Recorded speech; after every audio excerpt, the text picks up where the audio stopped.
Powered by Riverside FM. Hey everyone, James from Bullet Time here. Before the episode starts, I'd like to give a small disclaimer. We recorded this discussion quite close to the upload date, and unfortunately there were a few technical and scheduling issues we couldn't quite account for. This includes a planned video version that I'll try and salvage in the new year. I've gone through and made the tweaks I can, but I'd like to apologise in advance if any of the audio changes made for a less than pleasant experience. This episode also turned out a little longer than expected. So instead of the usual essay introduction, I'd like to say thank you for listening, and please enjoy this special Christmas episode on Bit Studios' 2002 shooter, Die Hard Vendetta.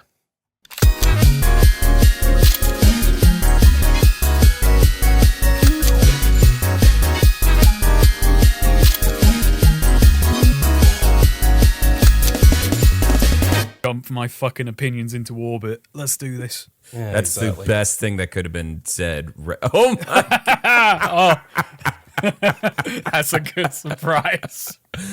Oh, that is the most buttons I've ever seen James have on a shirt. That's a funny way of putting that. You two are kind of like appropriately dressed that maybe either of you could be at Nakatomi Plaza in some way. I am wearing a bathrobe and pajama bottoms. I am ready for bed. Actually, I'm going to put my slippers on because it's still cold. Oh boy. I wish I had slippers. This flat is... I'm actually kind of glad that I am as dressed up as I am at the moment because my flat is very cold at the moment and I'm very... because of the cost of living crisis, I haven't got my heating on all day round. I'm like trying to turn it off and on whenever I can, but as a result, it's like I'm just like dressed fully clothed now. Like, so what does a heating crisis entail? Well, heating crisis just entails like not being able to have your heating on. Really? Yeah, that's so we've got a smart meter in the house and. Having a shower instantly adds a pound or a pound and a half to the cost of the day. Meanwhile, running the heating costs about £2-3 an hour. Wow, it's quite bad. Yeah, and we're running it 15 to 20 degrees. So like we're not baking ourselves in here. No. Oh god, a fun discussion to have for the beginning of the Christmas episode. What a great opener to this Christmas episode of Bullets. It's all going to pot, folks. Merry Christmas. Merry Christmas, everybody. I was genuinely hoping that we would start talking about... I was hoping that we would start by doing our best Alan Rickman impressions, having all recently watched Die Hard. Actually, Kevin, did you watch Die Hard recently? I didn't rewatch it, but I've seen it so many times. I could probably recite most of it to you. That's beautiful. Okay, well, right. Give us your favorite. What's your favorite John McClane? My favorite Alan Rickman moment is when John McClane pulls the gun on him and he has to come up with a name and he goes, "Oh God, you're one of those guys." And then he says his name, and I don't know why my friends and I would always say this to each other. Clay, Bill, Clay. It's such a beautiful thing because it is such a bizarre accent, and then he is layering on doing an American impression on top of an already. It's a British guy doing a semi-German accent on top of an American accent. It's just a tapestry of... It's great. It's a hat and a hat. Apparently, because I was having a little bit of a look into like how Die Hard was made and stuff like that. So it was directed by John McTiernan, who's like a very particular like guy. Like he wants things to run like clockwork. But the film does have a bunch of ad-libbing in it, which he wasn't happy about. But Hans doing the American accent was added like really late into the game because when they were off set, Rickman was doing like an impression of like a shitty American accent, and they were like, "Oh, we need to put that in the film. That's so good." Like, and so they just added that scene to the. And it was funny because me and Nate were talking off mic about this, and it's like that. Like that's probably like my favorite moment in the film. Not any of the explosions or like, you know, any of the cool action scenes. No, literally just a bit of watching two people seeing the cogs turn in their heads of like, okay, I am now in this situation. This is the knowledge that I have, which is I don't know what John McClane looks like, but I'm pretty sure he doesn't know what I look like. So let me pretend to be one of the guests. It's just this wonderful thing of, oh, John, are you being an idiot? Oh no, wait, they're kind of both idiots in this scene, and like they're playing this little dangerous social game with each other. It is like a Western showdown, just with two people talking and trying to puzzle it out a little bit. It's really good. Like I said, it reminded me of like many tabletop games where I've gone, what if my character just pretends to be somebody else for a minute? Where it's like being behind doors and doing like the voice of guards and stuff like that, and just being like, you're gonna have to roll charisma on that. Oh, you got a high charisma roll. Okay, it works. Fine. You still have to say something. Yeah, you still have to go with it. And you always, as the GM, have the feeling of, if you do it bad, I can't take that away from you now. You've already won. My next D&D character is going to be named Bill Clay. Just yeah. My favorite Hans Gruber moment. It's very tight together. It's two scenes back to back, which is, and this is going to be bad. Mr. Takage, I'm going to count to 3. There will not be a 4. And he repeats that later in the movie. It's like, Hans Gruber, were you just so proud of that? He was I'm pulling it out again. He's used that at like every other like robbery that he's done. That's like that's his go-to, I think. And immediately followed with just, I love how hammy it is in this very Golden State where he just walks out to the party guests and follows up with, Mr. Takage will not be joining us for the rest of his life. Such a wonderful villain, wonderful hero. And as something I like, and talking of ad-libs, after Takage is shot, the two goons in the room, they had one hands money to the other, like they had a bet on whether he would crack, and one of them won it. That was an ad-lib. And it's this wonderful thing of like, so Die Hard, John McClane is this very vulnerable hero. Like he's running away all the time. He's, on the back foot, having to improvise. But you kind of get the sense that the goons don't really respect Gruber either. He is also this vulnerable mess of a character. And that's what the wonderful dynamic is, that no one's ever really holding all the cards at any point in the situation, which is why it's so exciking. Yeah, no, it's just like a bunch of hired muscle. And it's funny because like when I was watching the film, like my thought was, oh, this is like a slobs versus snobs movie, as in you have Gruber who like, where he's like, Mrs. McClane, I am an exceptional thief. I'm becoming a very good hostage taker, so you should be very polite to me. Versus John McClane, who's a goblin man in like his vest and shorts, running like, oh, I got glass in my feet. Oh, I got it, kind of thing. Like playing tricks on him, like sending a guy down in an elevator with a jumper that says, now I have a machine gun. Oh. But also ringing him up and like fucking Hans Gruber does the thing that like all the sort of like reviews of this film that came afterwards where people are like, oh, is Die Hard actually a right-wing classic? Where like Hans Gruber is like, oh, I know what your thing is, McClane. You think you're Rambo. You think you're John Wayne. Like you watch too many movies and this is you like trying to get your thing back. But then just him replying with, actually, I quite like Roy Rogers and his sequin shirts, so... But yeah, you just watch it and you realize that, everyone is just barely holding it together, which is such like a interesting... It's very tenuous. Very tenuous. Yeah. I love the movie. It's got a wild amount of quotable lines, memorable moments, and I think the probably the thing I say most often is Hans Booby. I'm your white knight. God. Oh yeah, Ellis. Everything to do with Ellis is also just a great moment of like, and John breaking down, trying to get this man to please Ellis, stop being a coke-fueled moron. Please stop being yourself for a second. Faces like, I got him going. Give me that Coke.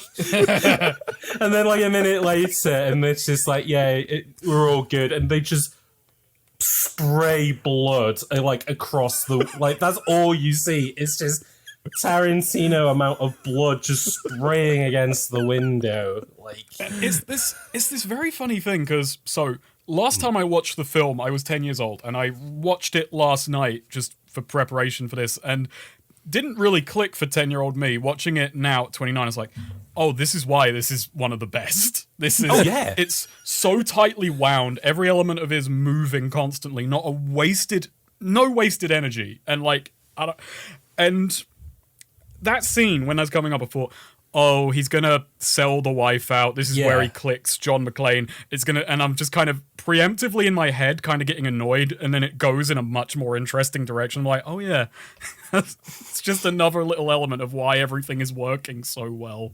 No, and like every character feels like every game that they're running in their head feels consistent with who they are, and I think it's kind of an interesting thing as well in regards to. Folks, we will introduce the podcast in a minute, but I got a really good point to bring up here, which is that this is a podcast. Yeah, this is called the Bullet Time Podcast because we get to the game in slow motion. Oh wow! Ayo. People are going to be putting that in the comments from now on. They'll be burning me. I've been sitting on that for weeks, I believe. Oh god. Yeah, like this film's really interesting in regards to like, and why we're kind of covering it as well is that it's the eternal debate of, is Die Hard a Christmas movie? Which I feel at this point has just been answered. Like everyone has just kind of agreed, yeah, Die Hard's a Christmas movie. It's set at Christmas. Christmas factors into the plot. Literally, he is there. It's like a Christmas Carol. It is Christmas Eve, and they are all stuck in an office where they would rather be home. And then something awful happens. Like, it is very Christmassy. But like people go, oh yeah, but there's no snow. There's no like nobody like sings around a fire or stuff like that. And it's because it is like the most 80s Christmas movie. As in, they work in the Nakatomi building. It is like, this is where the world is going in regards to like, Reagan is in the White House. Capitalism is king. Money comes before Christmas. Like, it's genuinely a line that comes up when I think John says to Takage, I thought you guys didn't do Christmas. And he's like, we're branching out. And we're just kind of paying like homage to this like kind of tradition. And then like the film is very much split into people who believe in Christmas and people who are just like, they care more about the business than they do really about. And like, you know, you have Gruber, who is very much just kind of, he's like everybody else. He's just in it for like money over it. Like, you know, he presents himself as, oh, we're a bunch of like socialist revolutionaries, and I want you to release our brothers in Northern Ireland, the Sun family in North Korea. And like the Germans are looking down and he goes, I read about them in Time magazine. Like he's just bullshitting. Like he knows, yeah, I'm a German villain in a film. People think this is a World War II riff. Like, people think, oh, you know, the bad socialists because that's what 80s films are. But no, the fucking bullshit merchants. They're literally in it for money. Like, everyone who is scheming in this film, like Ellis, is in it because they're like, oh, I'm going to make something out of this. Thornburg, that's his entire thing of, I'm going to make the situation more complicated than it needs to be because it makes me look more impressive. But and the only person who's kind of goes against that is McClane, is so interesting where he starts a film where he's basically like Ebenezer Scrooge, doesn't believe in Christmas anymore, comes to LA, which is this state of unreality. It doesn't snow. It doesn't look like, you know, New York at Christmas time. Yeah. And so he's just completely out of it. But then the spirit of the season takes him over and he decides, you know what? I'm going to give these people the greatest gift of all, which is helping them out of this hostage situation. That's a reading, yeah. Yeah, there you go.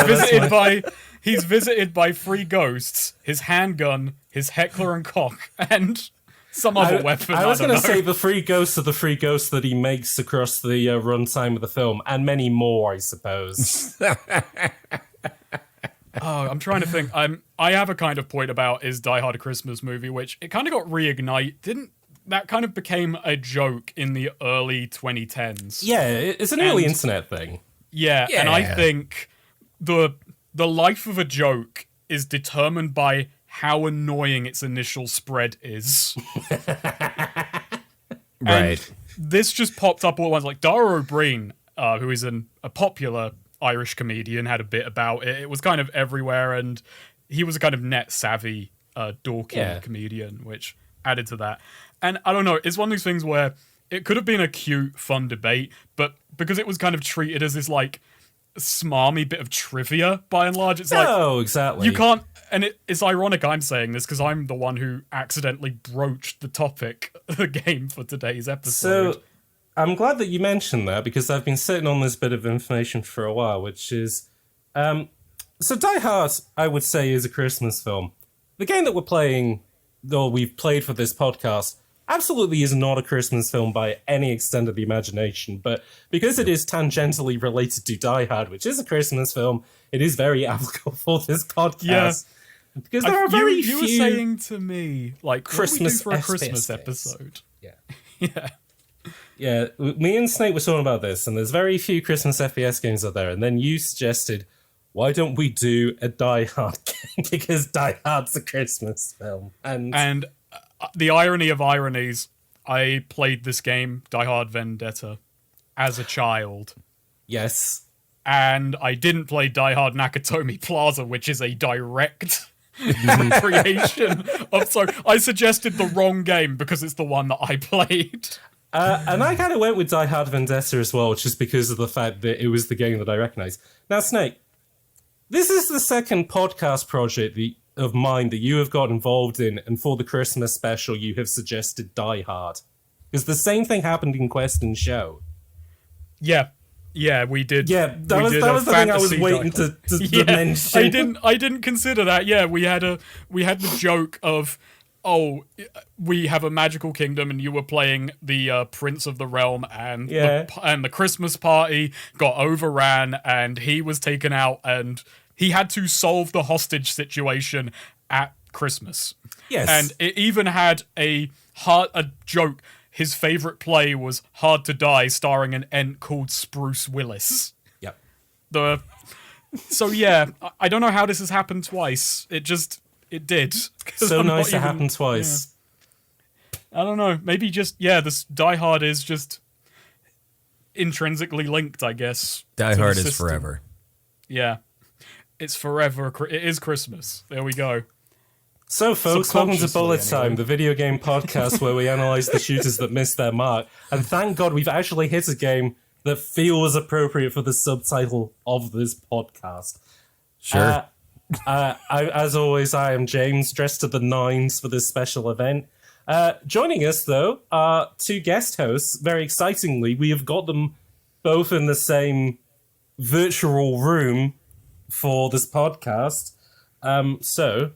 Joining us is the John McClane of video game literature himself, Kevin from Pixel. Hey, that's me. I'm not a villain this time. No, I know. I was debating whether to call you the Hans Gruber or call you like the PA Gruber, because that's the guy in this. Also joining us is YouTube's very own John McClane to Snake here. Wait, what? You can't do that. What do you mean? I can't call you both John McClane. EKA, motherfucker. I don't know. The pluralization is John's McLean. John's or McLean or which one of us has the rightful McLean to the throne? Maybe we'll find out at the end of this episode. Boys. Actually, no, we've already talked about this. Yeah, everybody likes Die Hard. We've laid the table out. We've already said everybody likes Die Hard, so there's no point in that. God, this has totally gone off the rails already. I'm just gonna. This is why you don't. You actually wrote a structure for this episode, I recall, and I just said I don't write structures because the moment you have a plan, things can go wrong. That's true, and much like Die Hard, there isn't really a plan there. It was mostly improv as he went along. He was like, okay, this has changed, so let's do this instead. Oh, this has changed, so let's try that instead. Okay. Yeah. All right, I know what the structure is. I know what I know what I'm going to follow up with, because we've talked a little about Die Hard, the film, and maybe we'll circle back to that in regards to talking about the game. I think we will a lot, because I've got a lot to... my opinion on the game did change after I finished it and I watched the movie Die Hard, and my opinion on the game started going through loop-de-loops, and I'm like, okay, interesting. Yeah, and it didn't go from my initial opinion to the exact opposite. It's just, I kind of see the difficulties. My brain started percolating on, can you actually do? I'll probably save this for later, but can you actually do a Die Hard game? Well, and I've got answers.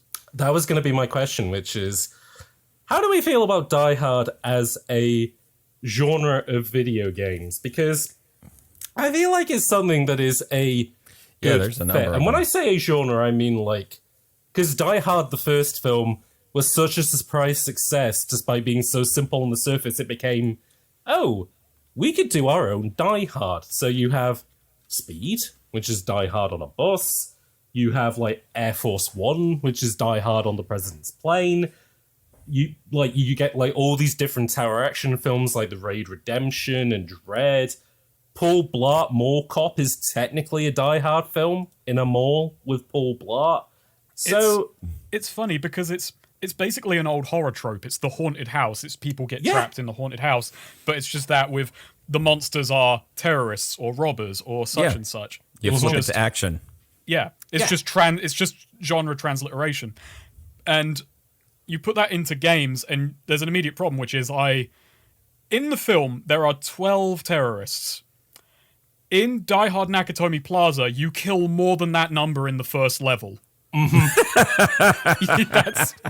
It's remarkable that John McClane is put against 12 people, and you can't win a fight against 12 people unless you're a Gurkha. Right. yeah. That's why what happens is so extraordinary. That's the tension, which is, you put that in a game, you kill 30 people minimum every level in Die Hard Vendetta. Yep. Right. John spends 50% of the movie retreating. Yeah. In this film, he sprints towards danger relentlessly. Yeah.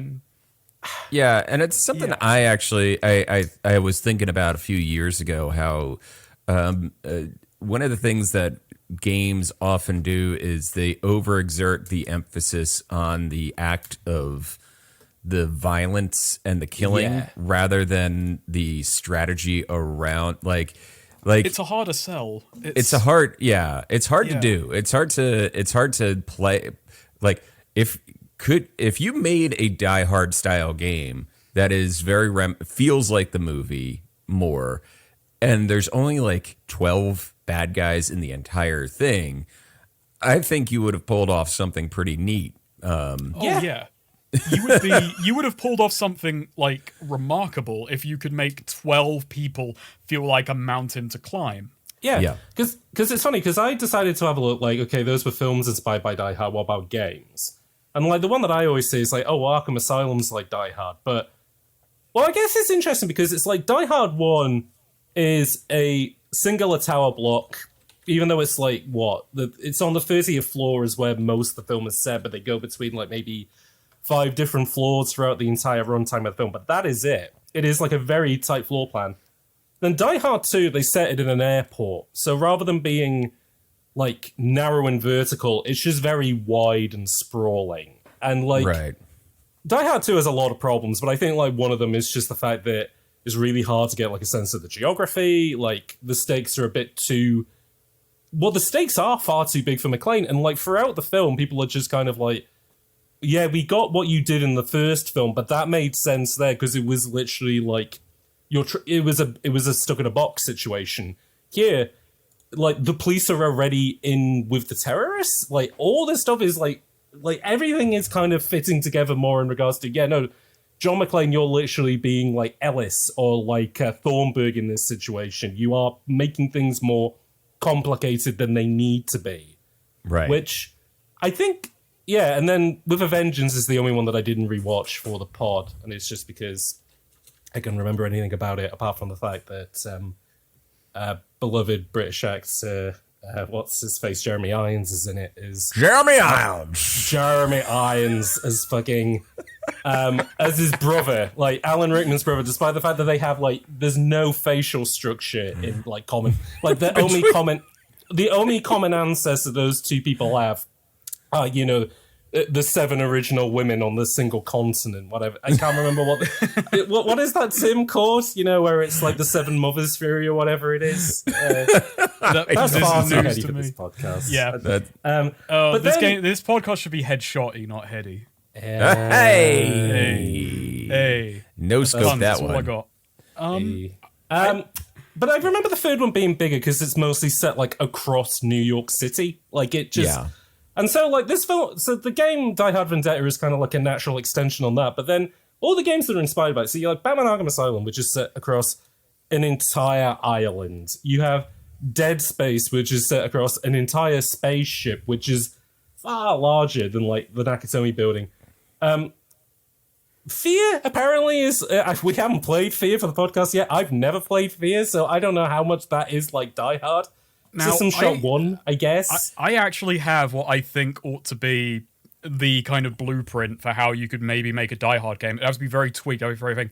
Alien Isolation. Yeah. Oh, yeah. Because you are dealing with... You are at a disadvantage. You've got to depend on stealth and puzzle solving and wit to get by. That has a kind of problem when it ramps up and gets into... John McClane at some point does go on the offensive, but even then he has to press every advantage he can find and think on his feet. He runs out of ammo. Because even in Alien Isolation, it's not just the xenomorph. It's you are handyman. best suited.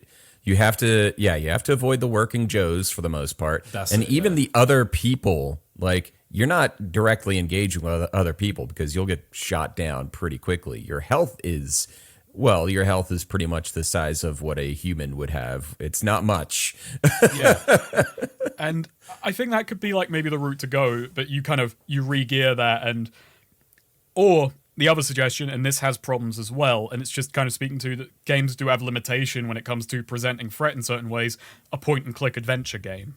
So that was what I was thinking was, those like old-fashioned Japanese maze games where like you only see like a single screen at a time and like you move forward or backwards, but then it's very item heavy. Yeah, that's kind of what I imagined in my head, like a Die Hard game. Like a Deja Vu or Shadowgate, yeah. Or Shadowgate. Oh, the old cinematic platformers, yes. Yeah. Oh, yeah, or something like that. What's it called? Abe's Odyssey is now on. Yeah, Abe's Odyssey, yeah, that's it. Because that's a game about saving hostages. Flashback, yeah, you do save hostages in you save the Abe's Odyssey as well. in Abe's Odyssey. Yeah. Oh my god, I can't believe Abe's Odyssey is a Die Hard. Why didn't we cover that game instead? It's a Die Hard. Oh, I guess it's not an FPS game. Stranger's It's Wrath, qualified. There is an FPS Abe's Odyssey game though. Yeah, Stranger's Wrath. Yeah. God, what else though?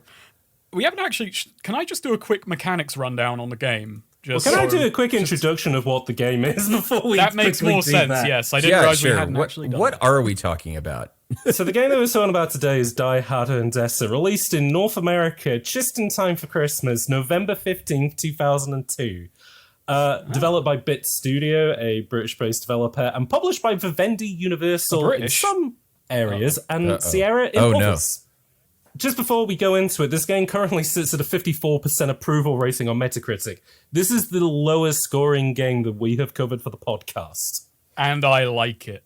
I love it. It is better than Legendary. Oh god, it's better than fucking Star Trek Elite Forces. It's better than Star Trek Elite Forces. It's better than most of the games that we have covered for this podcast. Yeah, and I have played nothing but belters for this podcast and Die Hard Vendetta, so I can just sit on the sidelines in my ivory tower. My ivory tower, which is currently being raided by Han's group. Yeah, no, and for some reason we think that they're raiding it because they want you to free like some. They're making a scene because they want me to free a bunch of elephants in my ivory tower. But actually, it's to steal your subscriber count. They got a guy downstairs listening to Ode to Joy as he hacks into your. They've shot and the quarterback is toast. Mr. Murphy. Mr. Murphy, I need your security question. What was the primary school that you went to? Is that uppercase or lowercase? Are there any numbers in there? Mr. Murphy, I'm going to count to free. There will not be 4K subscribers. I do want to quickly read, by the way. Here's a review from the website Nintendo Files, which I assume are people who are sexually attracted to Nintendo. The idea of taking hostages in a first-person shooter is novel, and stealth can also be interesting. None of that negates the impact of that auto-aim has on this game, or how frustrating the controls can be. Throw in terrible graphics, the linear missions, and the lack of any sort of multiplayer, and Die Hard Vendetta is one of the worst GameCube FPS games. Now, I like this game, but this is one where everyone I've talked to doesn't, and I can't tell them they're wrong. Because We're gonna get into it, because they're not wrong, apart from the multiplayer thing, which is like... that. So... Yeah. Funnily enough, nearly all the reviews mention the fact that it doesn't got a multiplayer component in it. Like it was that age. This was just after Halo. You needed split screen to multiplayer. be worth anything. So interesting with that, actually. And Kevin's having a Christmas break off this because I'm gonna quickly run us through the zeitgeist. What was happening in 2002? Go for it. When this game came out. So November 15th, 2002. Anybody who was born this day will have the star sign Scorpio. So, there we go. We have some notable deaths, 3 of them in fact. Earl L. Warwick, inventor of Silly Putty, passes away at age 91. As does Sun Keen Chung, age 90, the first Korean athlete to win a medal at the Olympic Games at the 1936 Berlin ceremony. Also, for our British listeners, Myra Hindley, the Moors murderer, dead at 60.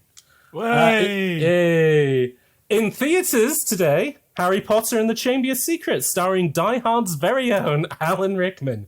And it will be going up against, what's it called? Lord of the Rings, The Two Towers, in December for what's going to be the top Christmas film that year. In the Billboard Top 100, we start to see the emergence of a new genre called emo. But the charts are still dominated by the hip-hop, R&B, and rap trend, which has been following on pretty much since the turn of the millennium. So at number 3... is Work It by Mizzy Misdemeanor Elliott, her and Timbaland at the height of their musical powers. At the height of their powers, yep. At number 2 is Dilemma by Nelly and Kelly Rowland, the first and more successful of the Destiny Child girls at this point. Beyonce hasn't quite found her foot yet. Oh, okay, yeah. So, it's Kelly Rowland who's... Kelly Rowland came out at the gate. Pretty high. I think this was like her first big hit, because this was Nelly as well, like at his height after Hot in Here came out earlier in the year. But at number 1, an Academy Award winning song from a film based on his life. Does anybody want to have a guess what it is? Number Snake, 1. you should know this because you're a fan of this guy. Or what were when you were a child, I guess. What? An Oscar. This is an Oscar winning song. Oh. My by God. a rapper. Mom Spaghetti. It is Mom Spaghetti. It is Lose Yourself by Eminem. So, God, I'm not a massive fan of him, but growing up, I had a lot of friends who were. I think everybody, like when I was like that age, like I liked Eminem because he raps, but he's funny, and I like rap because rap is cool, and my parents hate it, and he's funny, and everybody likes funny, so that works. But then he was like, I don't want to be the funny. He had his Jim Carrey moment of I don't want to be a funny guy anymore. I want to do the majestic. I want to show people my range. But I guess with Eminem, it was more successful because he got an Oscar out of it. So didn't he have cancer at some point recently? I didn't hear about this. Yeah, I haven't heard about this. God, I hope he's doing okay. I think he's fine now, but I feel like he was ill for a bit. Anyway, maybe they found like a nodule, but it just turned out to be a little bit of a hard shell chocolate inside him. Most importantly, what games were available to play at this time? Now, so these are interesting times in game stuff. So this is exactly 1 year to the day that the Xbox released. So it came back the 15th of November 2001. And it came out with Halo, which pretty much set the standard for FPS games going forward for about 5 or 6 years. Pretty much support is dead, split screen is in. Yep, split screen is in. But 3 days after then, and this is the first year of this console as well, was the GameCube. Now, Snake, very interesting for you because of the miniseries that we're doing. At the beginning of this month, Time Splitters 2 came out on the GameCube. Wait. And Which does have bot support, so I immediately retract my last cynical jab. Oh dear.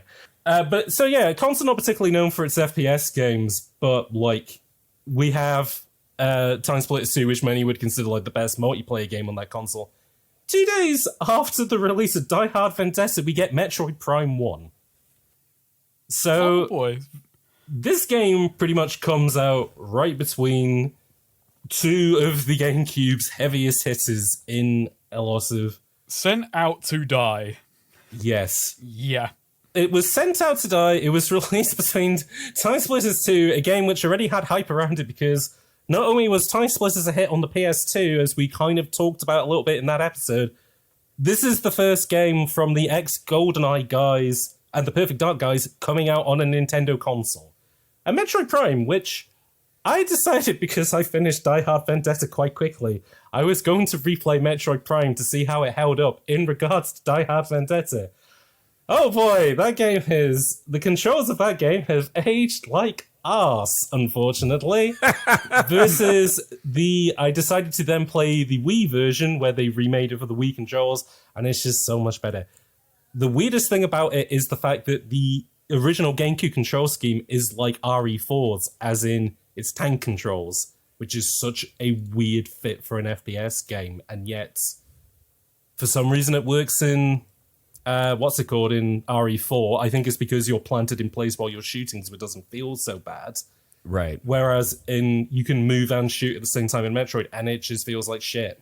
But that's why that game has different lock-on modes. It has all these different things going for it to try and compensate it being an FPS game. Which, right.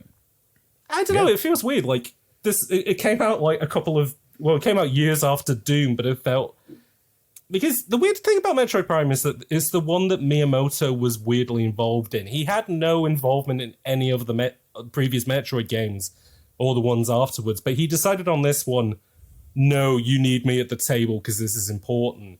And he was like, oh, well, nobody's ever made an FPS game before, so why don't we like reinvent this from the ground up? And it's like, why?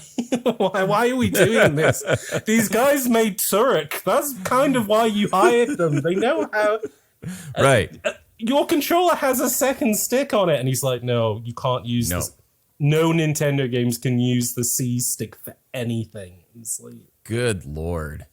Fuck's sake. Not this game, though. You can use the C stick in it, which takes us nicely into Snake. Let's talk about the controls of Die Hard Vendetta. Okay, it's appropriate this came out next to Time Splitters 2 from the GoldenEye devs because this game controls like GoldenEye on fucking ice. It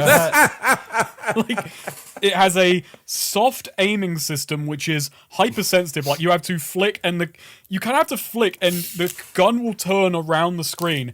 Which crosshair did you guys pick? The dot. The dot?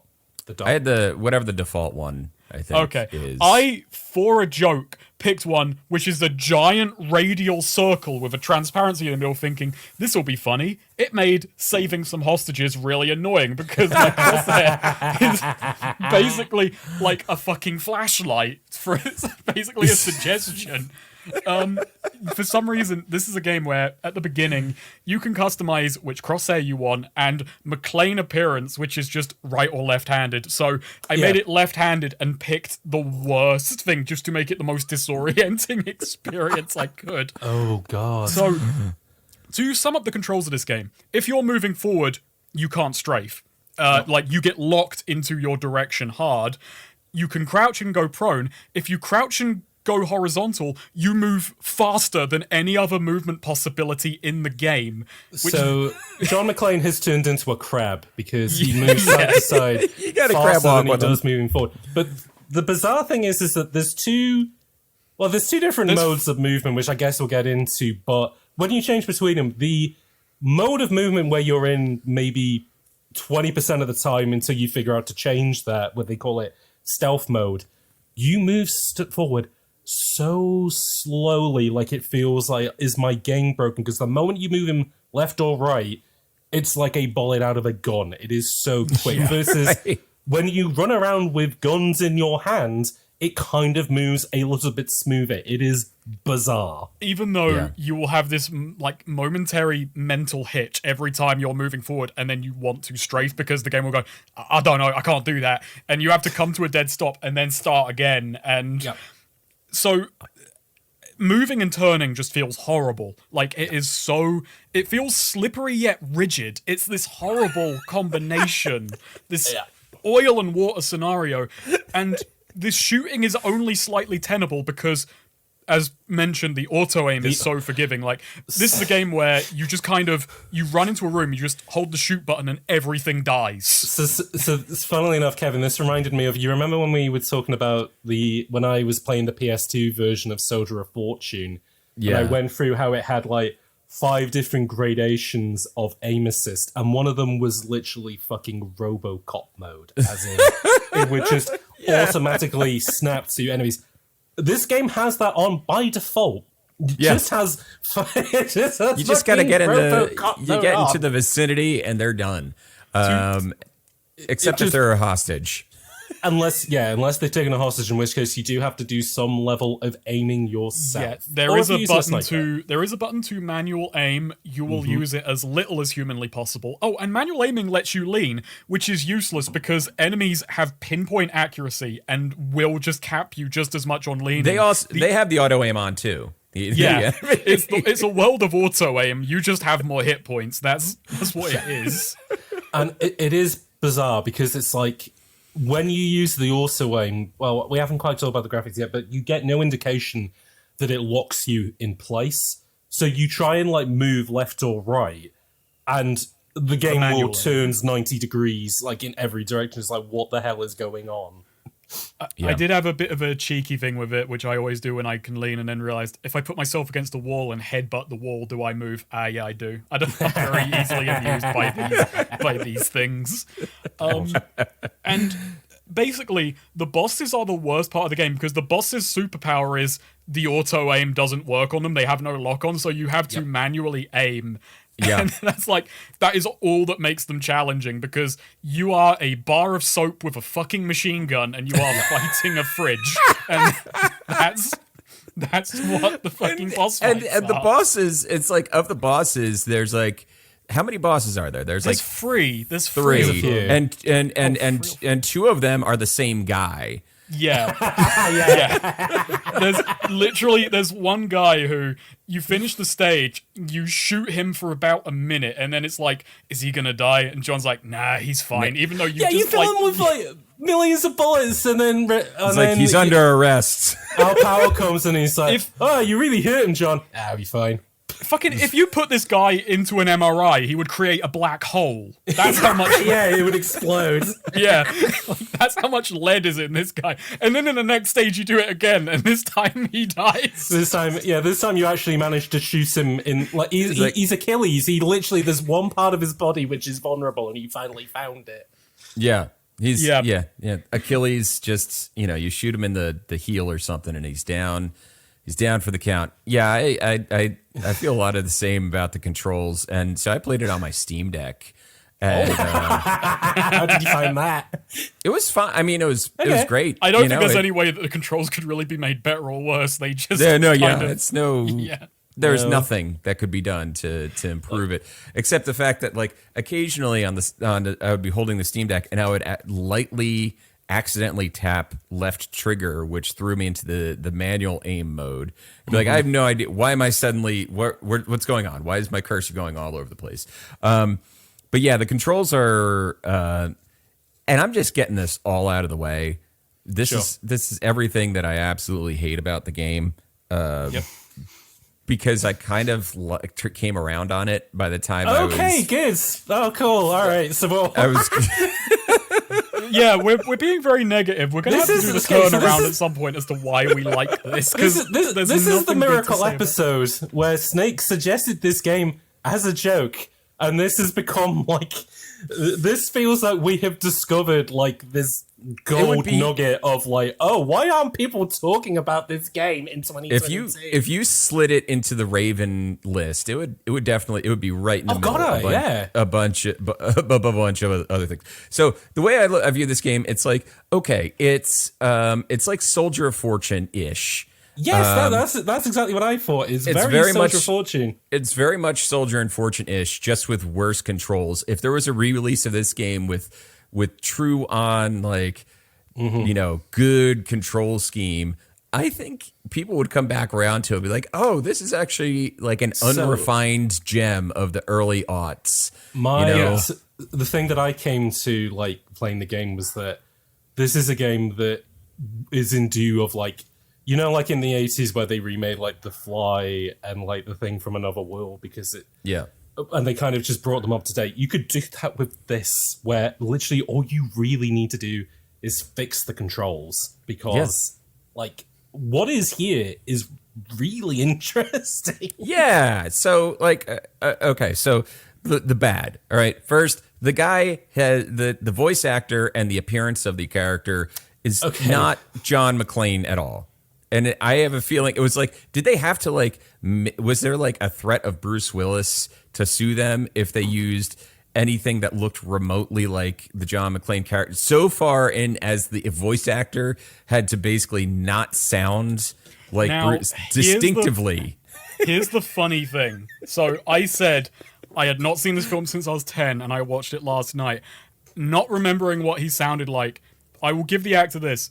If you've not listened to Bruce Willis in nearly 20 years, you can fool yourself into thinking, yeah, that's probably John McClane. So, and then you listen to it and realize, nah. The way I talked to Snake about it on mic, which is, okay, so just to quickly talk about the game as it came out, like what its main selling points was, the back of the box quotes of this game, the big selling point, other than the fact that it was a Die Hard game, was that it featured the voice and likeness of Al Powell himself, Reginald Val Johnson.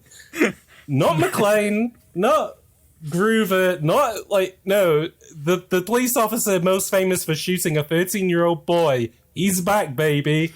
That was one element I just wanted to talk about, which I didn't come out in the thing, which was, it's the most hilariously dated thing of it is Al Powell's sad backstory is, it was dark, I shot a child, I'm so distraught about that, and that's why I'm a desk jockey. And then his heroic moment is, despite saying I could never draw a gun again, he draws a gun again and guns someone down. And he blows a guy apart. Oh, yeah. He got his manhood back. Congratulations. Congratulations. After being emasculated earlier in the movie by the guy chastising him, body shaming him for buying too many Twinkies.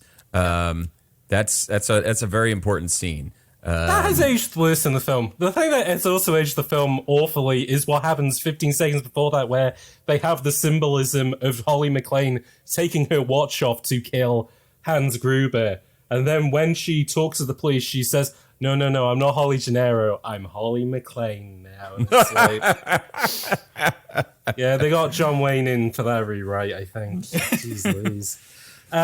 But yeah, so Reginald Val Johnson is in this game, and the way he looks in this game is like they use the Kojima Death Stranding technology to scan him in as accurately as possible. This is John McClane, who literally looks like he was modeled by somebody who had never seen a Die Hard film, but listened to the VO and said, oh, I know what this guy looks like. Well, yeah, they decided that what gets me about his model in the game is the times you catch it, he's now just always in a wife beater, which is the funniest thing. Like, unless there is a mission where he has to be dressed up as a homeless person, or he has to be dressed up as SWAT. A gang guy. Yeah. It's like, well, I'm in my iconic dress. I mean, I guess it's a very it's a very, what do they call the term? Like flanderization? Flanderization, yeah. Well, I think even by Die Hard 3, that became a thing of, why is he in a... Well, I guess they explain why he's in the wife beat, because he has to wear the sandwich board, which is the only scene that I remember from Die Hard 3, and will not repeat what it says on the sandwich board on this podcast. Right. You mean I hate everybody? Oh yeah, sorry, yeah. On the on the flight version, the television version, it just says I hate everybody, which is why that gang of youths comes up to him and goes, "You hate everybody, man? You want to tell us about that? You hate everybody? Huh?" Look, let's have a talk. You clearly need some help. Yeah. There's no sense being a misanthrope. So it's like they find any opportunity they can to stick him in the iconic wife theater. I think Die Hard 4 is maybe the worst example of that because it just feels like he even says "yippee-ki-yay motherfucker" despite there's no point in him. The reason he says it in Die Hard 1 is because it's a shitty comeback to "so what, you think you're a cowboy then?" Yeah. "Yippee-ki-yay motherfucker." But then he says it in 4 because it's like, well, this is just these are one of the 4 phrases I say now. This is my catchphrase. This is my iconic John McClane catchphrase. And I mean, that's something that we could have gotten into in the film, and I think we'll touch on it a couple times as we get into the level by level. But that's kind of the inherent problem with Die Hard as a sequelized franchise, which is the first movie, the entire value of it is he's an ordinary guy in an extraordinary situation who rises to the task. Yeah. You can, in the second movie, isn't there a line where he literally has to say, how does something like this happen to the same guy? Shit happened to the same guy twice. Yeah. Yeah. And you know what? Yeah, you say that in the second film because, yes, that reinforces we know it is Winky, a little winky. Contrived. Winky. And you keep doing it, and that magic is lost, and then Die Hard ceases to be Die Hard. And there's the irony in that, funnily enough, I think only the fourth film, it might be the fourth or the third? Is the only one that is not based on a novel, which has nothing to do with Die Hard. They're all novel adaptations of different material, or scripts for other films which got shoved into Die Hard. So it's this weird, characterless mess which can only exist through pop culture recognition and catchphrases. Right. Yeah. Because Die Hard's 1 and 2 were both based on novels. So by 1 is based authors. on No One Lives Forever by Robert Thorpe, who was the guy who wrote The Detective, which was No One Lives Forever is a sequel to another book he wrote where, and that and had The Frank Detective Sinatra. was turned into a film in the 60s starring Frank Sinatra, and he wrote a sequel to it after the Sinatra film did so well, and the idea was that, Die Hard will star 60-year-old man Frank Sinatra saving his daughter. 70 at the time. Oh, God, 70-year-old Frank Sinatra. Which is funny, because there's a line in this game which I was going to mention, feels like probably not an intentional reference, but when he saves the daughter in this, and she goes, I can't remember what it was, but she was like, I only have eyes for you, Dad. And it's meant to be a shitty line, but the way she delivers it, it almost sounds kind of predatory. And it made me think of the classic Frank Sinatra and Nancy Sinatra song, do something stupid like say I love you. Oh, boy. Blue eyes. Blue eyes. So, Die Hard 3 was a script that was back. They kind of backdoored it into being a Die Hard movie. It was an action movie. It was just going to be called Simon Says. And then they rewrote it a little bit, made the main antagonist to be Hans Gruber's brother, and threw in John McClane, and there we go. Apparently, the original plan for Die Hard 3 was that he was going to be on a jungle exposition in the Amazon or something. Huh. Okay. And it didn't go through because I think it was just it just kind of ended up in development hell. And the name for that script was called Tears of the Sun or something. And fucking Willis liked the name of that film so much that when he eventually did a film a couple of years later, made them change the name of the film to Tears of the Sun. So it's very shallow. Willis is a really interesting figure in regards to despite the fact that Die Hard is his breakout role, he was very smug isn't the right word, but he was very self-assured of himself. And as the Die Hard films made him a superstar, he just became very difficult. He became a diva, a prima donna. Yeah. Yeah, okay. Which is probably why he didn't do this game and why they got what was it? It was John Bashmel or something. It wasn't Bashmel. This is the guy who plays John in this. This is his last role. He has a bunch of video game credits in 2001, 2002, and then he just hung up his hat. He's gone. He plays John in Nakatomi Plaza as well, which I'm sure we. Oh, okay. So yeah. Yeah. I think it's amazing though. So there was this book called I'm trying to remember if this is the name of the What Just Happened. There's a book called What Just Happened, and it was turned into a film in 2008 starring Robert De Niro. What Just Happened was like true stories, and the 2008 movie was like the fictionalized version of those true stories in like Hollywood. I think it's hilarious that in What Just Happened, the movie, they got Bruce Willis. He's playing himself in the movie as like this diva who won't come out of his trailer because he's been asked to shave a beard that he's been growing for a movie part. When in 2002, in the What Just Happened book, Bruce Willis is playing basically Alec Baldwin, who it was very much the same kind of personality. Yeah. Well, I guess, hey, you play what you know, I suppose. Yeah. Yeah. So the irony of getting Bruce Willis to play that part in that movie is not lost on anyone. It is funny actually because we to start sort about him being quite a good everyman protagonist, and obviously like McTiernan before he did Die. Oh yeah, John McTiernan's an interesting guy because before he directed Die Hard, he did Predator, which was similarly like they didn't think it was going to be a hit. It was this weird sci-fi film. It was low budget, but it just became this phenomenon. And then he does Die Hard, and it's exactly the same thing, where essentially he flips the scripts of, rather than like a bunch of like the guys that you would expect to be capable all being taken out, it's a film about a guy who isn't capable of being able to. Well, yeah, it kind of flips it around. It's like the film is almost about the Predator, except he's not an alien. He's a guy from New York. He's a cop from New York City. And it's a shame because, like, McTiernan, like, you know, after that, he went on to prison. So, you know. I thought the You can only have so like, many bangers in the bank. No, I know. He did do the Thomas Crown Affair remake, though, starring, what's-his-face, Pierce Brosnan, which is a good film. So, but yeah, didn't make a film after that. But, most interestingly, when he was released from prison, the only bit of, like, film project stuff he could get was he cut a trailer for Tom Clancy's Wildlands. Oh, okay. The Ghost Recon game that you were doing an LP of, from what I remember. Trying. Yeah, I had a lot of fun recording that, but it's a big game, and things happened. But yeah, exactly. Yeah, but yeah, they wanted Schwarzenegger for. Well, they pitched it to everybody, but like Schwarzenegger makes the most sense in regards to he works with McTiernan on Predator, and the guy who writes Die Hard, D'Souza, wrote Commando. So they're probably in mind, they're like, oh yeah, John McClane is Arnold Schwarzenegger, which would be so weird in regards to Hans Gruber and his German accent saying to him, oh, you're just another American raised by cowboy movies. Just imagine the line as well, like when he's calling for help the first time. Imagine Arnold Schwarzenegger going, what, do you think I'm ordering a fucking pizza? Yeah, exactly. What, do you think I'm ordering a fucking pizza? You'll have to help me out. They're all a bunch of German nationalists. And how can I trust you? Oh, you just can, okay?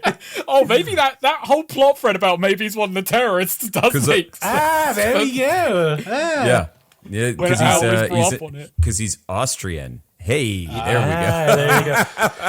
Yeah, you can trust me. I can tell the difference between a German and an Austrian accent, and that guy ain't German. Oh yeah, I mean, you got the Austrians are the ones you trust. Yeah, exactly. Yeah. Hey, I can't think of a single bad Austrian off the top of my head. Never. Amadeus Mozart wrote a bunch of bangers. Mozart didn't write this.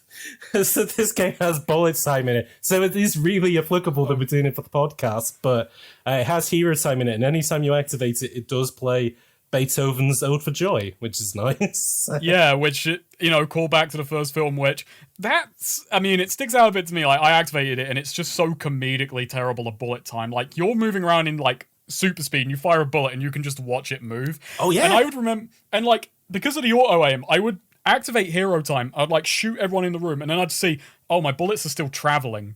Like, it would just be, like, bullets going in, like, 5 or 6 different directions. God. I mean, besides any of that, Ode to Joy is like, that's Hans Gruber's theme. Yeah. Like, he's humming it throughout. It gets a darker leitmotif, and then it kicks in when he opens the vault.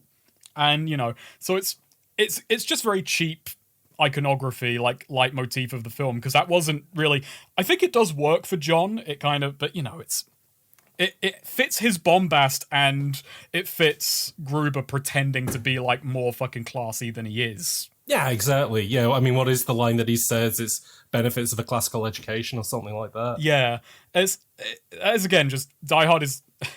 Hey, big surprise, bringing you new information. Die Hard is a very tightly wound and good action film, and the song is doing multiple things for multiple characters. The game, not so much. And I guess it's weird, because in this game, he's not quite Willis, but he's also not really Schwartz. Well, what I was going to say was that he does kind of feel like a weird mix between Willis and what they thought Oda Willis might look like, Right. / Sinatra. So I guess in that... He hasn't gone bald in this game. He's instead got grey. Yeah, he's gone hairs. grey. He's got the side gray hair going on. Yeah, he's got the Mr. Fantastics at the side of his head. He's kind of got the European, like, peppered temples going on. Yeah. This game is like a weird alternative Die Hard 4, because Lucy McLean, who is in Die Hard 4, is in this game as well. But rather than... So I didn't bother rewatching Die Hard 4 because it's not a very good film. But I honestly forgot. Lucy McLean's... I've totally forgot that it's it funny 'cause existed. It's maybe to start pulling it around is, so hit all the negatives. The controls suck. McLean doesn't look or sound like McLean whatsoever. And there are other negatives, which, James, I think when I showed it to you, you described it as like looking like a 90s CD-ROM game. The graphics in this game... Okay, so let's okay, so that's the biggie, because that's the most immediate thing you notice. I mean, the menu itself is fucking cranked. It is a 60 FPS AVI of an explosion with the Die Hard text smashing in like a fucking Simpsons joke about trailers. And it has like every time you transition something, it has like the flare, the nitrous flare of like old film burning on the projector. You get a gas explosion burn away to a spinning GameCube memory card at 60 FPS. Behind everything, like you have this Die Hard-ish menu, I guess, like action movie, generic action movie thing, and behind it a spinning purple GameCube controller as a music loop plays, which feels like you would have this on a bootleg, like DVD menu for the worst action movie I've seen. It goes dun dun dun dun dun dun. Now the difference is I played it on a emulated PlayStation 2 release. Oh, you played the PS2 version. Interesting. Which is like, I want to say like came out like a year later or something like that.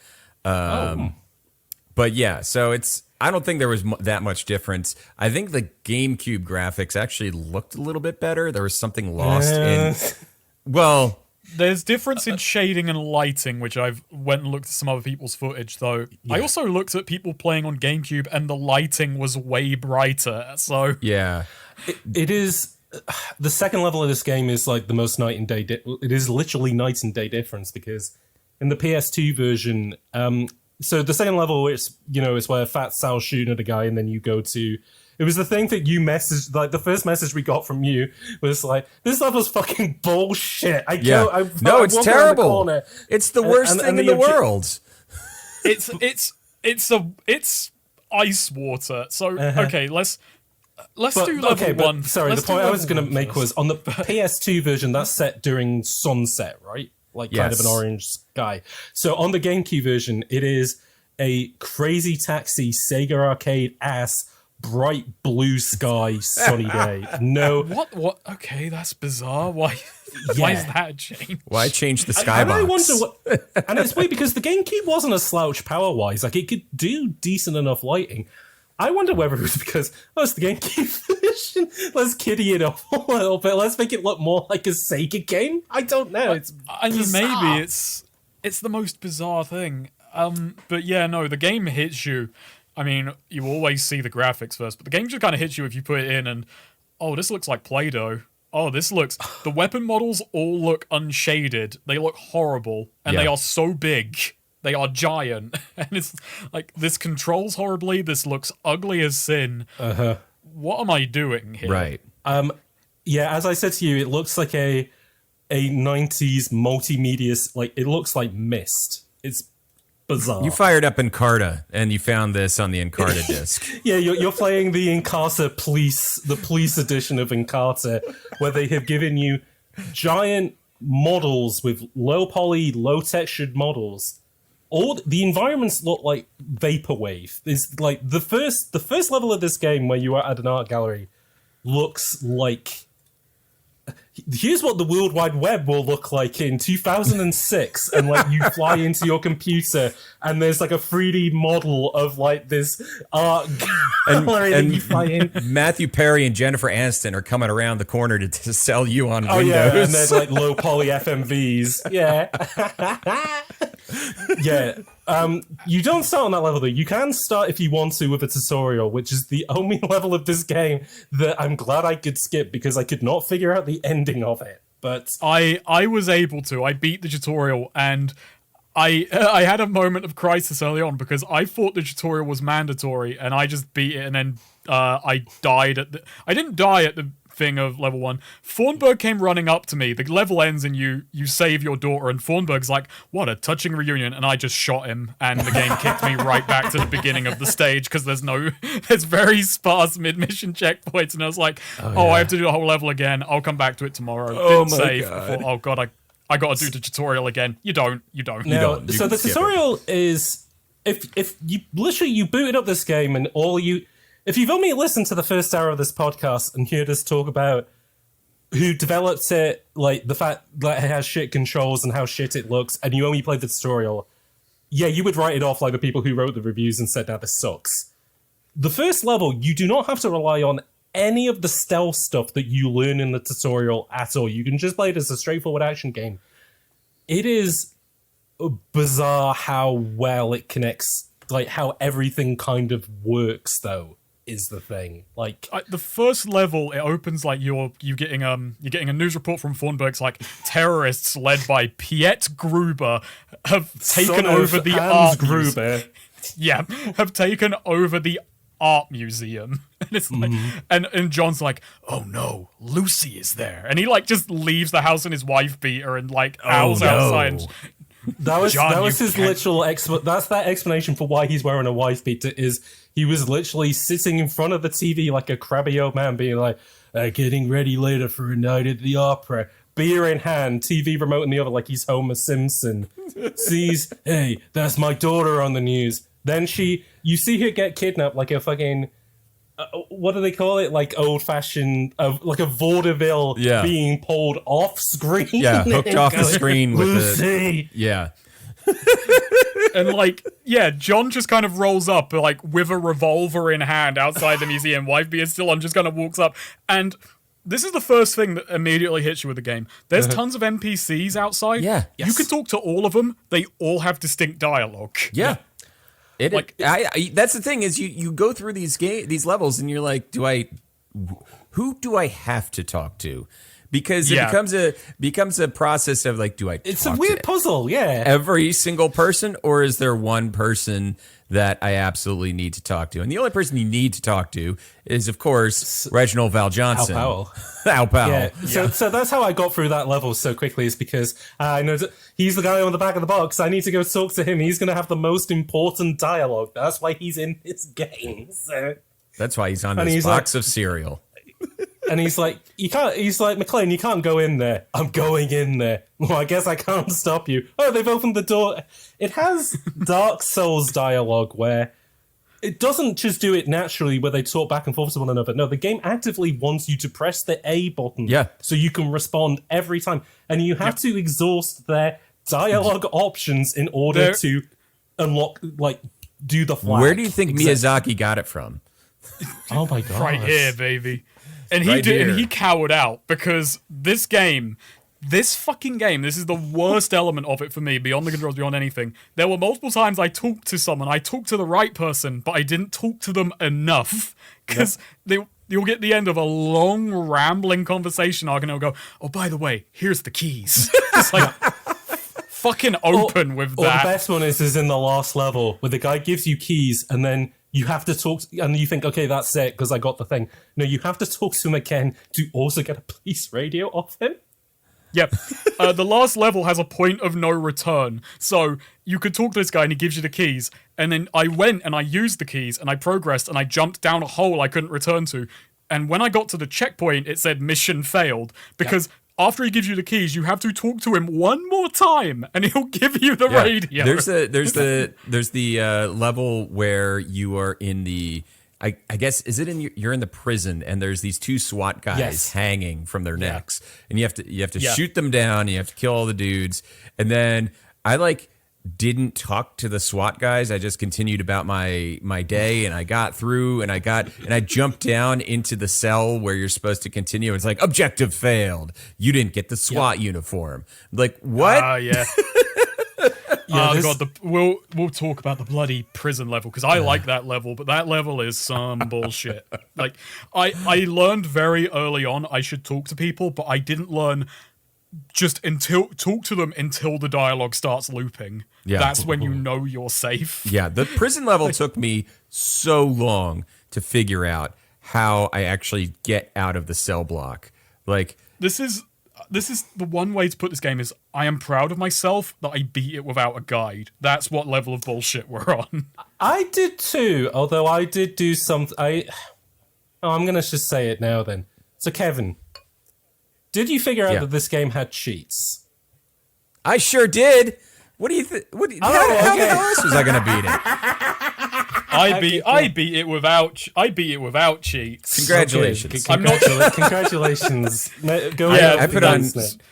I put on gold medal at the Die Hard Vendetta Olympics. I put on after a certain level of bullshittery. I put on let's see, invulnerability because I kept just fucking dying, and it's like, you need to stay alive, John. And we're like, go fuck yourself, game. It's got the most condescending death. It's so dead. Yeah. And I also put on pinhead mode because I was just annoyed. This is such a fucking early 2000s game because this has big head mode in it, which I've said to Snake previously. If we hadn't settled on bullet time, we should have called this podcast Big Head Mode. That would fit so well with my arrogance. So, gosh, it was like, so yeah, I was like, after I got like, I want to say 60% through the game, and I was just grinding my teeth, and I was like, no, I gotta finish this game. I at least have to finish it. So I was like, all right, are there, like, it's 2002. Are there cheats? Cheats? Yes, there were. Sure, there's a cheat to put every. There sure are. There sure are. My favorite cheat, even though it broke the game, was there's something that they call kamikaze mode, and what that literally means is when an enemy dies, they explode. That's amazing. Really fun to engage with, except for it's a game where they take hostages. And when they explode, it kills the hostages. And the game isn't programmed around the cheats. Like, they go, no, fuck you. If you have kamikaze mode on. Yeah. So here's a few of the things that I disliked about the game that really took away from the fun. All right. Because I at the end, when I was finished the game, I was like, you know what? Yeah. But anytime there is a timer in the game, the timer window is so narrow. Like, the final level is the worst. The final boss is you kill him, you get the gun, you gotta run to the front door, you gotta fire the gun at the front door and get out. The number of times I missed by just 0.01 seconds of stepping through the front door. You have to execute every step in that process perfectly. So here's the funny thing. God, we are really jumping ahead. I had the funniest time with the final boss because I was just getting annoyed by his Gatling gun because I didn't have cheats, so I had to figure out how to cheese him. And what I did was the boss has a minigun, but he'll stop and throw a grenade. I would bait him into throwing a grenade, trigger hero time, run into his face, and just unload 2 magazines before hero time was over. Amazing. Then I would turn around and I would be out of the room within 2 seconds because I'm in super speed. That's hilarious. Because this game does really draw it out of you if you if you don't use cheats, basically. Yeah. And I was going to save this for later, but I think, I'll just say this and I'll get into it later. I think that's what makes the only way this game does elicit the feeling of Die Hard is it is so particular.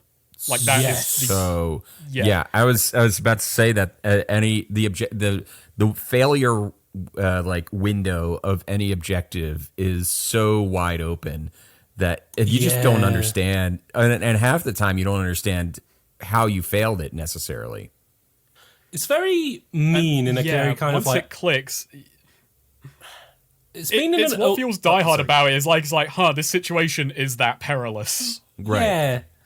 And it does so feel particular sometimes and there's unfair. meanness in regards to they expect you to replay a level. Well, they expect you to replay sections like again in the final level, not realizing that I needed a tool to defuse bombs. And it's like I haven't hopped into this tool menu in a few. Well, actually, no, because I was using medkits. So here's the thing, James. You didn't finish the tutorial. In the tutorial, is that in the end of the tutorial? yeah, that's the last thing you do in the tutorial is you get the bomb defusal kit. The bombs literally appear nowhere in the game, but in like the second half of the final level, which is the funniest thing. It's like when it comes back around, it's like John does say, "Oh, I hope I remember how to do this," and I'm like, "Yeah, John, I fucking hope we do." Yeah, I hope this comes up at some point, John. Yeah, the thing with the bombs though. So I was playing the PS2 version on the Steam Deck, and so you get to the bomb, and it's like put in these keypad Square, entries, triangle, X. and I'm like looking down and be like, "Fuck, which one is triangle?" Which X button? Okay, just while we're being jumpy as well, in the final stage there are 5 bombs. The first bomb is the hardest because every other bomb is like super signposted. You walk into a room, it's like the bomb is at the far end. Its timer doesn't begin until you approach it. So it's like, oh, I can pull out the bomb defusal kit and like walk towards it. First bomb, you walk into a room. The moment you walk in, it's hidden in a corner and it's like 5 seconds. And it's like 5 seconds, fucker. Get going. I'm so I managed to get it. That was the most heart-pounding thing. I walked into a room, fucking flashing lights like, hey, bomb, and I'm like, shit, I've got my gun out, and you've got to go through this clunky menu where you have to like hold left, and then a menu slowly slides into place, and a 3D model pops up, and you press it, and John puts his gun away, pulls the thing out, and then it's like good to go. It's like I lost several seconds just getting this thing ready, and I got it. Yeah. And then the next bomb, it's like, hey, you can see at the end of a long corridor, here's a 20-second time limit, and it's like, fucking hell, okay. Yeah. It's really everything else is so nice. This is the thing that this is what's really funny in regards to like the stuff that we flagged as issues is that they're all kind of surface level-y stuff that could be pretty easy. Well, I think it's because we are very weird people, and we're approaching this as like a weird particular Die Hard movie because end of first level, Townsend Museum, it's very straightforward. You gun down terrorists, there's one hostage, which is Lucy, you shoot the guy who has her, there's no puzzle to it. Then in the second level, Hollywood Boulevard, you realize this is an adventure game. Yes. Yeah. This is like, this is Miss Guns. Yeah. Yeah, like instead of straightforward thing, you have a series of puzzles you have to solve over a slightly non-linear stage, and it is the most bizarre wake-up call. Like, your brain suddenly has to shift gears. Yeah. And whether or not you appreciate this feels kind of like Die Hard, I think that's what makes or breaks getting any charm from this game, is if you approach it as like this John McClane, because in the film, John McClane has to think on his feet, he has to solve puzzles, he has to do this. I think this is the game trying to capture that spirit of Die Hard by putting you in these make or break puzzles, and you have to think like an action movie kind of guy. It is very improv-y to the restriction of how improv-y you could get on the GameCube in 2002, because there is only so many items in the world that you can use, but then it's the trick of I know when to use this in this situation, because that second level that second level is amazing in like the bullshit meter is full on that level, right? But the way it actually kind of teaches you to play the game is very interesting, because I had to really go back and just learn what this game is like the hostage taking, how to diffuse the situations. So there's several situations where you have to do similar things, right? There's in the second part of the level, you go down into an alleyway and there's some goons that are holding up just a random dude. And one of your objectives is to get the name of the gang's leader. Now, you can either hostage take one of those guys and they'll give it up there, or you have to wait until the clothing store and do the hostage taking there. Like, you can do it at either spot. It doesn't matter. I didn't know you could do it. I didn't know there was two solutions for that. There's two solutions to that puzzle. You have to hostage take in one of those two opportunities. So here's the thing. There is a way to non-lethally incapacitate people in this game, that's what the stealth mode is about. Yes. You can walk behind someone, you hit the A button or the X button or whatever, and you have to grab the leader. And if you grab the leader, you'll put a gun to his head, and like everyone else will put their guns down. And then certain enemies have unique dialogue, which in this case is, learning the name of a guy whose name you need to learn. Sergio. And so this is what oh, sorry, go ahead.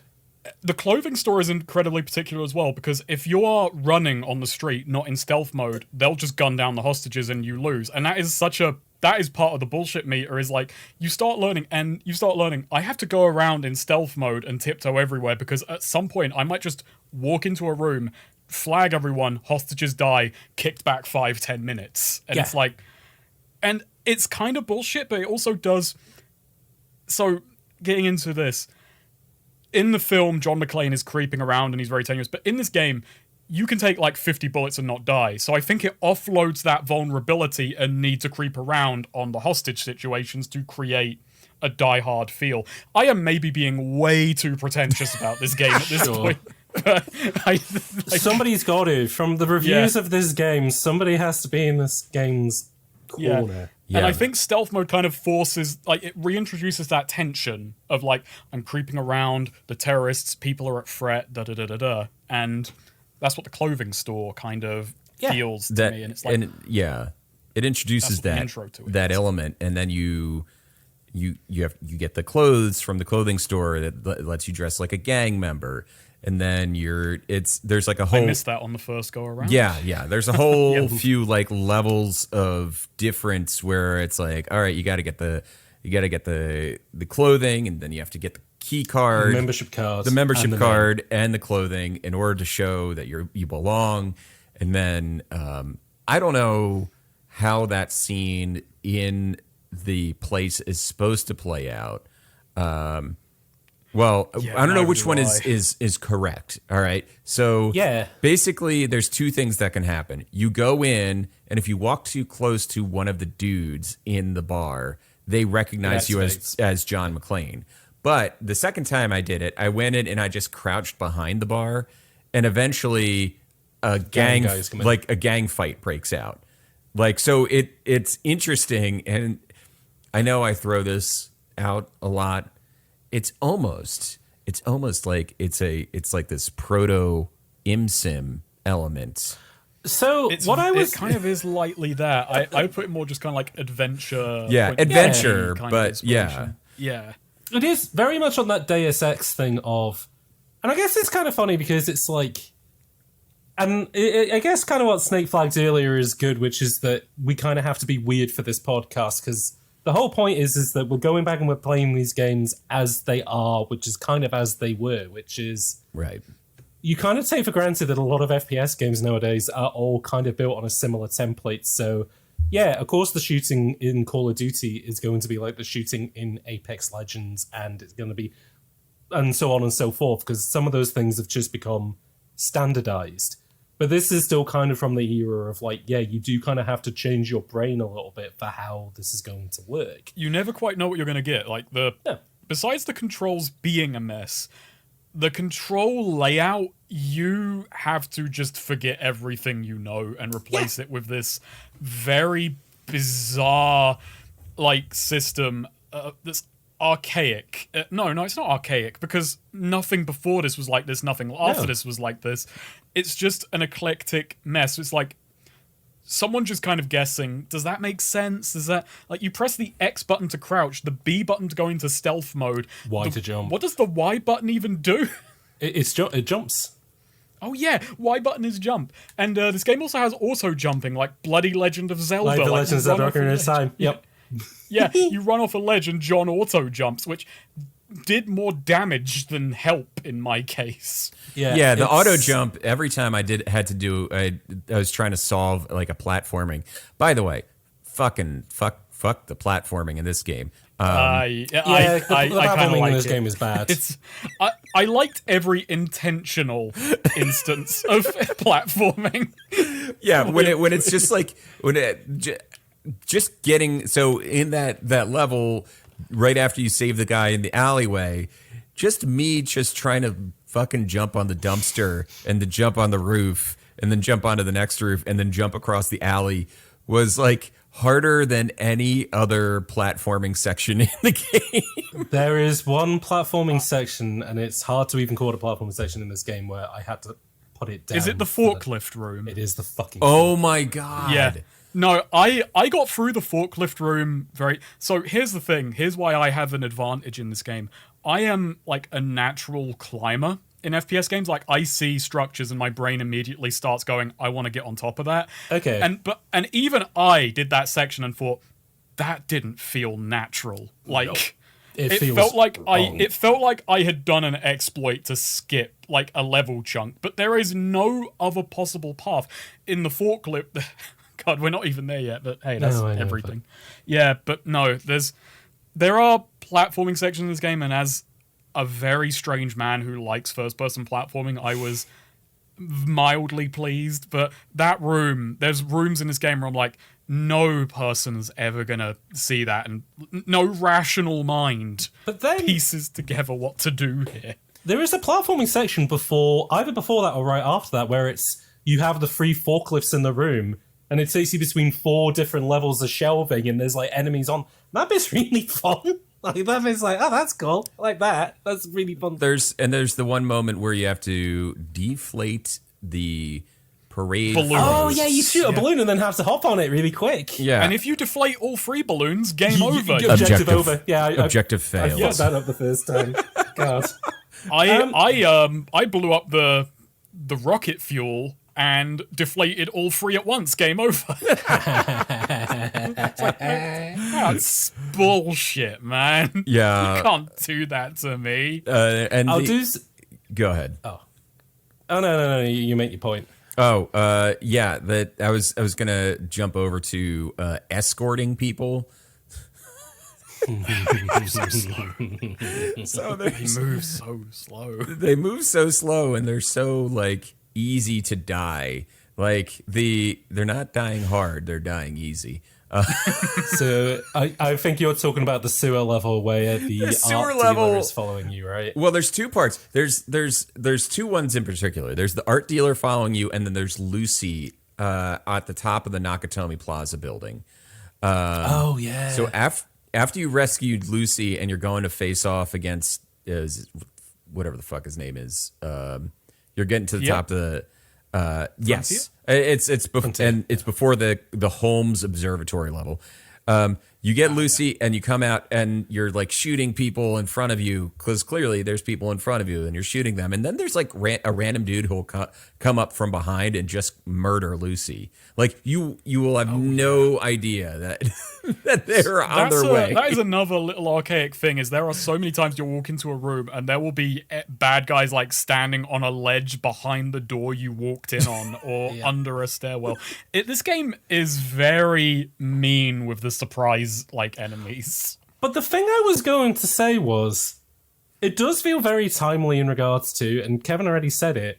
It feels like Soldier of Fortune had that level of bullshit in it. A lot of the Raven games we played were very bullshitty like that. And again, like, Oh yeah, we can't say like, oh, that's a free pass because we had to all play this game. But it's bizarre reading reviews at the time and being like, this game is a fucking write-off. It is shit. And it's like, no, this game is riffing on stuff that like Rainbow Six did. This game is riffing on like, it's pretty on par for what you guys are experiencing at the time, writers. yes.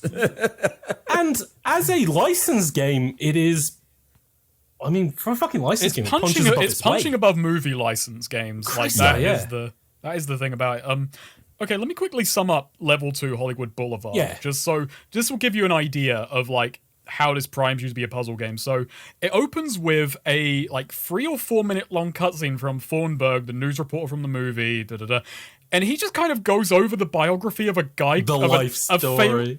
He does the life story of a guy called Jack Frontier. I know his second name is Frontier. I can't remember his first.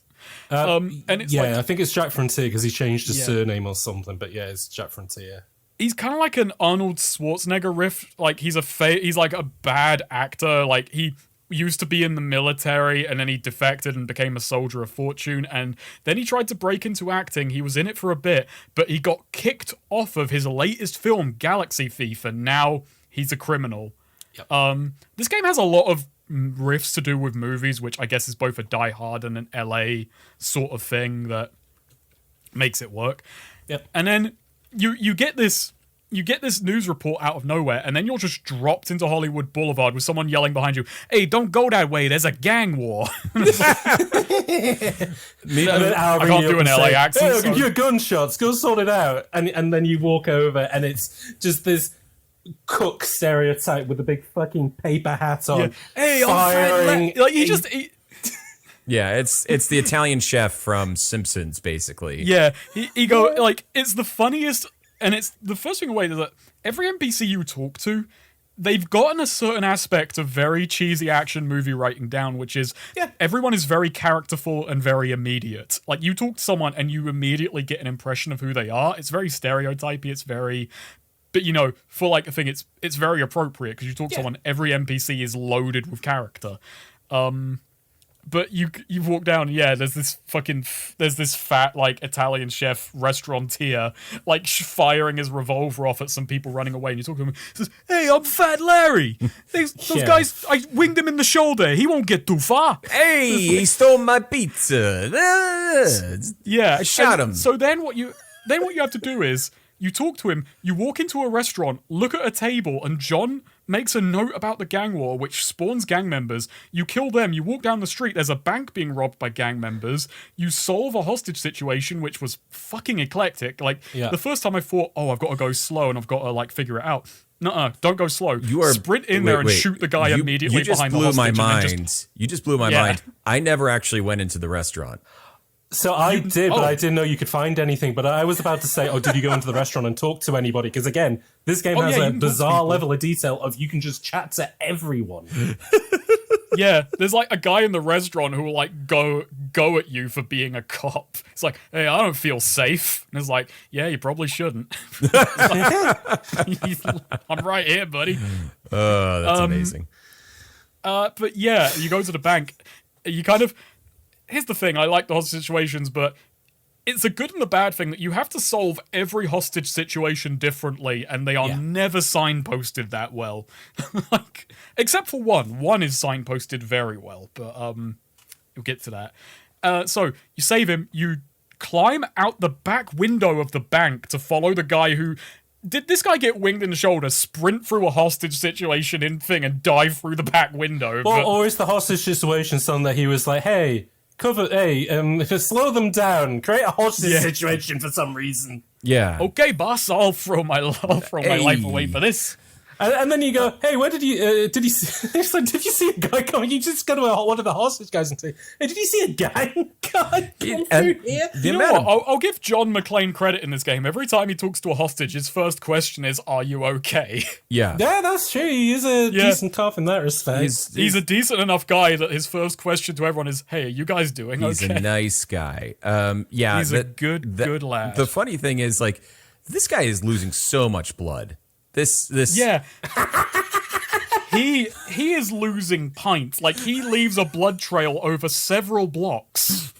Several city blocks through Los Angeles. Yeah. He is, I think Larry was right. You probably didn't need to actually follow him anywhere. You probably could have just let don't worry, this you'll one be go. dead. He was gonna bleed out. Like, that was... It'll be tomorrow's special. The thing is, when you find him, you don't even, like, arrest him and get him medical treatment. You just finish the job. You just blow him away. Just another bullet in. Yeah. So you jump out the back window. You save this guy from three people. Yeah. Did you guys talk to the Yeah, first no, and he person said, who saved in can that you alley?" not report this? I'm not meant to be in LA. And it's like, what? Yeah. My wife thinks I'm somewhere else, and John's like, so much for saving an asshole. Yeah, I remember talking to him. And I was like, so every time I would save him, and every time because obviously I failed the objective so many times, so I had to do this situation dozens and dozens of times. So I save him, talk to him, and I realized like, oh, I don't actually need to talk to him. I just need to diffuse the situation and move on. I got to a point, and this is why I never probably solved it from him. I would just it would be a hit and run. It would be John passing by and just solving this hostage situation. Yeah. Like, this guy's just being stuck up, and this fucking streak of lightning flies past. 3 men are dead, and like, oh, okay. My day just got better. All right. Yeah, wow. That could have gone worse. And then you climb a dumpster, jump over some rooftops. John goes, whoa, easy there, John. Whoa. Which always stuck out to me. Like, Hey, what this are guy you making me do leapt this, off- John? Yeah. You go through a little office complex shooting everyone. Get out onto the street again. You then have to go into stealth mode, sneak into a clothing store. If you go through the door, that will alert everyone, which isn't a rule all the time. Sometimes you have to go through doors, but this one time, that sets things off and all the hostages die. So instead, you have to walk through the broken window, which is... God, And, do you know what the weirdest thing is so that particular. every time it is set off by John saying, "Party's over." Like, he's announcing himself and ruining everything. Like, Yeah. Like, it's rubbing it in the player's face that John has fucked up and he's gleeful about it. Oh, John. Yeah. You son of a bitch. but yeah, John, you can the party either is do only that, over for the hostages. or you can do what I did, where I was like, maybe I'm not meant to do that yet. I'll see if there's another way in there. And so I went to the record store next door and did that bit instead. Huh. Okay, so you could do that non-linearly. So you can do the record Yeah. store thing first, and then go backwards through. Oh wait, you're able to get into that store through the back door, aren't you? Yeah, exactly. Because But I that would thought you put had you to in do the- that because you had to take the guy, because there's a guy in there that you have to take out. Oh, I thought The there guy was. that's Yeah, the but- guy that you shot that is shot in the shoulder is in the record store, and that's who you. Oh yeah, no. So sorry. So you do the record store, and then behind the record store are a bunch of guys like stealing records, and you shoot all them. But then you can sneak into the back of the clothing store. You can't take the guy hostage from there, but there is another gang guy in there and a woman getting changed. Oh yeah, I did peek in on the woman accidentally. Sorry, ma'am. Yeah. He's like, whoa, sorry. Whoa, hey, say yo. There's also, and you can open one of the changing room things, and there's just a gang member in there with a gun. Yeah, And you Duke just blow 'em away. Nukem level like enemy placement. That's This- like this does. Oh, okay, I'll get into it. I'll talk about the Duke Nukem stuff in a second, but that is very Duke Nukem-y. God. And yeah, so you sneak in, you have to sneak in, take the leader hostage, and this releases everyone. And then on the counter, which I missed the first time, is the gang disguise. So did I. Why Yeah, would that be in a I- clothing store? Who cares? It's there. who cares? And I've already forgotten how the fuck you get the membership card. Is that from the You guy? get it from the guy in the on record shoulder? store. Ah, okay. Yeah, Because and then I you was have to put on. I was wondering exactly the same thing, and I was Yeah. like, "How the fuck did I get this?" And then in the recording, you get it from the guy in the music store. Yeah. Which sounds a cute bit. Is the guy's like, we have a sale on gangster rap. Wink, wink. Oh, you can talk This to the isn't guy the for time for that. ages. We have it under the table. Wink, wink. Oh, I didn't know that. Wow, Okay. so Oh, I yeah, if always you keep came in talking from- to him, he keeps like trying to lead you on and be. I didn't know that because I always came in from the back. yeah. That's So God, this game's just unraveling. It's- so This much. game's a 10 out of 10. This game, I don't know how they scored it so low, to be honest. Now, like aside from all the bullshit in this game, and there is copious amounts of it. Or even just on the most surface level of it kind of looks a bit shit. Yeah, and it I don't, controls and really and badly. and But I think whatever. I think in the year of our gaming lord 2022, we've all set aside the graphics argument, especially in like the critical spaces. I think we're like Krista, yeah. we're like, oh, who the fuck cares what it looks like? I mean, what was it? What was that game Chariot kept fucking talking about last year? The one that looks like shit. Cruelty Squad. Cruelty Squad. Oh yeah, Cruelty Squad. Yeah, but the Cruelty Squad is like intentionally. And that is an art style push. Yeah, but I mean it's also terrible to look at.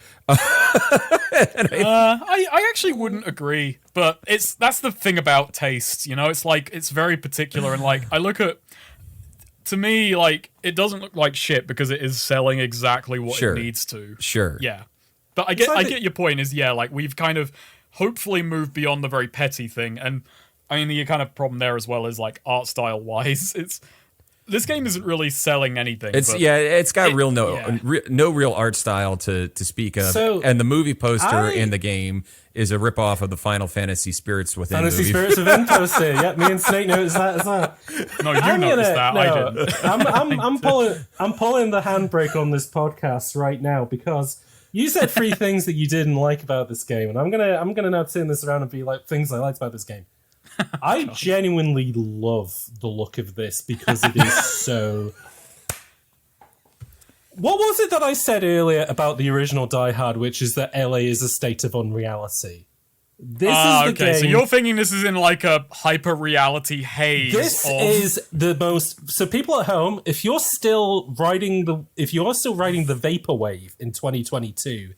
This is the game for you. And we said this earlier in regards to it looked like an James, I'm going to say this because this is something we said off camera and it's very apropos with what Kevin said about Chariot.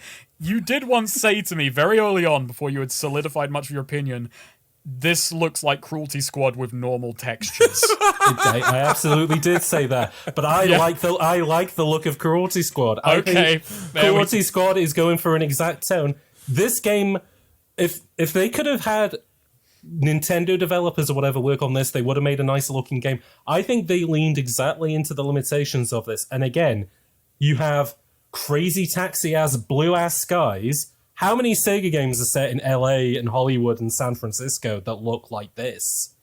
I think this is what Virtual Cop could have looked like if they had made like a less arcadey, more in-simmy version of it. And again, and that leads into, and I'm sure we will talk about it across all the levels, but my one thing is, I love the fact that this game is set in LA because they use so much fucking the kind of level 2 hits you off the bat, and Hollywood. They use so much Tinseltown shit. And they use, Man's Chinese Theater. You got that's level 3. Like level 2 is figuring out how to get into the Chinese theater. Level 2 is Hollywood Boulevards. It looks like it's so sun drenched and it looks this game looks awesome. Like in regards to, I have never seen anything that looks like this, and I think it is aged into looking like such a weird curiosity. And again, there are indie devs who are striving for a game that looks like this. And I think it goes along with the fact that it is this kind of slightly unrealistic hostage game, hostage negotiation game. I think it just works so well for me. That's the thing. So no, I'm pro visuals, but I'm sure the developers would have liked them to look better if they could. Maybe. By the way, the developers of this game, which we forgot to mention, well, I said the name of them right at the beginning, but I just want to mention one quick thing, which is, so they're called Bit Studio, which, Kevin, you might appreciate this. They were the go-to licensed game people during the 90s. They made Wolverine Adamantium Rage. Oh, okay. Nice. Which, I don't know if you remember, it was a meme back in the early internet of, it's the one where there's the picture of Wolverine using a computer. Have you ever seen this picture? It's quite funny. It's just him using a computer and looking really confused. But the one game that they made, apart from this, the one game that they made which people do genuinely agree is really ambitious. They made a game for the Game Boy called Warlocked, which is a fucking Warcraft Orcs vs. Humans RTS on the Game Boy. And it was published by Nintendo because they were like, oh, this is the real shit. We want our name attached to this. That's interesting. So these people could have hit when they needed to. Oh, yeah. So they got the juice. They got it. Yeah. They got that juice. You know what? They got the juice. You know what? I think you pilled me. We've bit pilled you. You bit studios pilled me specifically on the graphics of Die Hard Vendetta. I think I'm subscribing to your newsletter on the graphics being intentional vaporwave hyper reality of Los Angeles. When I say intentional, I mean I'm not sure I'm with James on the wavelength. I'm not bothered by it, but I think the game looks like Play-Doh. Yeah. When I say intentional, I mean they couldn't have done better with the technology that they had, and probably even the time that they had, or the budget that they had on this. Like, this is still a licensed game made in the early 2000s. And honestly, it looks better than Soldier of Fortune. Oh, fuck yeah. Should I finish? Let me just finish the stage. Sorry, go for it. Yeah, sorry. So you get the membership card, you get the thing, you put them on, then you have to go to a tiny hidden away nook pool club. Yeah. And as we talked about earlier, I fucked it up as well by going too close the first time and getting gunned down and killed because I was just getting shot a lot my first time through. Then the second time I hung back, and eventually, like, in the midst of, like, I meant to deliver something to Sergio, but I don't have anything. I felt very awkward. Like, what am I meant to do in here? I can't get too close to anyone. I don't actually have a package. Yeah. Then eventually another gang just rolls up and a gunfight begins. You get the keys to the Chinese cinema. You do platforming over road maintenance. Yeah, you have to shoot. You can shoot a thing full of rubble and it can fall on the guys who are inside that. For some reason, there's guys in there. Yeah, and it's taken over. A gang just is running the Chinese theater at the moment. You have to activate like a excavator to drop stuff into the hole to clamber over. You get in, and that's how the level ends. That's level 2, and it's like you've had to solve 4 or 5 puzzles. And it's like, this is maybe not what I expected. And the thing is as well, like, for people at home who haven't played this, just to explain this, there is no, like, arrow. Like, there's no Bioshock arrow telling you, or, like, something doesn't pop up to say, now do this. The only things that pop on screen is to tell you that you have completed an objective. Sometimes you don't even know there was an objective. You have to just intuit this from exploration. That's something I wrote down in my notes, which really amused me, which was the sheer literalness of some of the notes. Like, in many games, so there's an objective in this game which is find out how to avert rocket launch. In any other game, that would be done by averting the rocket launch. In this, you find out how to avert the rocket launch, and it's like, objective complete. You figured out how to avert the rocket launch. New objective, avert the rocket launch. I don't know why that cracked me up. It's like, I've never really thought of just how literal the interpretation of that. Very literal.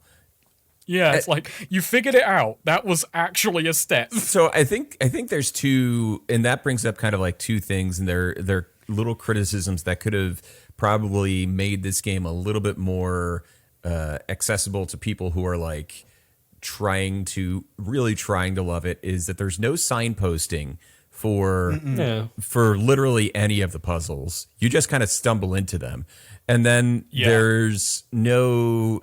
I think nowadays we kind of fall into the there is like some sort of marker. Like I like using Dying Light as a pretty good example of like 3D platforming, first person 3D platforming, where there will be like something on a ledge that is clear draws your It's the kind of, it draws your eye to the fact that this is where you're supposed to go, rather than like just jumping constantly onto different boxes for like 20 minutes, like, oh, that's the thing. Yeah, it's like everything you can platform on has a blue tarp over it. Right. To kind of like go, hey, this is everything a in Uncharted is yellow, everything in fucking Rise of the Tomb Raider is white that you can clamber Mirror's on. Edge was like very, very forefront with it. Like, if something is red, that's progress. Right. That's what you've got to put your mind on. And yeah, this game has none of that because it goes for very naturalistic environments, and you walk into them, and it's a naturalistic environment which has a movie-like hyperreality puzzle, and the visual language is very weird. And it's like, again, it's going back to the movie thing of it wants you thinking like John McClane, but Yes. the reason John McClane could think like John McClane is because he's on a script.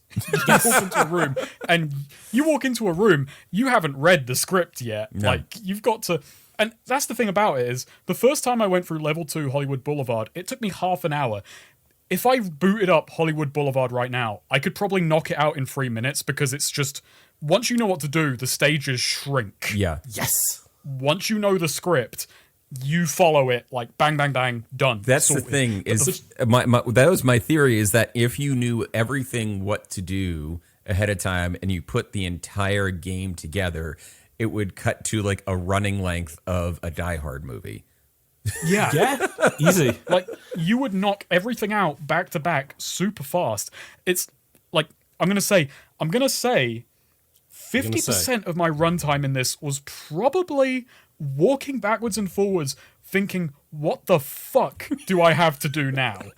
And then when I figured it out, I was like, I was sometimes annoyed, sometimes like, okay. Like, you know, So here's the thing. it was a mixed bag. I didn't use a walkthrough either. And I had the same thing of I would figure stuff out and go, how the hell did I figure that out? And that kind of leads me to think, like, am I just so, like, I've never worked in the games industry, so it's kind of like, am I just bamboozled by this because I couldn't imagine how this would work in my head? But is this, like, the quality of a good game designer that you go, wow, how did I figure that out? Rather than, like, there was probably so much happening behind the scenes that made sure, of course, you were going to figure that out. And whereas, like... The game is very smart about locking doors behind you so that Yes. you kind of try and go backwards, like, did I miss something 5 rooms ago? And the door is locked and I haven't failed. It's like, no, there is definitely a solution within this tiny area that I have not seen yet. Right. It's very Super Metroid in regards to it's a giant map, but it very cleverly restricts you all the way along. Like, there's very few places you actually can go time by time. Which Right. It's good game design.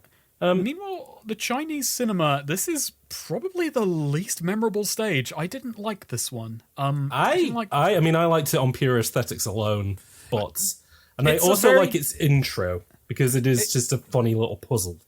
yeah. The intro was like, I ran through that door so many times, like, what the fuck is going on? I am proud of myself that I pegged it in one, is that you walk... So, start of the stage, you walk through a door, and this, for some reason, triggers a chandelier to drop and kill a member of, like, a hostage. Objective fail. Yeah, so I kind of thought, oh, can I shoot out the window? So I shoot out the window and you walk can. through, it's fine. It's like, why are you standing here? You... He's like, they've taken I other think he's people been taken hostage. You had to undo his right. bandages. Oh, yeah, never mind. And that level Yeah. starts with a full-on view of the Final Fantasy Spirits Within poster. You're standing right It there. also starts with a game that it reminds you of the fact that this is a game from 2002 because it has a very badly done homosexual man stereotype. Oh, yes, yeah. He is very effete, very Yeah. camp, this And he is hitting on John McClane. and very John's cool. like, it takes all kinds, Los Angeles, huh? I hate LA.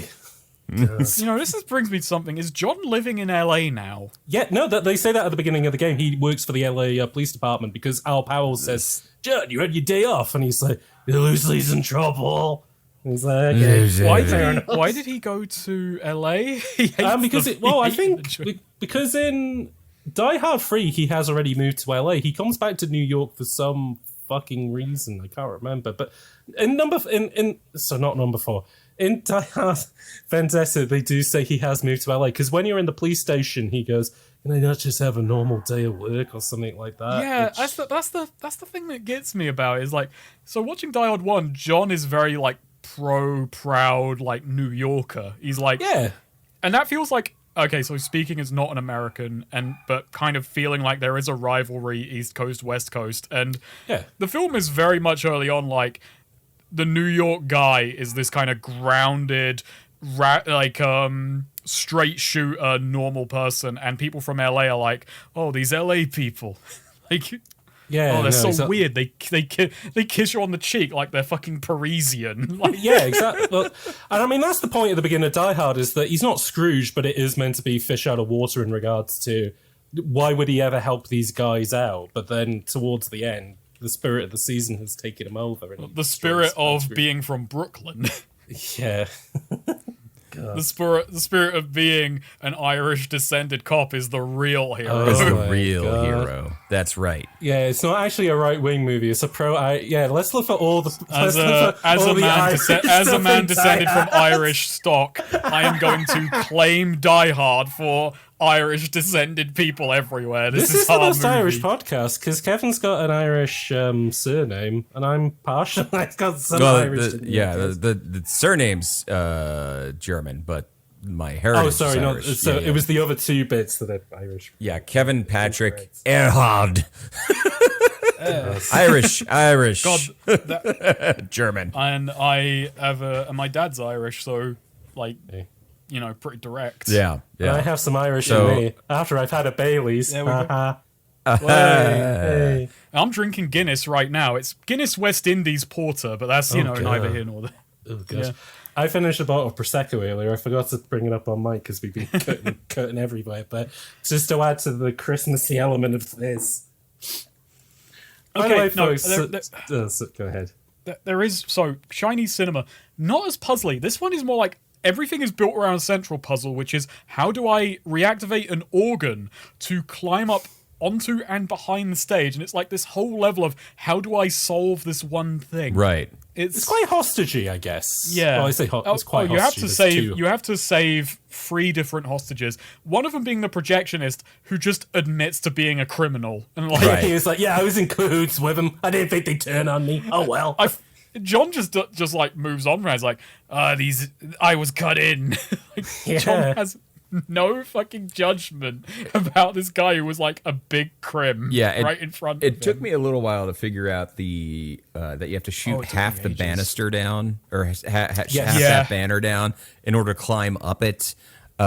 Which, you know what, I got to give Die Hard Vendetta props because it does a lot of things. Because on the bullet time bingo card, we have a lot of like the shitty ladders. And Die Hard Vendetta really varies what can be used as a ladder in this. At one point, there's okay as well. yeah. There is the thing is there is an incidental bit of dialogue which might trigger, and I say might just a thing where John will say, like he will mention this banner which is hanging. Oh which yeah, he leads says it looks to quite sturdy. Yeah, but which is apparently a hint to shoot and make this flyer drop, Yeah. which lets you climb up and get past the locked doors and higher up into the Right. the cinema, and which is where you have to solve the rest of the puzzle, which is giving power back to the organ.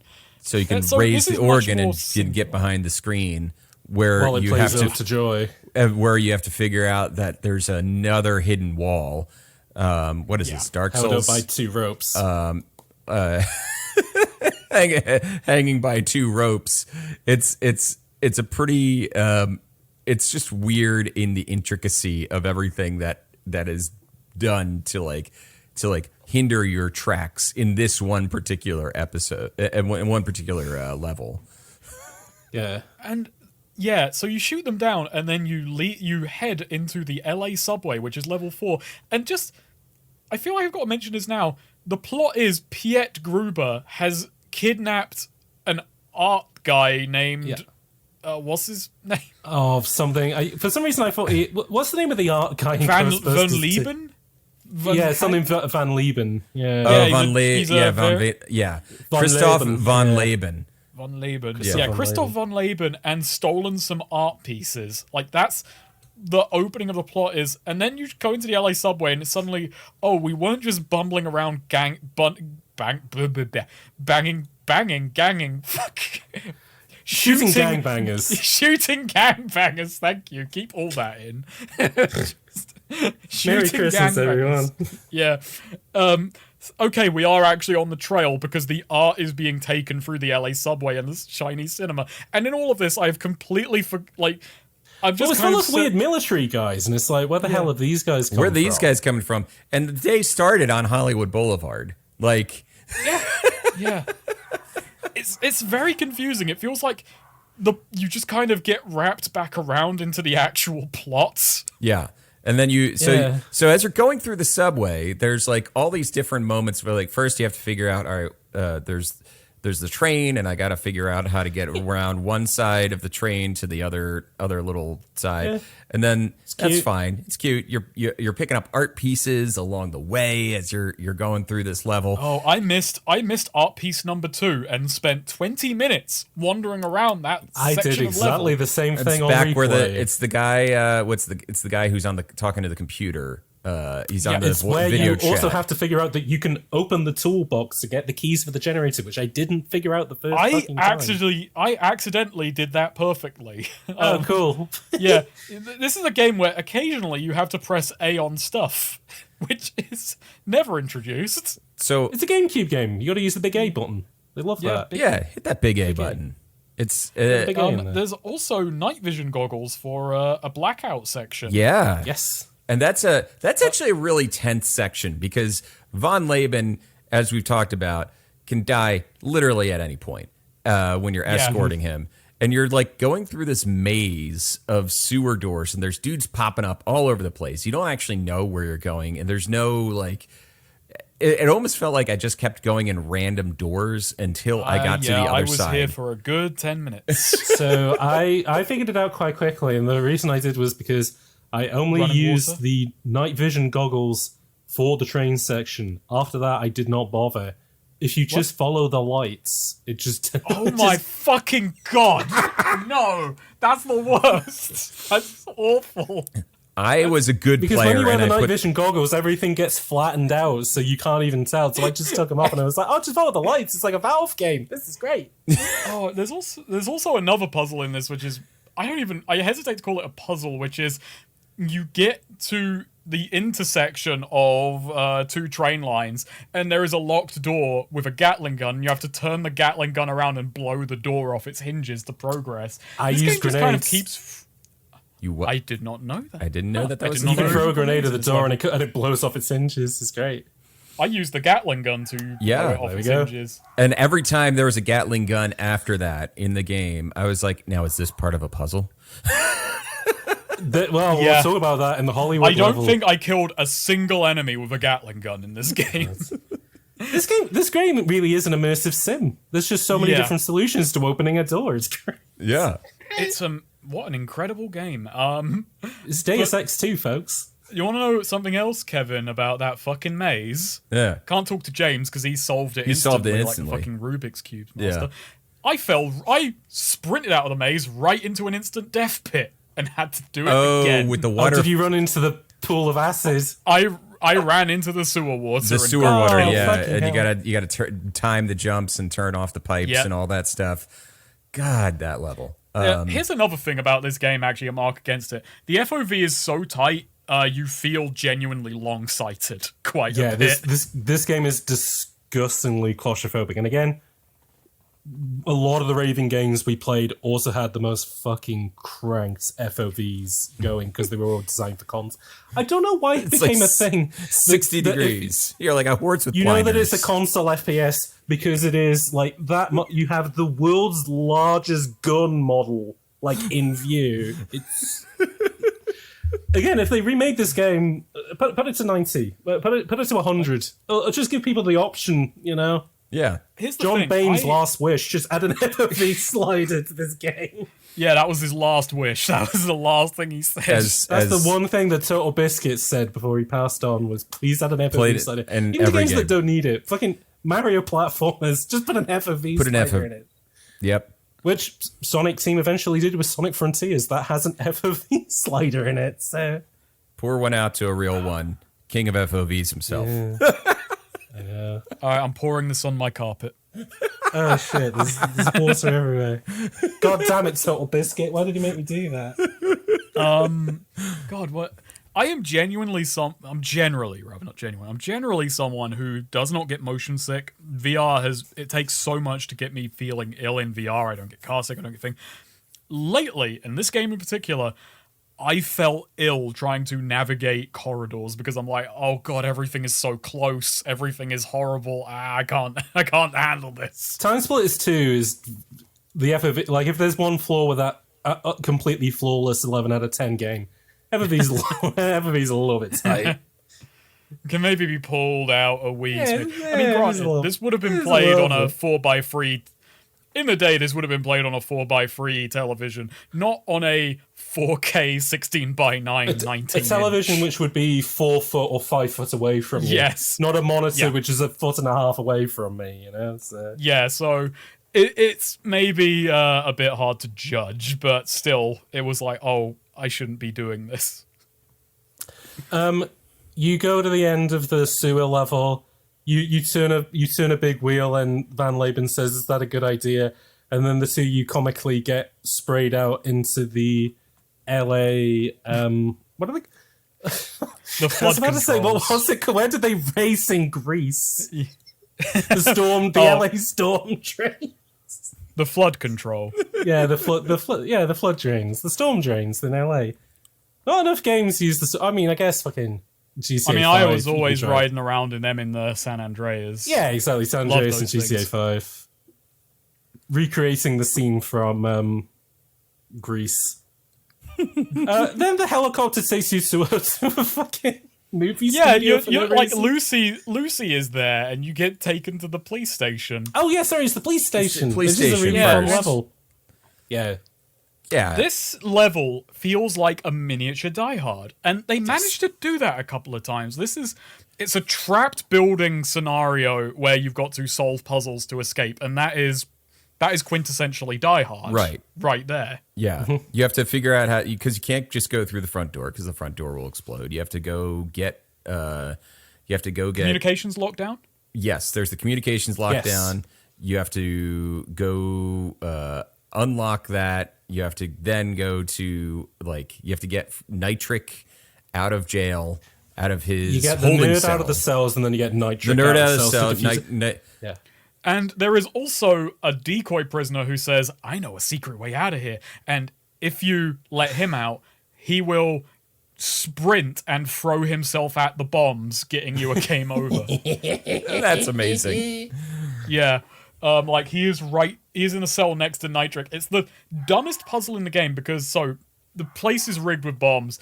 There's one cell where there's a guy crouched over muttering to himself, and he says, I know a way out of here. And next to him is this calm guy leaning his walls going, oh yeah, I made the bombs. I actually made the bombs. Yeah, Which I know how to deactivate them. I He's thought was weird the first time I played that because I didn't really explore that much. Early on, before the bit where you say Thornburg, you can go into one of the police rooms and they have an old-fashioned projector with an acetate on it, and you can open that up and it shows you who Nitric is and the fact that he is a bomb guy. I did not know that. That's what I mean. This game's great because it's just full of it's so weirdly well thought out. There's so much thought put into so many things, and I would say it's wild that there are all these little details, and it's almost like a Jello mold that never quite set properly. You know, you put it in. Yeah. It's kind of like a Jello mold, and it's on the player to make it into shape. Yeah, Right, you it's do like, you have gotta to. get it. Again, it's the bullet time mindset thing of the only way that we managed to kind of click with Soldier of Fortune was you kind of have to be on its wavelength. You can't be because we put Singularity at the top. Oh wait, oh no, that's spoiling an episode we haven't done yet chronologically. Cut that. Cut that. We really liked Singularity though because it was the most modern of the stuff that we played, but it just showed off how good they were as a developer when you could compare that to newer stuff. But Soldier of Fortune was genuinely impressive in regards to, they're going for a Rainbow Six kind of thing, and when you go with that kind of mindset, this clicks really well. And it's the same with this where. When you realize they're trying to do a hostage game which wants to split the difference between something a little bit more running gunny and fucking Deus Ex, no, this is genuinely impressive. It's just that the surface level of it is, it's like in a fantasy film where you see a woman in rags and you go, she must be some kind of ugly witch, and then she tears them away and she's actually the fairy princess. That's what Die Hard. Put that on the back of the box for Die Hard Vendetta. It's a lot. Reginald Val Johnson. Yeah, is in this game. It's a lot better than you realize because By the way, if you were missing Reginald Val Johnson, he is back with a vengeance in this level. Oh yeah, so Al Powell, Al Powell. in his arc in the film is like, I can't draw a gun again ever since I shot that child, which doesn't play quite as well in our modern day. right. No. Like, that's not quite as sympathetic as it may have been back then. It, like, there are terrorists in the building, and he's, like, ready to go. He's like, all right, John, let's go. And he, like, draws a gun. He's like, there's more coming. And He's got two guns. He's like, I'm gunslinger Al. I'm going to kill so many children. I want to believe that Al Powell, Reginald Val Johnson, is the only person in this game who is properly mo-capped.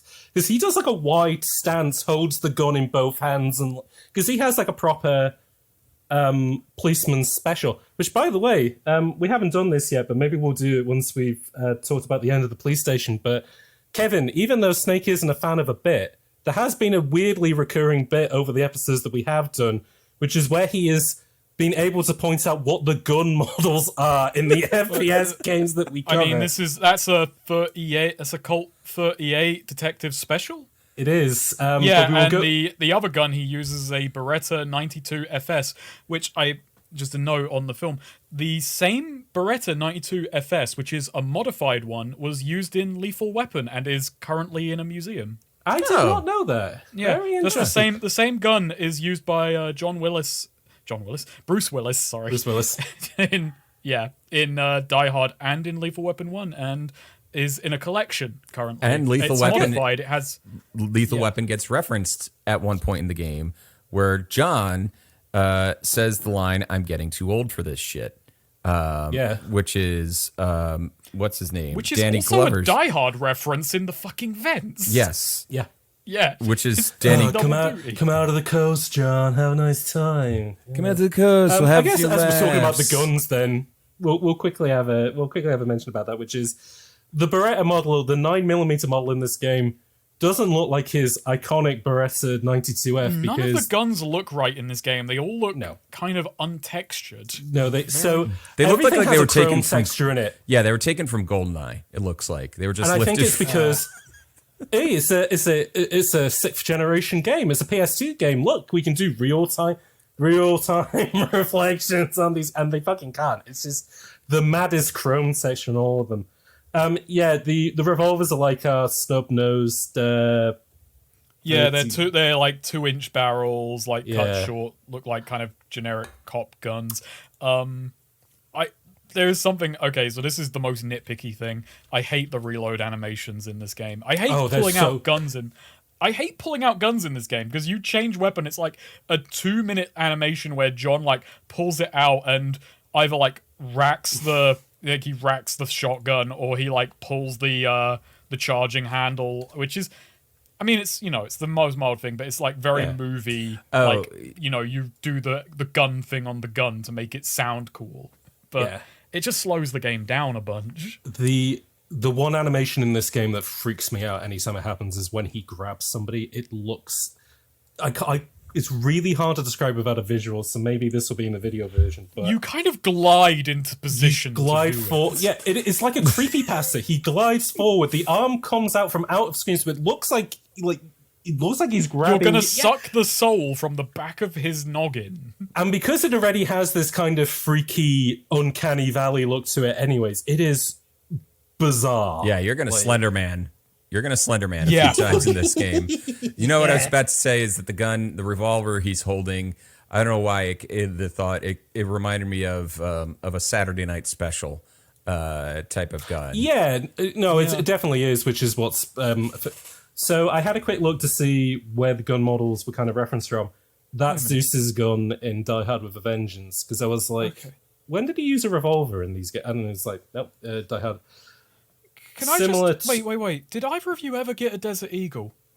I did not know. Yes. I didn't know there was one in the game. Okay, where did you get a Desert Eagle? And did you get any ammo for it?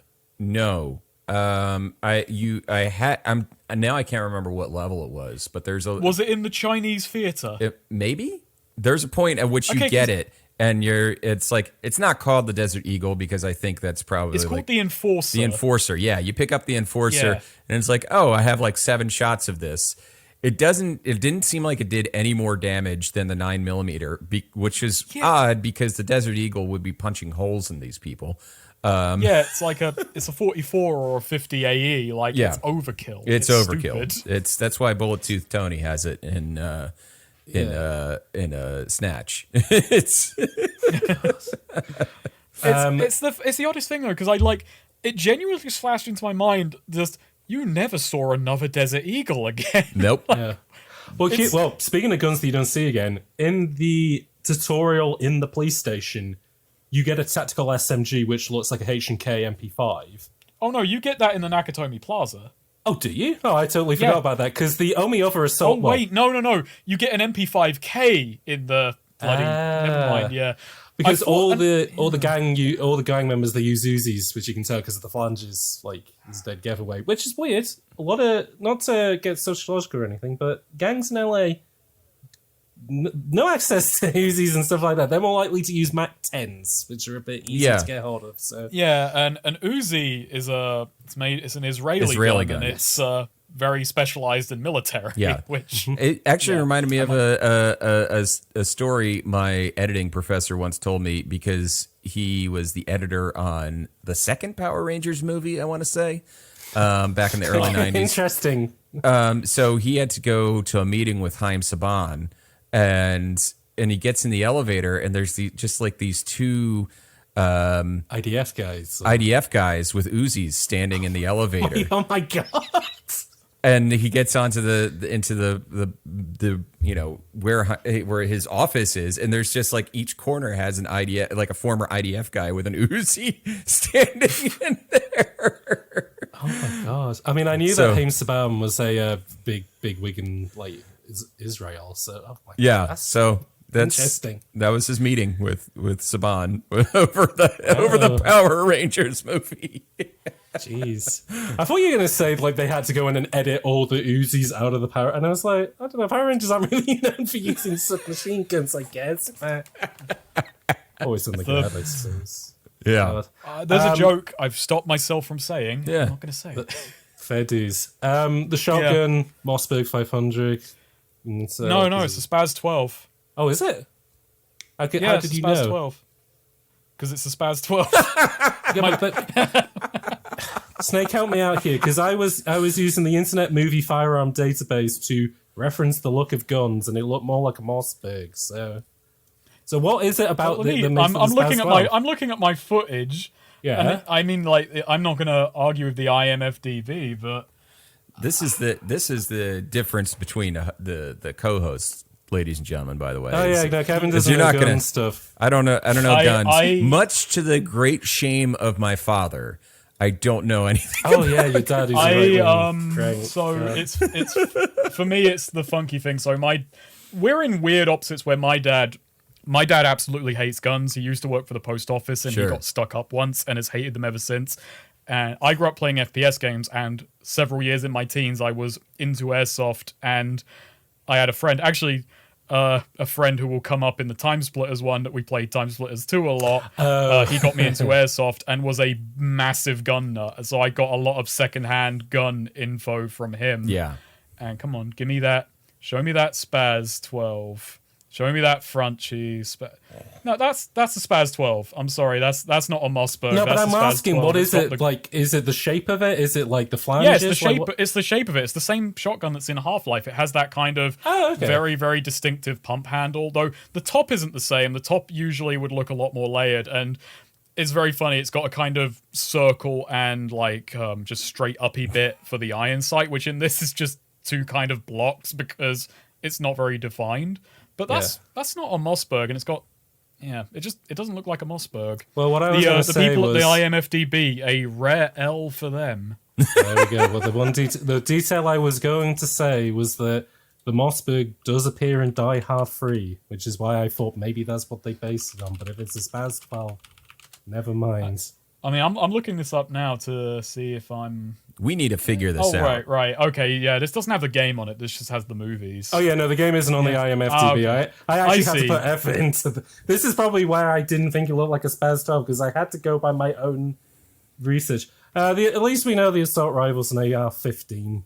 That's the main thing. I actually don't know enough about M16 AR model guns to dispute. So the only reason I say it as well is that it's based on a particular one which was made by Bushmaster, because it's based on the guns that they have in Die Hard with a Vengeance, which Bruce Willis asked for a custom made one of those to have for his own sporting collection. Whatever. He just wanted his own AR-15 after Die Hard with a Vengeance. I've got to retract statement then. This was not a rare L for the IMFDB. This was a rare L for Die Hard Vendetta for failing to pick the right shotgun.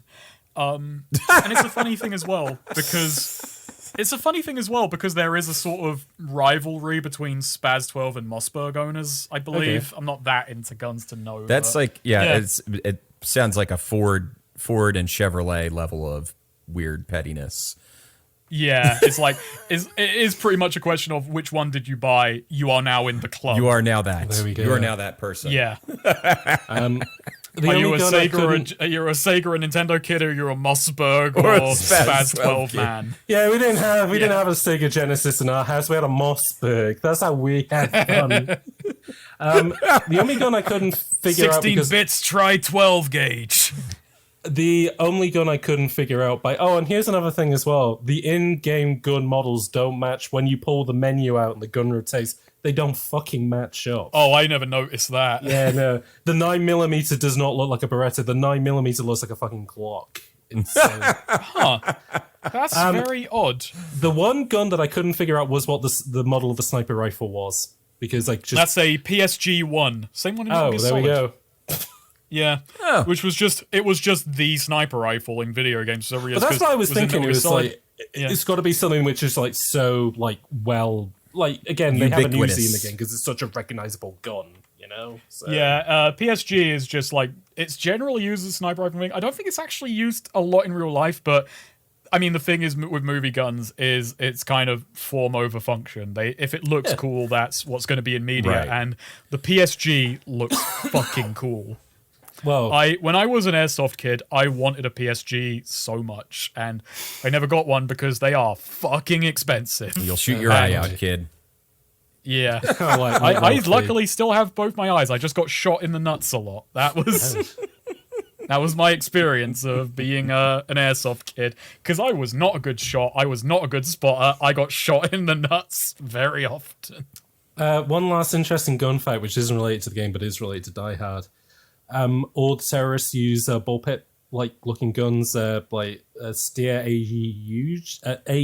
Steyr AUG, which is and the reason that they all use them is to create contrast between McClane using a Beretta, a nice American gun, and these exotic terrorists who all use exotic looking guns. So, that's an interesting way to put it. They also smoke different cigarettes than him.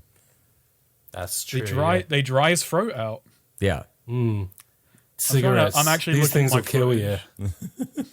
Which, that gets a call back. Everything gets a call back. John is not allowed to say anything.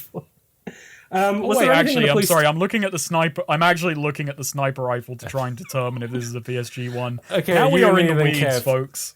Anything in the police station we haven't mentioned yet, which we should bring up? No. I'm fairly confident it is. It might be FN foul derivative. I'm sorry to the audience who does not care and the audience who cares too much. Don't worry, they don't listen to this podcast. You're fine. You know, you'd be surprised, as I've noticed with Pixel Lit, that's... Oh, yeah, that's... You'd be surprised. Here's the problem is, I am the gun expert of this podcast, but only in relative terms. I am not actually a gun expert. I just happen to know slightly more because I liked them as a kid. Yeah. So in the police station, there's not much else that happens. You go outside, you kill a few more people, and then It's a Joker gambit, basically. He rigs the thing with explosives so he can escape. Yeah, he disables the explosive, runs off, and then 5 seconds later has teamed up with Piet Gruber and taken Lucy hostage. And it's was this pre-planned and a gambit, or did they run into each other and Nitric was like, "You hiring? I'm on the job market now." I guess Piet was yeah. Piet's yes. Here's my credentials. I make bombs. I do want to quickly mention here about Piet Gruber, because this is like one of the first times you actually hear him. If you thought our Alan Rickman impressions at the beginning of this podcast were fucking bad, Oh, God. The guy that they hired for Die Hard Vendetta is... He not sounds incredibly wooden, rather. It's like Terry Wogan, but wooden. Oh god, yeah. He sounds like a guy who can't do the Alan Rickman voice, and in struggling to do it, just comes across incredibly flat because he goes, Mr. McClane, we meet at last. Time to shoot you with my helicopter. Like It is an AI recreation of Alan Rickman, which has been sedated. It does sound like Alan Rickman on Prozac. It is just like... Someone has gotten into the water cooling system of a PC and injected it with morphine. He also seemed, just like from appearances, Piet seemed way too old to be Hans Gruber's kid. So I was thinking this. If his dad had died in 87... Oh yeah, because that was the Mossberg fact I was going to say, was that the Mossberg isn't Die Hard 3, but it isn't in Die Hard 1 because it came out the year before Die Hard 1 in 87 and Die Hard came out in 88. Is there even a shotgun in the first movie? I know. So if his dad died in 88 and this is 2002, that's what, 14 It's 14 years later, yeah. He could have been a wee lad. But this no, kid yeah, would he have had shouldn't to be have been- old. He shouldn't be old. If we give him the benefit of the doubt that he's 30, he was 16 when his dad died? I mean, how old is Hans Gruber? He's like 40, right? Yeah. Well, that's the thing about Rickman, was that was his first like big Hollywood role, and it was when he was in his 40s. Yeah. And so, assuming he had a child very early on in his life, and based on how much the son hates him, didn't pay much attention, but he somehow got all of his dad's mannerisms. He hated his dad so much that he dresses in Armani suits like his dad, has a beard and hairstyle like his dad, and sounds like a bad imitation of his dad. Right. And is, spoilers, is faking that this is a revenge plot, but it doesn't... So, I'm just going to get ahead of myself a bit. Yeah, the just tell us twist the twist in of the Die Hard game. that it's not even a twist in Die Hard. They are very apparent with the fact they're only aping to be terrorists as part of their escape plot. Yeah. Like, to make it believable that they died in the explosion, whatever. But in this, he's only pretending to... this is revenge, but he is pretending so hard that he takes Nakatomi Plaza hostage with your daughter for no conceivable gain to his plots. That's just how into it he is. Like, he is so committed to the bit that he just does the bit. Yeah. He's so committed to the bit and then that you get to the roof and he's like, actually, I didn't care about my dad. It's like, you have a funny way of showing it. he steals both his dad's plot and his uncle's plot simultaneously. Oh, yeah. Because his uncle's idea was doing it as like a revenge thing, and it was never about revenge. So it's God, Piet, be a little bit more original. You are the least original Gruber. Come on. Maybe they didn't talk to each other that... I mean, this was before, like, the internet, I guess. Yeah. Maybe they didn't chat... Maybe they didn't have Facebook or MySpace. They didn't chat to each other that much. Yeah. Maybe that's why Piet did the art heist as well. He's like, well, I need something original for this. Yeah, let me just throw in an art heist. I'll just kidnap the guy who's kind of like the art guy in Ghostbusters too. That'll be funny. Yeah. Actually, I mean, that was probably just because the art heist was probably just a cover because he was after Lucy. That's the thing. I'm not quite That's sure. what I mean. was It's cover for going on. Lucy, which is cover for Jack Frontier, who... I don't even know what Jack Frontier's plan was. I think he was just angry. Jack Frontier was just pissed, like, that he got kicked off of a film, so he powered up of with fucking Gruber. Galaxy Thief 3, even though the second one apparently was a bomb. Well, the third one was a bomb too. If his plan would have worked, Hey. big bomb. Bing bong. You get out of the police station and you fire. You have to shoot like 100 guys, and it's really wide open. And that's the only part where I think kind of the shooting sucks. Yeah. Yeah, There's it's very little cover. It's not great. Here's the thing about the enemy. No, the thing is, those are the easiest gunfights in the game because if you are moving, you will never be hit. Yeah. Like, if you just move left to right and pull the trigger, everyone in front of you will die. It's only when you are forced into tight quarters, then the enemies kind of bullshit you, that you can really get hit, which is 90% of the game. Right. Yeah. Yeah, it's funny to say this in a shooter, but you just kind of put up with the combat to see what weird jank puzzle you get next. Yeah. Yeah, which is interesting because I would say the police station is kind of where things turn around, because pretty much every level after this for me was a treat because of how the weird stuff that it introduced and kind of what they did with it. Which because like I do have one note on this, which is just the funniest line of dialogue in the game, which was, so this level, the Century City Police Department also introduces the proximity mines trap, which there's two ways of dealing with it, which is either you sprint and you will always outpace the mine, or you shoot it, or there's three ways, or you just kind of walk in and walk out to trigger it and go past. But literally what I did was I kind of got introduced by John walked into a room, I saw a guy planting the bomb, shot him, the bomb exploded, and then John said, "Hope you're insured," as I blew up the police station I work at. Sure hope we are. the police station introduces a mechanic I really like, but I'll save it for when we talk about the prison because it's better used there, I suppose. Because I want to talk more about my favorite level of this game, which is Lucy. So Nitric, PA Gruber. Oh, they shoot the art guy at this point. They kill Lieben. Like, he's just done now. The whole art thing is pretty much. Actually, no, that gets resolved next stage, but it really doesn't matter that much. Al Powell is there for no reason. reason, just because Reginald Val Johnson is in this game on the box. He's on the box art, so you got to put him in there. You gotta whack him in. And they fly off in a helicopter. And for some reason, John knows where this helicopter went because it went to a Hollywood film studio. Bit Studio, in fact, is where it went to. Huh. And, Interesting. Cute detail. Yeah. Did you not notice that it was actually I Bit did not Studio? notice. Yeah. I'm very, very blind. Yeah. There we go. Yeah, I thought it was skipped thought it was right funny. past that.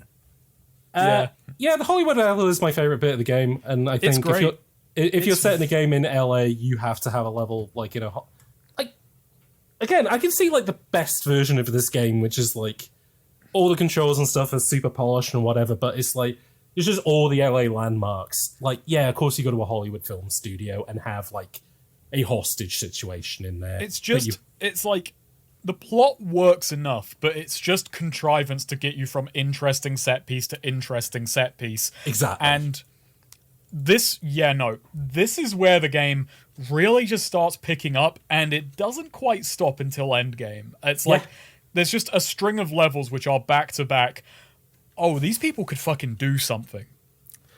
Yeah, no, exactly. Like, this is where the concept of this game, this is when I say like this game should be remade. This is when Ode to Joy should start playing. Yeah, right. This is where like the potential that this game had shines its brightest. Like, this is where this game is like, oh, I actually enjoyed this more than Metroid Prime. Because you don't go to a Hollywood studio and there's not a bit where you go through a castle and can blow out the walls in Metroid Prime. Yeah, you're just going through the Torvus bog thinking, well, I could be playing Die Hard Vendetta right now. Time Splitters 2 doesn't have a castle level, but I wish it did after playing it in Die Hard Vendetta. So, just to sum up Hollywood Film Studio is, the gimmick of this level is basically that you go through film sets. And this gimmick is so beautifully done, and I don't know if it's an element of cheapness or this game trying to have filmic pacing. This game basically never repeats a single puzzle it does. No.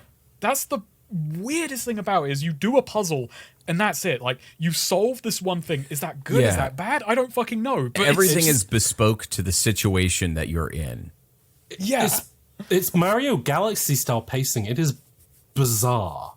Like, not that's so much as in they'll make it more. Pacing is like, the reason I call it filmic pacing is in a film script, a character's only going to do the same solution once, because it would be boring if he did it twice, or if he did it 3 times, then it would be on purpose. But that's you that's can't. The point. So the fact that everything happens once, like in a film, we wouldn't do this again. So in this game, we can't. No, do this you again. can't double beat in a film No, or like, a TV show. But Because there are bits of this game where I go, I'm surprised they didn't do this again because it was a fun session. Like, after you help... Okay, so you go into the Hollywood studio and there's a bunch of cops who are there and they're trying to... Like, there's a sniper on the roof who's taking them all out and they're like, John, get to the sniper because he's not expecting you. And then you go through the little film sets to get to him. And then after that becomes like a little sniping section. And that's the only time in the game they do it. Yep. But it works really well. Right. Because you're not moving, you're just stationary and aiming, and the aiming works okay. Like when the aiming down sights, it works okay, you know. So and this is the one time the game does good signposting in this stage as well, which is really funny. Which is the first set you go into is this kind of generic field set. You shoot a couple of guys, but there's one guy up on a catwalk. You shoot him, and he tumbles, and he falls through a hole on the set, which is the next place you have to go because. There's two ways to the underside of the set. If you go through the door, you'll get spotted, hostages die. You have to follow his corpse through the hole to sneak up on the hostage takers and free everyone. Yep. It's weirdly nifty in a way that a lot of this game kind of isn't. Yeah, there's a lot. You know what I'll say is there's a lot of stuff in this game where they were too clever by a half. Where it's like they had a lot of really good ideas that they necessarily did not know how to string them together on a consistent basis. Where it's like, so if you go back to Hollywood Boulevard and then through to the levels now, it's like, oh, these are all in a vacuum. Like if you told somebody like, okay, the solution to this is X, and it's like you have to sneak in, take someone hostage and get them to reveal the information rather than go in and blow everybody down with an Uzi. Then you'd be like, oh, that's kind of neat. That's a different way of thinking about things. It's just like the connection between each of these set pieces, the connecting material is a little bit tenuous. I get what you mean. You are just kind of bumbling from what feels like very isolated set piece to isolated set piece with nothing much there. Like, I can imagine a version of this game where it is an indie game where each level is isolated. Like, there is no plot that connects between them. It's literally, you are a cop and you have been asked to go to this hostage situation and, there is no, Lucy is in a helicopter to this level for some reason or anything like they could make them a lot tighter and a lot more isolated, and I think that would probably work in its favor. Yeah. And then as you fight your way through, then you end up in a old Western set.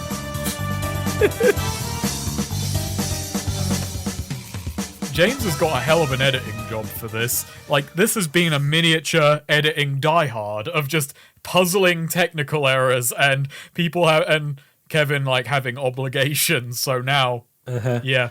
So please appreciate this episode to the fullest as we are cobbling it as we go. I'm gonna say, usually I don't leave edits in transitional stuff, but for this I might do it just to be like, Kevin had to step away, and we at least got the full kind of thoughts out, and now Kevin will be back later. It's on us. Yeah, Kevin will be back later to give his final thoughts on Die Hard Vendetta, but also to do the quiz as well, because obviously two competitors for that.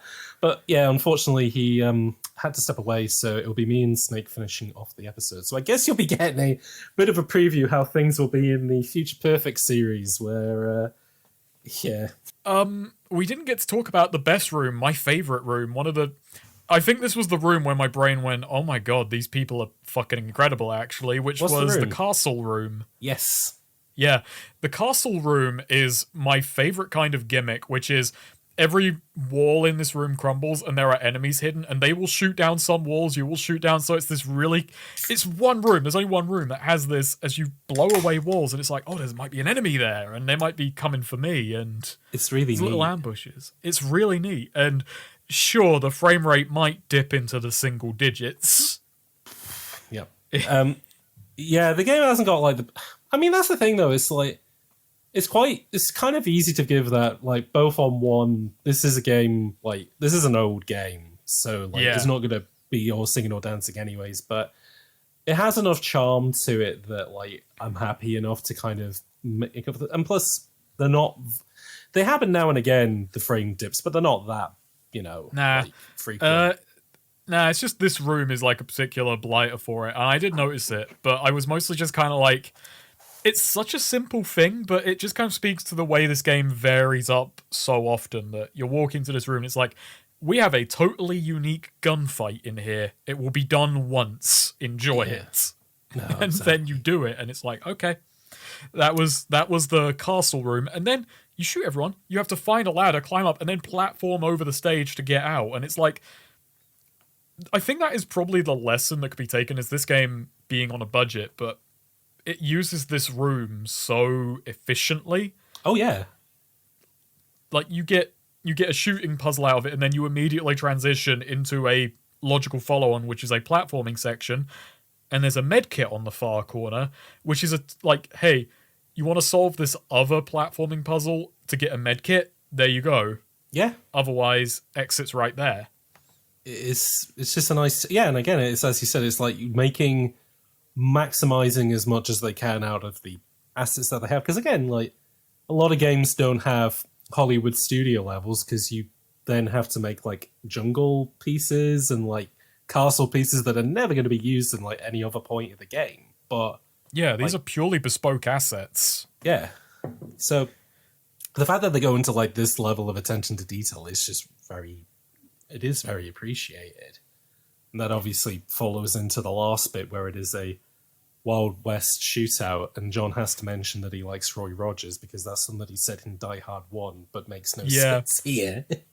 Well, I mean, not just the before you go into the Western, to get to the Western, there's a locked gate. You have to shoot the block, like block off of a trailer which has a prima donna actress in it who is, the joke is that she's kind of annoying and up herself, so John has no problem like shooting out this what are these? It's a chock to stop a wheel from turning, and then it collapses down and she screams, and you go and Nitric is there. You have a Wild West gunfight, which is the first time I used hero time in the game before he turned up to just like kill all the goons, and he comes out in the first boss fight, which you shoot him 100 times, and then Al comes up to you and says, John, you're under arrest because you... John, you've caused too much chaos at this point. No, Go to it's jail. Not even it's not even the chaos. It's like, John, what you did to that actress 5 seconds ago, you're under arrest. Oh, I didn't pick that up. I just assumed that it was like, John, we're fucking sick of this. Al says to you, John, she will sue the pants off of you. You have to go to jail. The game, like, you're forced to do this. It's the only way to progress. But it's just the dumbest, funniest thing of just, like, it happened 5 minutes, not even 5 minutes, 5 seconds. So yeah, John, you've really stuck your hand in this time, pal. God, I know. And yeah, fortunately, when you level. go to the prison that they put you in, you're in the cell right next door to Nitrix. So I guess that was nice of them. Yeah, the guy who was the boss fight, who you just shot 100 times, and he's in there eating tuna. And that's the joke. It's like he's eating tuna, and John's like, oh, it stinks in here. He's like, hey, man, I've developed a taste. Oh, God. Like, and that gets a callback. That's like that is suddenly the big clue, which is like him eating a can of tuna. Where did he get a can of tuna from? Wait, maybe I need to investigate the tuna cannery in another level. But so John is in prison. And again, this is like an interesting thing in regards to, there's like no Die Hard film where he's ever like gone to jail for anything that he did. Like Die Hard 2, I was laughing at the end of that film where all the way along he's been getting the business from like what the Al Powell character in that film, which is like just some beat cop who just hates McClane because he's making this harder than it needs to be. And they meet at the beginning of the film because John's car's getting a ticket while he's parked outside of an airport. The end of the film, after he has blown up an airplane full of, even though they were technically doing terrorist stuff, are still decorated military soldiers. Oh yeah, that's the terrorist cell in this, like, is actually a real terrorist cell of driven, like, vets, isn't it? Oh yeah. They do the same thing in Die Hard 2, but he gets to the end and the police officer goes, hey John, that ticket? And he just rips it up and he goes, Merry Christmas. Oh, for God's sake. What the fuck? That's actually something I forgot to mention when we were talking about Die Hard 1, and now we get to this and mentioning it. So it's the oddest thing, because the director went on record as saying, I made them thieves instead of terrorists because I did not want a political message to get in the way of enjoying the film. Yeah. Which is the weirdest element of the piece, which is like, then why does he bang on about it so much? Well, again, it's the trick in it. It's kind of weird, isn't it? Like, I don't want to make a political film, but then the thing is that they pretend they're political, but actually they have no allegiance. Their only allegiance is getting the bag. I mean, it's a bit of a death of the author thing, but that is it's the most annoying thing I'm going to say. That is political in its own way, to use politics as a deflection to do something else. But no, exactly. That's heady. And then in the second film, it is actual ideological terrorists. And then in the third film, it's not again, but then it's also McTiernan coming back. No, yeah, exactly. Yeah, it's funny. And this game is very much not political. It is a bunch of very weird villains who are all kind of weirdly defined. I mean, maybe Frontier could be kind of read as an analog to the second movie's villain in a... No, you can't. Well, I mean, that was what I read into it, in that they had a military guy because the villain of the second film was a military guy, and P.A. Gruber is essentially like a combination of his dad, but also he's a relative of his dad, which is the villain in Die Hard 3. So that's a little bit of best of both worlds. Yeah, they wanted to hit all the beats, essentially. I have no idea where Nitric fits into this. No, although there is a character that they introduce a terrorist character they introduce later on, which feels like a character that's in Die Hard 4, a film that wouldn't come out for 5 or 6 years after this game. So. Yeah. But here's the thing as well, like you say, there's no Die Hard thing, where it's like, this is Die Hard in a prison. And I mean that in a structural sense, is like, you are in prison, and then an attack is launched on the prison. Nitric is at the center of it, and like he gets let out and escapes because he's become Piet's best mate in like the 5 minutes they've seemingly known each other. Yep. And it's like, they are here to kill John. And it's like, Die Hard in a prison, that's fucking gold right there. It's really good.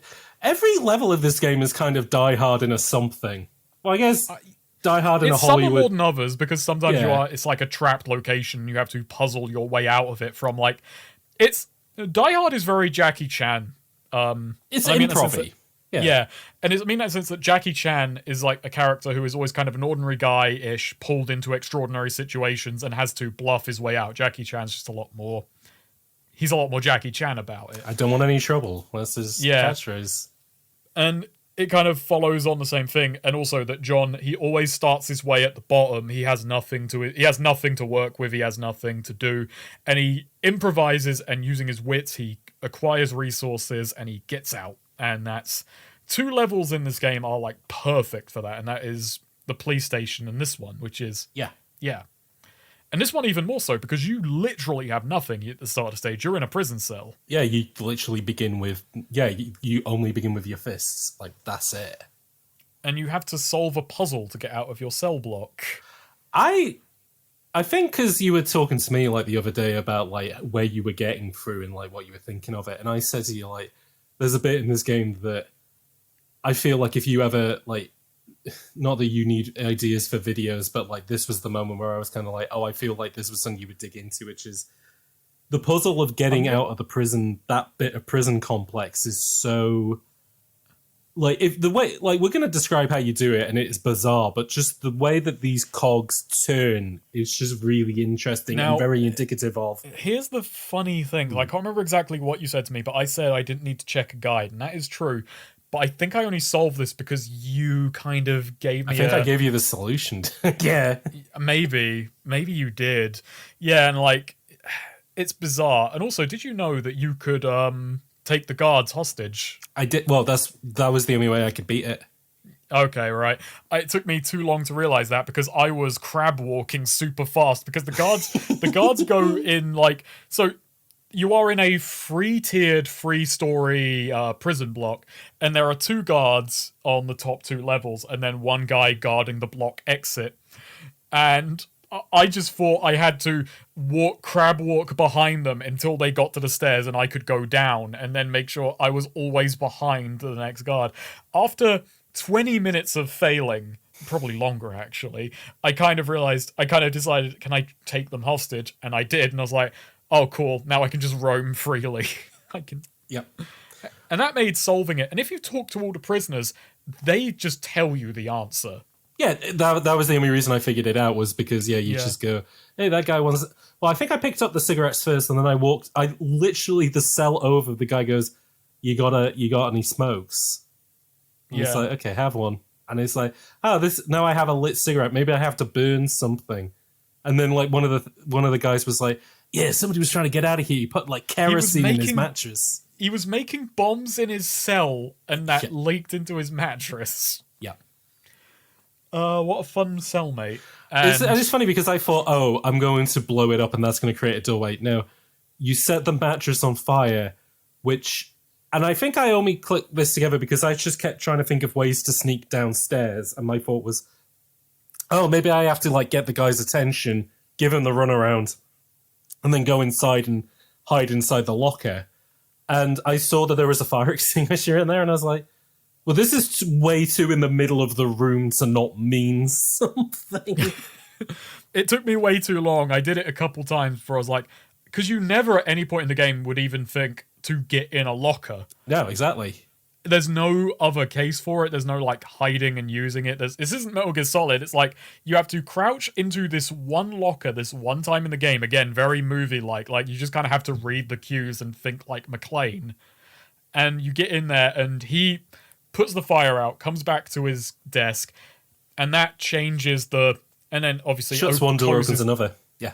Yep, and then you just have to crouch walk out of there, and you are free of your cell and fucking into the rest of the stage. It's cute. It is such, like, a cute little opening to that, because it is, like, again, it's getting something out of a game which isn't shooting, which I know is, like, such a weird thing to say on an FPS podcast, but, like, they just squeeze as much as they can out of the concept of a Die Hard game. You know, I guess that is the question of it. It's like, is this game only good if you could even begin to approach it in, like, this fucking mindset of, this is a puzzle game. This is not pure action.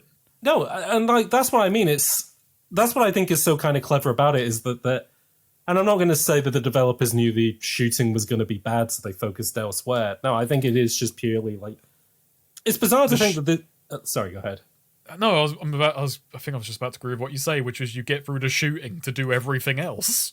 Yeah, but also just kind of the fact that, like, this is a licensed game, and they probably only had, even though this is based on a property that came out, like, the last film came out in 95, so this is 7 years afterwards. They weren't really working to it. I don't know, but, like, probably Sierra still gave them a time frame of getting this out, but the fact that the game is still doing all this stuff rather than just focusing on being a shooter is weird. But, like, I enjoy the puzzle stuff in this game way more than the shooting, because... Yeah, I mean, the shooting is so easy, like, because the game just does all of it for you. Well, yeah, so also, it is the craziest auto-aim that I've seen since Soldier of Fortune on the PS2, so... The only time in which it's difficult is, like, if there are enemies on a higher elevation, you have to struggle to get the game to, like, register and actually aim at them. That's it. Yeah.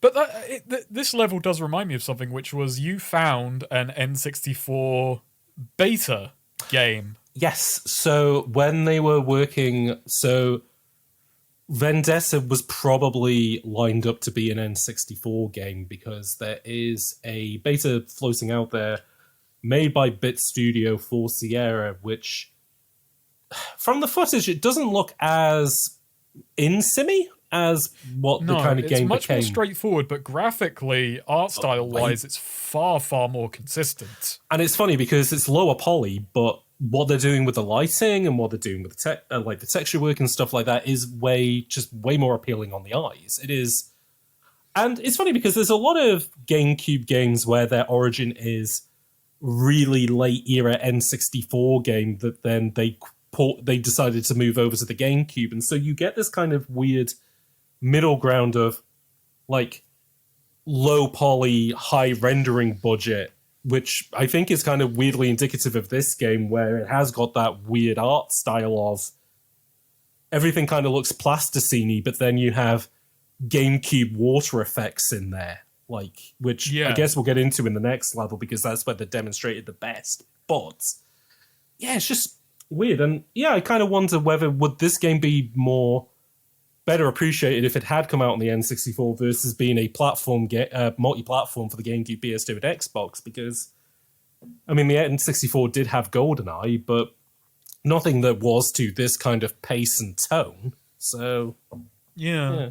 It's the tricky thing because like that is being a tiny studio, not very well documented. The trials and tribulations of making this game and the decisions aren't very much aired. But you look at the N64 thing, and in it being much more straightforward, a shoot-bang kind of game, it's like, at what stage, when they were porting it to the GameCube, did it become a puzzle game? Yeah. That's the tricky thing about it. Like, yeah, the graphics got changed, and graphics got better, art style got worse, but also they focused more in on, we are making more complex gameplay out of this, and that is the kind of tragic puzzle of an unpopular game doing interesting things is you don't have the documentation to figure out what was the line of thinking here. And like I had a look through Moby Games and stuff and like tried to see if any of these guys were on LinkedIn just in case I could shoot a message, but like pretty much all of them have a lot of them because there's no leads on this. No, a lot of them are like kind of because they all started in the industry back in the Amiga days, a lot of them just retired after the GameCube era. Oh, man. You know? So it's funny, it's just like an entire era of games design, which is kind of... You do have I mean, like Miyamoto started in the NES era, and he doesn't develop games anymore. He's a creative, he's more of a producer, but it is very rare, especially kind of in the UK and the US, that you do see this lineage of development, So... Yeah. I think it's just kind of tragic though, is that like the midware all kind of falls under the radar, and if it's not documented then it never will be. It never is. And like this is we are the two people bemoaning the loss of information about Die Hard Vendetta, but that is kind of exactly what it is. Like this game is way too interesting and I want to know. No, exactly. And like the thing that I always think of, like this is maybe the best example of a bullet time game where somebody should just... Like, I know that I said with Time Splitters 2, I'm surprised this didn't become a template for other FPS games. This feels like somebody could just pick it up and remake it. Because the ideas that are here are rock solid. It's just... And it's really funny, because we've been talking more about the bitty detail stuff, which is all where the really cool stuff is. But I mean, that's the thing about this game, is like, all the controls suck, all the thing, but you get into the particulars and you like go through it bit by bit, and it's like... wild imagination, non-stop set pieces, and set pieces in a way no other game does. Like a big, you think about a set piece nowadays, and you're thinking a Call of Duty bombast, like something gets blown up and collapses. The train flips off the tracks in World War II. In this game, a set piece is you figure out how to get through a vent, and it's unique, and it's kind of understated. But it's impressive because you do it once, and the game doesn't draw attention to it, and never does it again. And it's what's going on here? My favorite moments in this game, and it's interesting because this actually circles right back around to the prison stuff, is because I held off mentioning this earlier on in the podcast because you could do it there, but this is where I noticed it and then did it in previous levels. You get to a warden or something who has been shot and he's bleeding out, and he says, "I don't know if I'm going to make it or not." And John says, "Give him a med kit." The medkits that you have been collecting throughout this game that you think, I can only use them on myself. No, you can give them to downed NPCs. And if you do so, they will give you stuff in return. And by that, I mean, I give it to this warden and he goes, "Here, take the keys to the armory. You might find something useful in there." And that's how you get the shotgun in this level. So I did not find the armory. I gave him a medkit, I got the key, and it never came into play again. Because, the armory is like in between the guy and the medkit. Like you see it on the way up and the way back and the way up. So I missed it completely. But that's the thing we haven't actually mentioned in this game. The medkits, you carry them in your inventory and you can pop them at will, which is a very strange little thing that you don't often see in games of this era. No, it's very rare that you get That's what Halo had. Like you could pick up health kits, but you couldn't they just activated immediately, So in this, they're a resource. There were stages Yeah. of like I was thinking, do I hold on to this and use it, pop it at the end, or pop it here, or I'm like, especially there were times when I had to replay entire stages, and I was like, oh god, I've got to play very careful. I've got to hold on to these for the boss or whatever. Yeah. Well, it's funny because because Soldier of Fortune, that was the weird. Well, I say weird thing, but that was one of the things that had was that it had health packs were a resource. In fact, because of the way that Soldier of Fortune was set up was that every level was on its own. Before you went into a level, you could go to a market and like buy what guns or like equipment that you were going to take out on a mission. And one of the things was a health kit. So you would just always have it in your inventory and just pop it whenever it will. Which is why like this game feels, again, you imagine a Die Hard game in your head and you think, oh, Call of Duty. But this isn't it. This is like way more of a tactical FPS game, which is, but then doesn't lean so much on like, I mean, it is a mean game, like in regards to like taking and receiving damage, but the thing that's clever about it is that it has these kind of puzzly elements to it where it doesn't feel like, you know, diffusing bombs. Well, like, you do diffuse bombs, but it all feels very kind of improv-y and gamey in like a really cool way. Like everything in this game, you only do it once. Yeah, it's exactly. so lean. That's the way to describe this game. It's fucking lean. I mean, the tuna cannery is like the fucking like that's the definition of that, which we'll get into in a sec. Yeah. Like, This stage though, I like it, but it has probably the biggest bullshit. So you kind of escape your cell. You're going through the prison. You escape into the underside. You get this really annoying section where there are cops, but because you're dressed as a prisoner, you just have to run away and tank the damage. That's a bit weak, but I'm you on do your that. side, asshole. Yeah, that he does like have a line shouting that out. It is a bit funky that they're just shooting all prisoners on sight, but then I guess that's kind of ourselves. Yeah, that's fucked. the fact that, especially when one of the prisoners that you meet later on is the guy that gave you cigarette, or you gave a smoke to earlier on, and he's chatting to his guy, and he's like, I didn't get it from nowhere, you know, and he's just like, he feels like he's on the back foot. You walk around the corner, and then both of them just turn into enemies and start shooting at you. That feels like a missed opportunity. Yeah, it is a bit of a weird one, that level. But the way you get around that is you go into the underside and you go into the insane ward. What would it be called?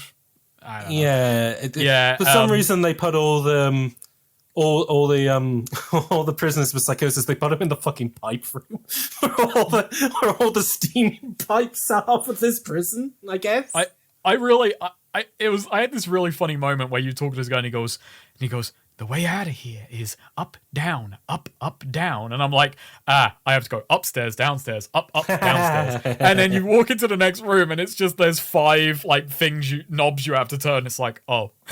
I think I had GameCube brain at that point. I was like, that's a puzzle where something is up and something is down. I know that. I think at several points this game flip-flops between me overthinking and me underthinking, and it's kind of impossible to gauge. It does keep moving the goalposts in regards to how smart you have to be. Also, a lot of the solutions to this game where it's like, shit, how do I deal with like this hostage situation? You can just pump the bullet time button and just makes it is the instant win button. God, we skipped over it. We were talking about the jungle room because of technical issues. But yeah, you loaded a minigun with dummy bullets and freaked them out, which made the guys let go of the hostages, giving you an opening to kill them. I never found the dummy bullets. I went beyond the level checkpoint. I had no means to get back to get dummy bullets. So I raised a crane at the back of the room and sniped the 2 hostage takers with pixel precision. It took several attempts. Oh, God. Then they were free. So you could circumvent the puzzle if you're enough of a cowboy. No, exactly. If you just want to shoot. Because I had that issue with the bit where you have to save Thornburg in the Century City Police Department. I can figure out a way to not do that without using hero time. I think I just shot the guy. Or you just did it quick enough. Or maybe I stealthed in. I can't remember if that's the one where he's already hostage taken. Because I think if you like sneak into the room, he's not immediately a hostage. Oh, yeah. And you can maybe. turn the tables on like the hostage takers. So yeah, good game. A lot It's going neat. It's on. just so many different solutions to stuff. The prison's fun. I mean, it has some bullshit moments in it, but then like running. To fucking illustrate the bullshit moments, the psychosis ward. I immediately pulled the poster down and left because I thought, very clever. If you go to the back of the room, you save a guy and he tells you a solution to a later puzzle. Oh, I didn't know that. Yeah. He tells you you've got to find the skeleton key. On my first several times through, I didn't notice that. I stopped one evening because Is that the black guy that you saved from the secret? Oh yeah, he says that go find the warden. The warden has the skeleton. Yeah. Yeah, Okay, I did yeah. The first time I got to the execution chamber where everyone's got the thing, and I didn't know how to progress. I thought there's got to be a trick to getting in the execution chamber to save him. No, so instead I just had 5 minutes of the most annoying dialogue until the game just said, "Hey, the warden's dead, you fucking idiot." Like I was just running back and forth like, how do I get in there and save the warden? So the room is full of people who are all screaming, and usually in games when there's a crowd of people talking, it does crowd noise. In this, it's 5 people all doing distinct, equally mixed audio, which is awful. It's like it's people going, "I'm going to show you how the blades do business." At the same time, a guy goes, we'll kill him," and it's like, it's the worst. And just hearing that for 5 minutes while running back and forth, that was hell. Not fun. Yeah. The fan puzzle was like. Am I doing this correctly? Yeah. Turns out I did, I guess, but it felt like a weird bullshit. Again, it's that kind of weird thing of like, I guess in a film they make that stuff more apparent, and I guess maybe if this game had a higher poly count, it would have maybe shown like sparks or whatever coming off to go, okay, I need to make this faster. Got it. But like, I have no idea why, but it just clicked instantly for me just because I mashed it. I don't know. I don't know why I solve the puzzles I do and fail at the ones I do. And I want to circle that back to Shane's saying about the fact that like, I didn't use even though I did use cheats here and there. Actually, here's the thing about the cheats. So they weren't properly implemented in regards to if you had invincibility on, it wouldn't flag a game over if you killed certain NPCs, which you needed to. Because that kept happening with Thornburg. He would die, and the game wouldn't tell me that's a game over. But because he was because dead, there's a cutscene where you talk to him to open the rest of the stage. Bingo! It didn't flag the rest of the levels. So as a result, I was like, okay, I think something's fucked here. I'll turn off invincibility from this point onwards. So, it's just really so like, and I didn't use a walkthrough for this. And so I was just kind of like, how am I figuring this stuff out? Because on reflection, it's just so. It's unintuitive. It's completely unintuitive. Some of it is complete nonsense. It's genuinely, that's why I kind of think Die Hard point and click adventuring, that's why my brain got kind of linked to it, is because you at times have to be on the developer's wavelength. Yes. And it is exactly what we said earlier on, which was the funniest thing about this game's checkpointing is sometimes I would die 20, 25 minutes into figuring things out, and then I would be fucking frustrated, thinking, oh god, I don't want to have to go through all that again. But I would do it, and it would have taken me 3 minutes. And it's like, oh, this is actually tiny. This game. Oh, yeah. All of the meat of this game is figuring it out. I guess that's kind of what you want, is like a game that, oh no, I can actually get better at this and get quicker at this. It's like Kevin said like earlier on, is you do this game knowing everything, you might be on movie pace.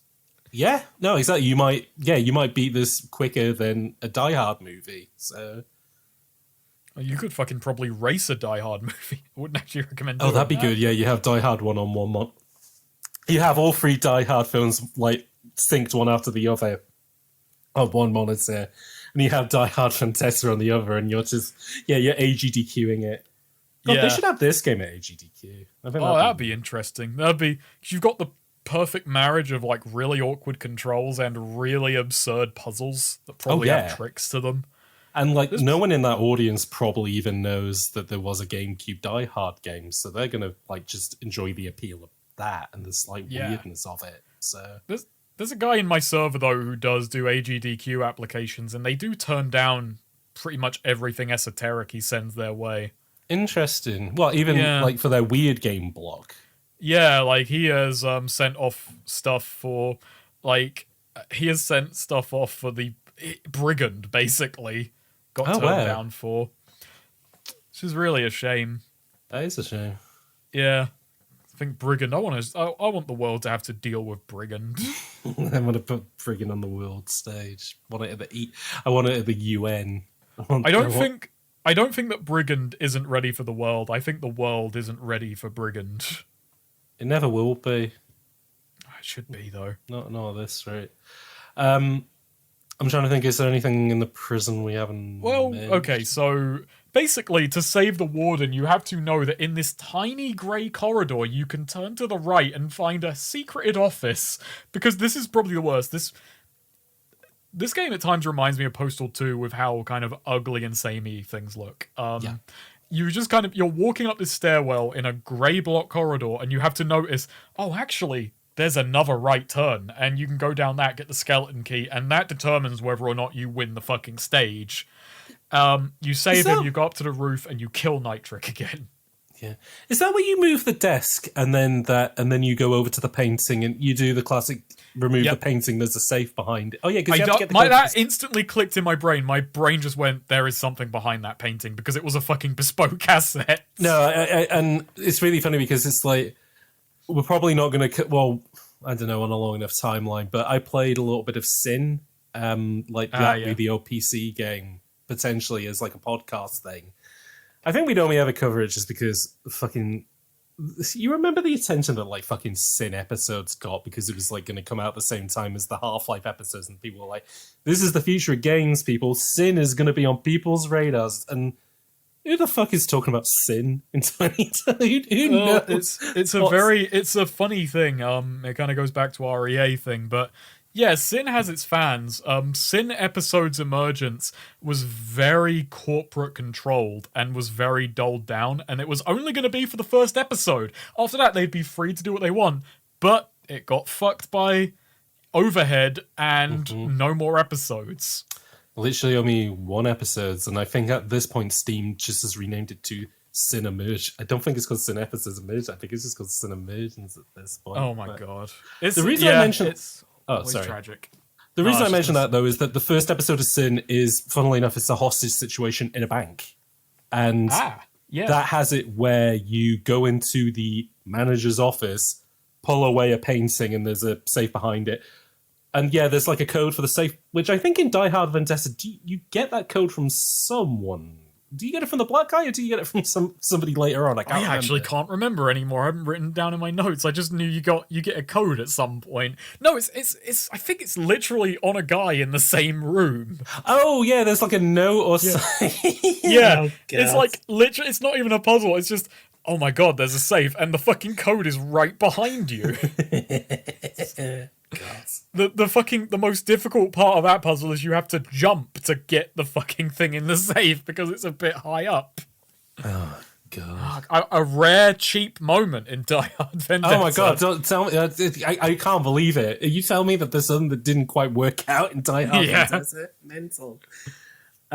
You do save the warden though. That's one of the few times I used hero time. The funniest thing is when you use hero time and you still have a shitload left. You're just waiting. Play out as slowly as possible. So talking to people becomes a massive pain in the ass. Because you can't deactivate it early, you're just standing around like wait for it to run out in a room full of death. And yeah, then you go to the roof. One little notable thing is one of the most annoying enemy placements is walking through the door and there is someone stood on the platform above the door, so you just get shot in the back instantly. Yep, it sucks. You kill Nitric, he drops the tuna can and it lingers on it, that massive callback to him eating tuna at the start of the stage. Where did he get that tuna from? I guess he must have went directly to the source. Not a supermarket or anything, no, he just went to wherever the tuna is canned. He just drives to the Caesar tuna factory every day and like, Nitric, have some tuna. Yeah. Doesn't Al come back at that point again? Damn, I guess you were right, John. Okay, you're unarrested. Yeah, he just lets you. Yeah, he's like, you've been in here, you've served your time, John. Well, John, not a lot of prisoners can prevent a crime. I guess we'll let you go. Yeah, no, he literally you kill Nitric, a helicopter lands, and Al walks out. It's just like, you served your time. You served your time, John. A whole 2 hours. John, we're letting you out on good behavior. On the best behavior possible. Oh god, imagine if I'm just imagining like somebody making that action film of just Die Hard and well, I guess Con Air is kind of that. And that even kind of happens to Nicolas Cage at the end because he stops all the criminals. They go, I guess you're not a bad guy. We'll let you go. It's like the aspirational movie for prisoners is just. Actually, I've just realized now because the plot of Con Air is that it's his last day in prison, anyways. Because then there's the whole bit about he has a letter from his daughter, which is how they find out that he used to be a U.S. Marshal. Or so. Have you seen Con Air? No. Okay. He goes to prison because he's in a bar and he's with his girlfriend / wife, and then guys start hitting on her, and so then they try to do the movie thing to his girlfriend, and then he comes in and intervenes and he punches one of them to death, and he goes, and then in a really quick montage they go, you're a US Marshal, your fists are literally registered as deadly weapons, you're going to jail. Now that's funny, but that does happen. It's funny, it's in the UK anyway. If you're a boxer, never ever get into a fight. No, because your hands are... yeah. I know it is still funny, but it's like, it is something I got told, like, when I was like, oh, I kind of want to do boxing exercise, but I was like, if you do that, never get in a fight again, which I don't plan on, but, it's like... I'm just laughing at the idea of that's the reason why you didn't get into boxing. It's like, oh, I don't like the idea of not being able to fight. I mean, I ultimately didn't go through with it out of laziness, to be fair, not out of... Okay, fair enough. To just kind of deflate myself a bit, but it is this funny thing where I think it's the same thing that happens if you go for concealed carry, which I got told a friend says if you've got a good instructor, they're saying, okay, look, if you're going to go through with this, just know you've lost every argument you're ever in for the rest of your life. There we go. I think that's the most responsible way to kind of, not to divert from a funny bit, but I just I find interesting.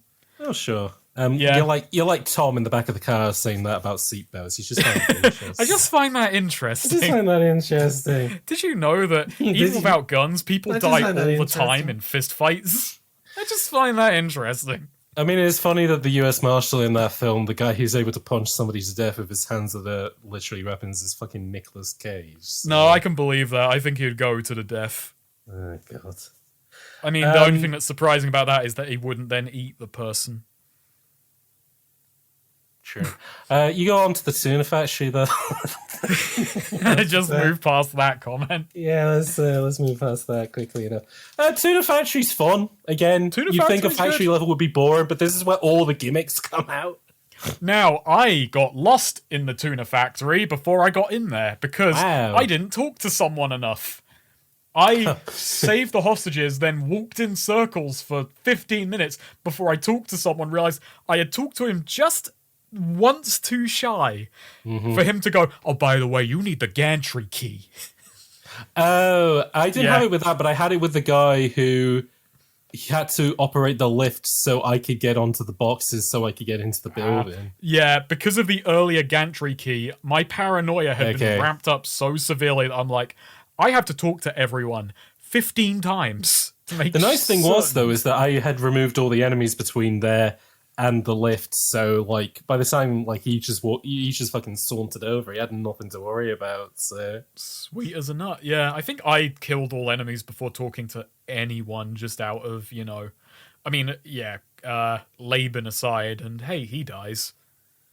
We forgot to mention Laban. Oh no, we did mention Laban gets offed at the police station. Yeah, he gets offed at the police station. But just remind me, actually, this is a very minor note, and I think it's something that just kind of reminds you that John is inherently likable, which is if you open a door, you can open a door in the police station and you see people in interrogation rooms, prisoners get gunned down, and John screams with a genuine enough sounding oh god, I've screwed up. Oh yeah, no, he is. Yeah. He says something like, "Oh, for Christ's sakes, John, this is becoming a mess," or whatever. John, why didn't you save them? And I don't think that one's a callback to why didn't you save that guy, because you'd be dead too. It's hard to tell, but there are several times when you can save hostages in this game where John will express genuine disgust at the terrorists, which is, I don't know, I genuinely kind of just does enough to remind you why people like him.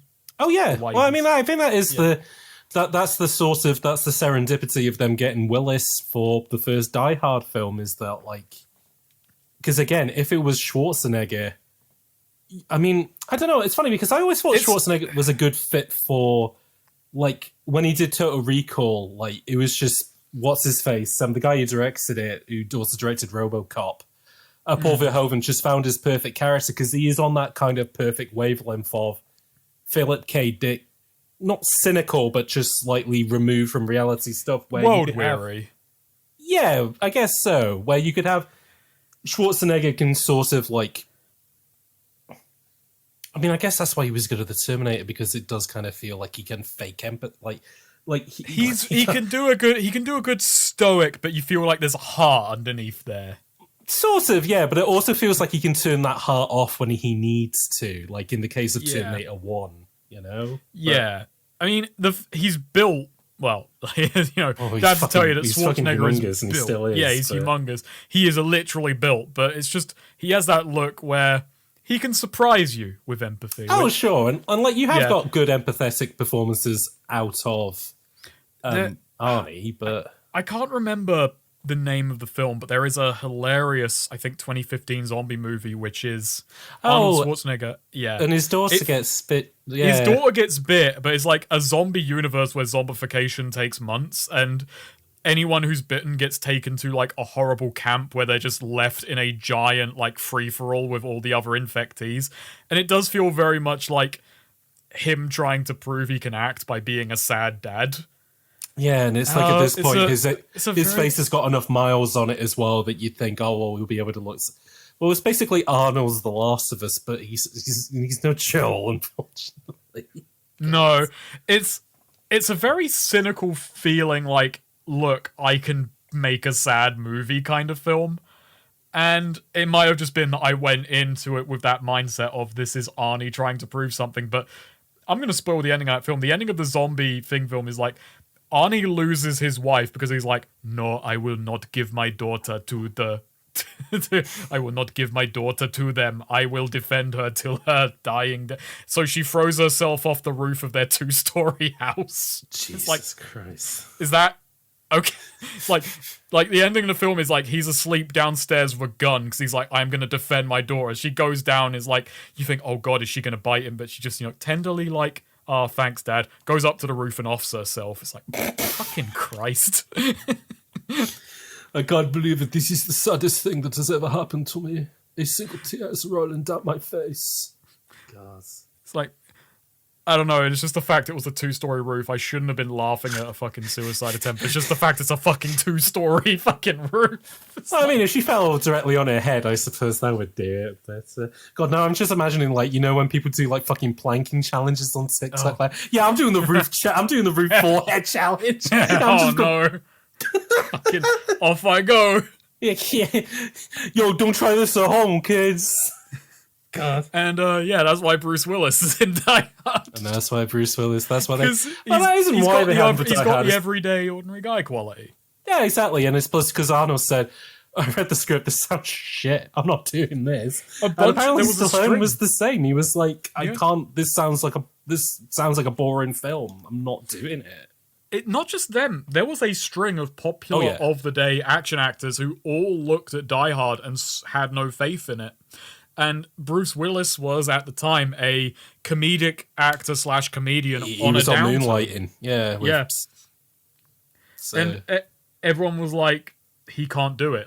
And Bruce Willis's agent said, don't take this movie. But the paycheck was so good that Bruce Willis disregarded his agent, took it, and you can never really tell in this life what the hell is going to succeed. But I do think that it is his charm that... Because again, I think if Arnie in that role does... Because he looks like...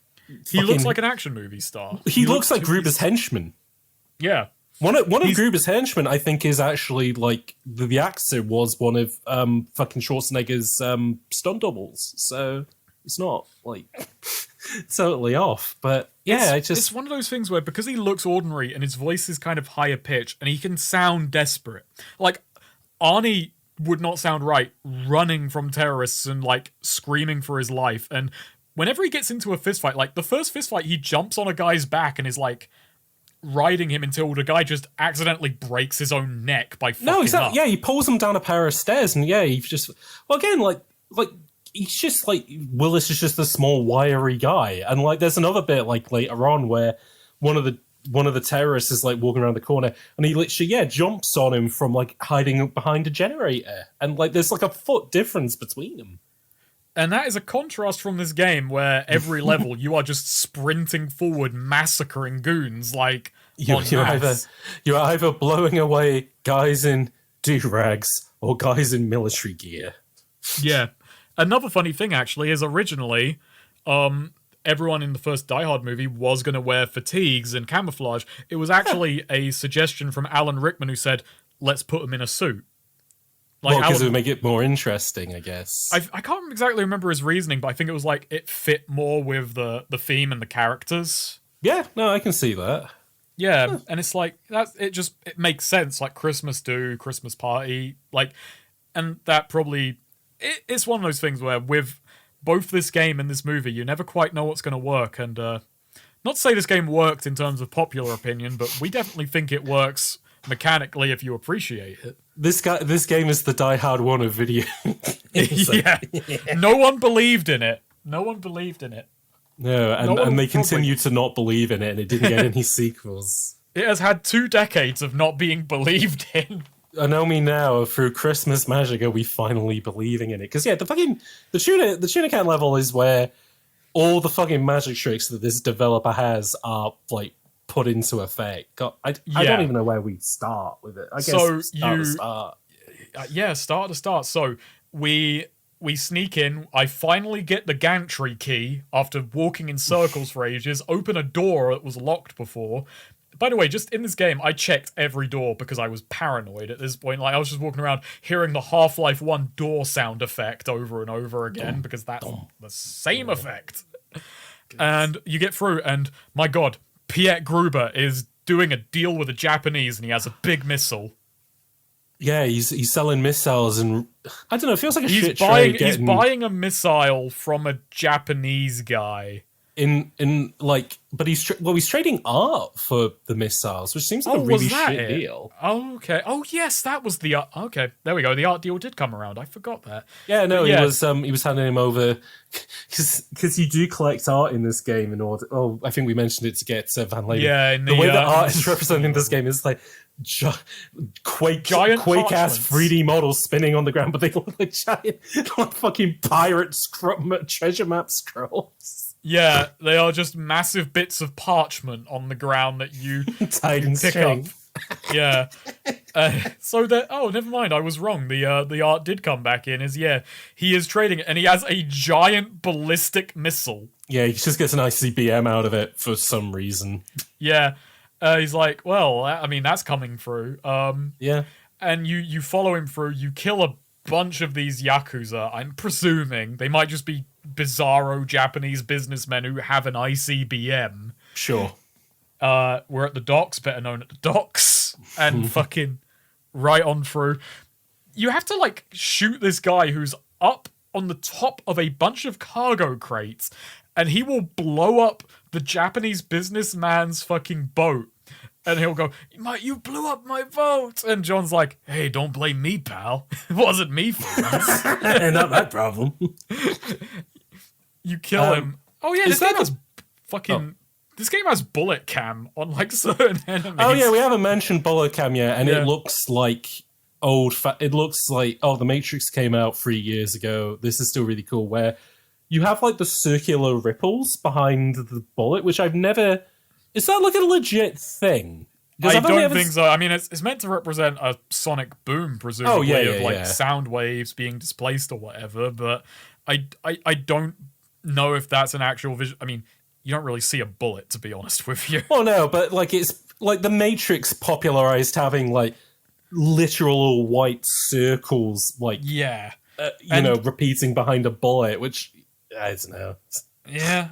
You know what? I never saw if it had a unique model for shotgun blasts. Oh, does it have unique bullets depending what? Yeah. You shoot with? If you use a that's a hand, nice touch. there's different bullet models for the assault rifles and the pistols. So That's cool. There was some attention. Good attention to detail. Great. Well, I mean, I suppose they would have had to model the bullets anyways, because whenever you go into hero time, you do see like the spray of bullets coming out. Yeah. It's funny because this kind of feels like a weird game to do an episode about, because it feels like it includes so much of the stuff that I liked from previous games that we covered in Bullet Time, where the guns in this do the bullet spray thing that the guns in Black did. And Black itself was kind of like a Hollywood-style shooter where it's not aiming for complete realism, but it is aiming for this kind of heightened Hollywood reality. So. Yeah. It is funky like that. And to be fair, like to say, like, oh, there's different bullet types. There's like, if you break it down, there's only 4 ammo types in the game, which is small caliber, large caliber, flamethrower, which you get this level in a minute, and shotgun. Yes. Like, and in a thing that's actually slightly clever, though. Actually, no, never mind. I think an Uzi is a different caliber than the pistol. Because I'm not going to get into the weeds, but I think it's a 9mm and a 45. If you know at home, please leave us 5 stars on Apple Podcasts. Or tell me I'm wrong and that an Uzi is actually a 9mm. Because in a later level, you get an MP5K, which I believe is a 9mm. I was about to... but I don't think a PSG-1 and an AR-15. Let's fucking move on. Sorry, we get a flamethrower in this level.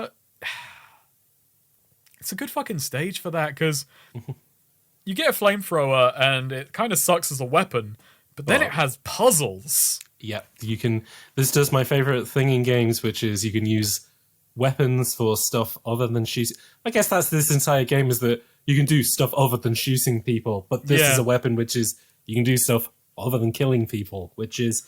So the tuna factory is very cold, and some stuff is frozen solid. And not only that, the tuna factory is also full of canisters of liquid nitrogen, which in Terminator 2 style fashion, you can shoot them to spray people in liquid nitrogen, freeze them solid, and then shoot them and shatter them into a million pieces. It's the dumbest thing. Oh, it's so good. It also makes the gunfights way harder because you too are victim to spray and the enemies are not good shots. Oh, yeah.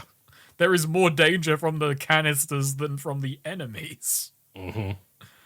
Oh my god. But, so yeah, you have to pick up a pair of, not lead-lined gloves, asbestos gloves? Asbestos gloves, yeah. Yeah. And then you have to use a flamethrower on a frozen cog to open a door, which you then have to turn with your fucking gloves. You use the flamethrower to heat it up enough to lubricate it and melt it away, but then have to use these gloves because it is too hot to turn. Yeah, and that's the only time you use those gloves. It's just set and forget it, done. Yeah, like John picks them up and goes, "Oh, these might come in handy." That's it. And I've always wanted a pair of these. The very next room is the inverse, as there's a locked door. This took me fucking a minute to figure out. You have to shoot a canister near it to freeze it, then shoot the door to shatter it into a million pieces. I thought, oh, I've got to melt this door and then open it. Nope. It took me ages until I just gave up and shot the door and it just crumbled in the worst effect I've ever seen. And again, you do the thing of, oh, that's a cool introduction to that mechanic. They could use the mechanic across the rest of... No, that's the beginning and end of that mechanic. Actually, this stage is distinct because it does feature the same mechanic twice, in a way nothing else in the game is, as you walk into a room which has a fish tank in it. Oh yeah, we haven't mentioned the... Yeah. So does the fish tank happen before or after the asbestos gloves? I can't remember. I think it's before. It happens... or around the same time, yeah, or between even. I don't know. Yeah, there's actually something that we have skipped, which I like. There's platforming fucking sections in this level. There is a whole section of platforming where it's just tricky to keep track of this, because at some point as well, you fall through a grate onto a meat conveyor belt. Oh, that's at the end of the level. That's like the last thing you do. Yeah, because the meat conveyor belt where you have to jump over the grinders. Yep. Okay. Right. God, there's so much in this stage. It's just fucking non-stop. This is the like, level where new all stuff. the gimmicks come to play. Because there are water tanks full of tuna in this level. Makes sense. It's a tuna factory. There is a bit where you have to get over a large chasm, which has like a box at the bottom of it, and you go, how do I do this? You shoot the water tank. It doesn't have realistic. It doesn't have realistic fucking fluid dynamics because it's a GameCube game. What it has is water animations start to spray out. A water level begins to rise, and that brings the box with it. And you go, "Oh, cool! So this is how I'm going to do platforms for the rest of the level." No, that's the one time you do it. But you then have to save a hostage who is in a giant water tank with a tuna fish in it. And there's no way that you can, you can't swim in this game. You can't, get up and pull a chain or whatever. No. You have to fill the tank full of bullets. Make sure that you don't shoot him. And also make sure that the bullets are at the right level, that the water can come out. It's like the barrels in Team Fortress 2, Time Splitters 2 all over again. It's the one time the game does a gimmick twice. And it's back to back. It's the one time it's like a kind of Half-Life-y antipiece to teach you this mechanic in a stress-free environment before, you walk into the room, it's like, oh god, this man is drowning. How do I, quick, shoot out the water and, level it out. And it's like, what the hell? This is the one time that it's like, they've realized, oh, we have something here. Maybe the guy who coded the water fluid level was like, no, this is not fucking happening once. And someone had said, okay, we'll give you twice. God. And you have to think of 2 unique ways to use this. This is a demo reel of gimmicks. There is, in any other game, this would be they would pull this out for 15 hours. These guys, I'm imagining the Super Mario Galaxy version of this, where the level is that you introduce it in a safe area, then you make it more complex, then you do the boss version of it, and then to get the star, you have to use it one more time. But not here. Not at all.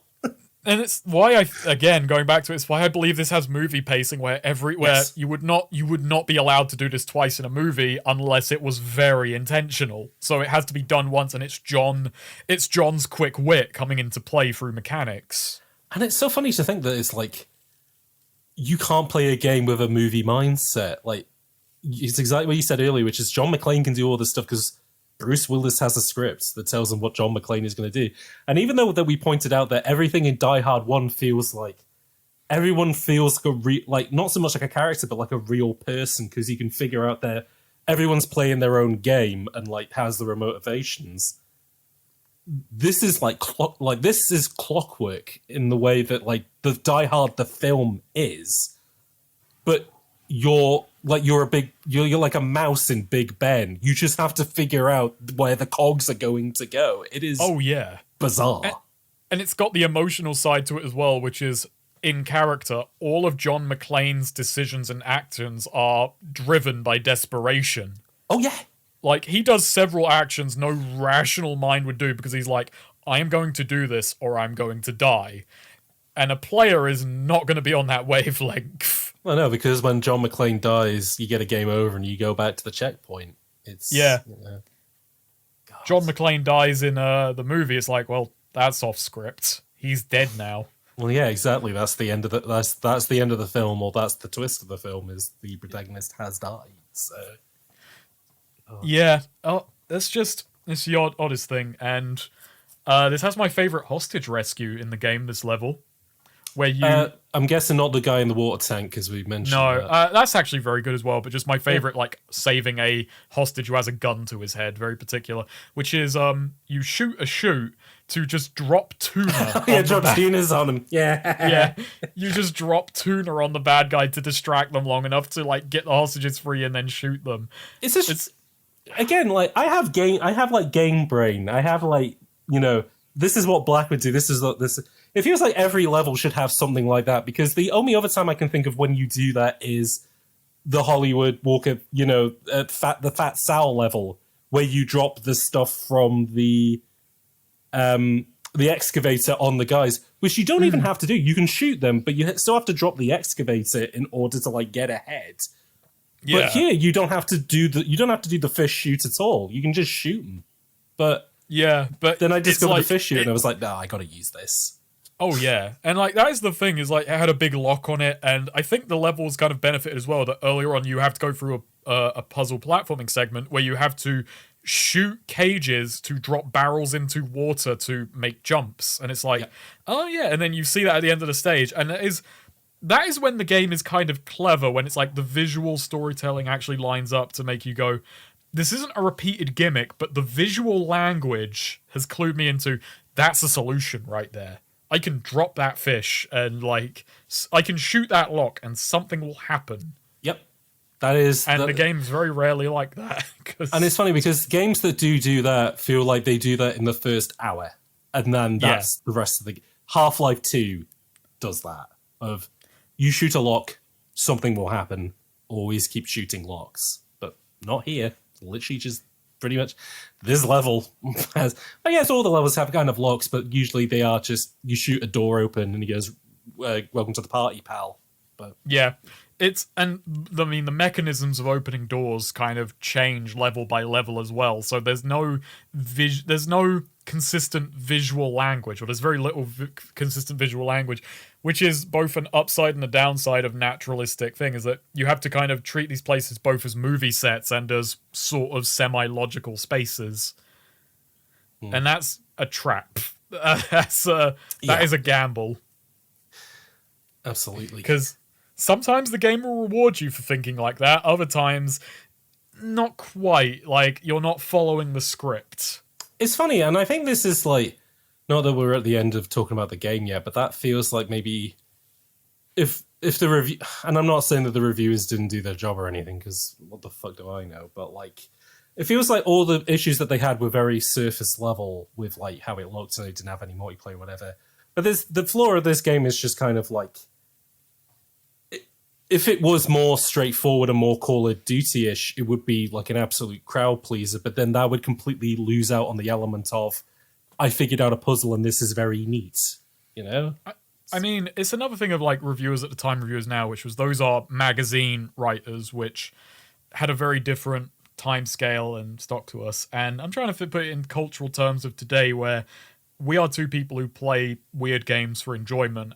I think it's fair to say that we're both not jaded, but maybe like we're not into the mainstream too often. Like, we both play and enjoy a Call of Duty as a Call of Duty, but we also know that we like something a bit weirder, and this game absolutely gives us something that you're not going to get anywhere else. Is that more prized nowadays, where we are incredibly pretentious? And obviously, like all I've said all the way along with the podcast, is that it is an anti-nostalgia podcast, because like there's so many games that we played for. I mean, we're going to play Haze at some point, and that's a game that came out more than 15 years ago. And I'm not going to say games from 15 years ago are better, because if Haze is the example, because Haze is fucking awful. But I do think that I don't know, like, I even think there's games today that come out that nobody knows about, but like a Die Hard Vendetta, where you go, oh no, this is like doing something genuinely really interesting. But yeah. It's easier to find games from the past because they're not going, like, the speed of information doesn't really affect them so much. They're still there, And the ease of distribution as well. Oh yeah, if emulation was illegal, this thing. This podcast wouldn't exist. It's like the ease of distribution was harder back then, because if you wanted something, you had to go through a publisher and get physical print media done. So less could get made, and it kind of became more standout, whereas today anyone can throw something on Steam, and you will find there's a lot of cynicism around the ease of releasing anything nowadays. Like, oh, it's asset flips. Why would you look for an interesting bad game? No one's going to actually make an interesting bad game. They're going to do a flip. That's definitely not true, though. It's just the problem is very few people are going to go to the effort of finding something that is interesting and out of the way just because of how much you have to. And I say this as someone who does. Like, if you look at my channel, you know I find the weird stuff. Oh, yeah. It's out there. You have to know what you're looking for, and you have to. I'm going to be a very pretentious way of putting it. You have to have an eye for these things. You have to be able to sense this ineffable spirit in things. Sure, but neither of us knew that was the case with Die Hard Vendetta before we started playing. Yeah, no, true. Now, and I had this game as a kid. In fact, the only reason I remember it is because one of the levels in this game, one of the areas is named after the second name of a friend I had growing up, and that lodged it in my brain super hard. Like, yeah, and that's... So then when you say to me, hey, can you do this? And I'm like, I remember this Die Hard game with one of the levels had the same name as a friend, same last name as a friend of mine. The only reason I remember this game is because when I used to buy NGC as a kid, like the unofficial like Nintendo magazine, they advertised the hell out of this, which is funny considering we very rarely talk about box art on Bullet Time because obviously it's not a visual podcast. Well, it's an audio-based medium, podcasting, but both box arts for this game, both the US and especially the European UK one, we very little. They're not really doing anything. The UK one is literally just Die Hard Vendetta against a black to red gradient. Yeah. The US one is Die Hard Vendetta, where they've used that as a mask for John McClane against Orange to shoot. They're not to say like don't judge a book by its cover, but like if I'm going into a shop and I see Time Splitters 2 in that, I'm buying Time Splitters 2, you know? Yeah. This is, on the face of it, really Die Hard is the only thing that's got pushed. And this was in 2002 where Die Hard is well liked, but it's not like a, oh my goodness, I need the Die Hard. No, and like the talk of like nobody thought like another film was on the horizon. Like the last one was 95, which people have kind of come around to being, oh, it's a good film, but you know, Star Wars, like everything Star Wars. So you only do a trilogy. There's not going to be another, you know, film. They did 3. That's it. So, and then we entered the age of fucking sucking off the 80s. 80s throwbacks, baby, and they brought. Yeah. Although it's funny because it sounded like Die Hard 4 was meant to happen like 2 years after Die Hard, like it was meant to come out like 97, 98, but they just never quite figured out what they wanted to do, and then it was just in limbo for years, and I think it comes out in like 08, which is right at the precipice of the 80s suckfest because is that like this, I think it's like a year before Indiana Jones where that feels like the 80s are back, baby, which is remaking films in the 80s. And then we got the kind of 80s neon shit, which I didn't what, like Drive? Well, not so much Drive. No, not quite Drive, but, you know, it was all like the celebration of 80s cheesiness and neon lights. Oh, yeah. Like kind of, yeah. I got an 80s backpack. It's got like squares and triangles. Like, I was not fond of that. I found that very wanky, but that's digressing. And then Stranger Things was like, 80s are back again, baby. We're never going to leave the 80s. Are never going to end. And the 90s ran itself dry in the fucking next decade, which was incredible. Well, it's because the 90s wasn't like... The 90s was just the 80s too. Like, there's not... That's why they call it the end of history, because it's like... Nothing fucking happened here in the 90s. Let's just do a repeat. Let's just +1 this. I'm glad we're back in the 90s where we got a Democratic president, and this was a bit that I had like a couple of weeks ago where I was like there were 3 things that made that we were living through the 90s again, but the only one I can remember is we had a Democratic president again. Whatevs. And it's a very low bar. Do you think Joe Biden would like Die Hard Vendetta? I don't think he could solve any of the stages. I don't think he'd be able to syndicate. I don't think he'd be able to set up Dolphin. I think he'd be looking at it and thinking, this reminds me of what? I can't do a fucking fight. No, man, this reminds me of when I was at Nakatomi Plaza. A bunch of bad guys took it over. I remember taking out Hans Gruber in hand-to-hand combat. Yeah, a couple of guys, and I had to take my, I was only wearing a vest, man. I didn't have nothing on, but I did pretty well.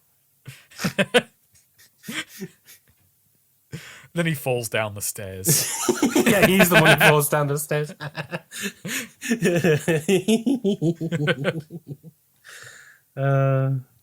Joe Biden.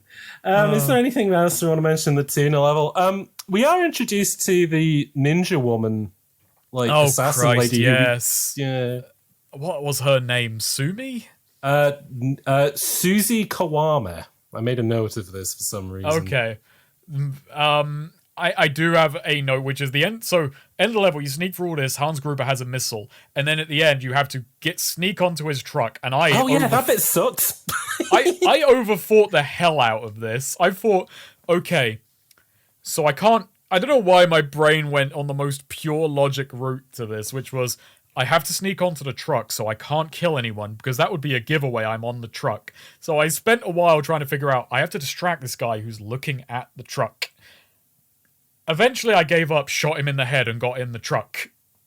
That was like the most roundabout. It's just like, oh, they won't question if there's a dead guy by the truck. Which, I don't know if that's a sign that I believed in the game to the extent that I suddenly believed the rules were they would definitely check the truck if there was a dead body. Maybe I'm an idiot. Maybe I'm giving the game I made too it too much complex. I went around and tried to, apart from the big group of guys, I just went through and like knocked out as many people as I could because I was like, it wouldn't let me onto the truck otherwise. So I was like, oh, I guess it's just got to kill everybody. Like, See that my brain was on. I can't take out anyone here because that would be a giveaway. I'm on the truck. It's like I created my own hell until eventually, after enough failures, I just thought I can't solve this. Bang! Get on the truck and level ends. Easy solution. Good stuff. All good. No, the guards just got in the truck and left. No one thought, hey, why is Jim dead? Maybe that's a sign that John McClane was here. But no, I overthought things, and that was my own failure. And that takes us to level 9, the Fernandez warehouse, which, you know what? It's okay.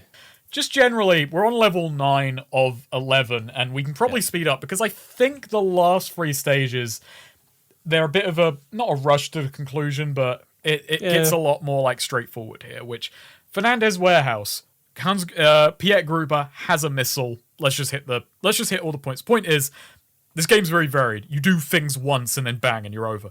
This stage, you have to destroy 10 barrels of rocket fuel to make sure he does not have enough fuel for the launch. But you don't have to do all 10. You can decide to only do 6 if you want to, but they're so easy to find you just end up doing 10 anyways. So. Now, here's the funny thing about this objective, which is just at the start of the stage, it's like they're trying to be a little bit sneaky, but by the end, they're just fucking in the way. It's like they just give up and like, actually, this objective isn't working. Just put them in the one path the player can take and they'll fucking know. But there is something early on which is very funny, and it's kind of proof that I believe the developers weren't trying to dick the player over, which is you get to a point where there is a point of no return, and John will say, get the barrels, John. It's like, okay, fine. That's a little warning. And one little extra bit of detail I quite like in this is there's a ramp that has to be created by a truck. Yep. And you have to open the gate to let it in. But if you manage to sneak out of the truck, like there will be a unique dialogue of the guard at the gate opening it. Huh. Yeah. It's pretty nifty. It's hard to sneak off of that fucking truck, though, so I got it once and then just realized I did it once and then realized I don't actually have to sneak and just killed everyone. Like, just go for the door. Yeah, just came out running. So anyway, I started blasting. Just I just started blasting. God, you fight the ninja woman, and she's she's basically Revolver Ocelot. She just runs around the top a little bit and then keeps hiding into holes. She's the hardest fight in the game, in my opinion. You can't auto-aim. So here's the thing about this game's aiming is, if you want to shoot someone who the lock-on is enabled and they're on the same plane as you, fine. You have to keep the stick at exact positions to aim in any way upright. Oh, because it keeps snapping back to the center, doesn't it? There is an option I think you can turn that off from the menu. You can disable it, but it is still very wobbly. Oh, yeah. Yeah. So, hardest boss in the game, and she keeps moving, and you only have shit guns on this stage. Yeah. Yeah. Very hard. Also, there is probably the most expensive set piece, which is a conveyor belt segment where you have to ride it through 5 entire rooms. Oh, yeah. It's like, wow, they rolled out the red carpet for this thing. They got 5 rooms dedicated to riding a conveyor belt and shooting people. And if you fall down, you have to work out a dark room puzzle to navigate to the start. I didn't know that. That's Yeah, neat. if you survive if you fall off, but you have to find your way back in pitch darkness. That's cute. You can find a fucking you can find night vision, but if you die or don't grab it, you lose it. You lose it. Yeah.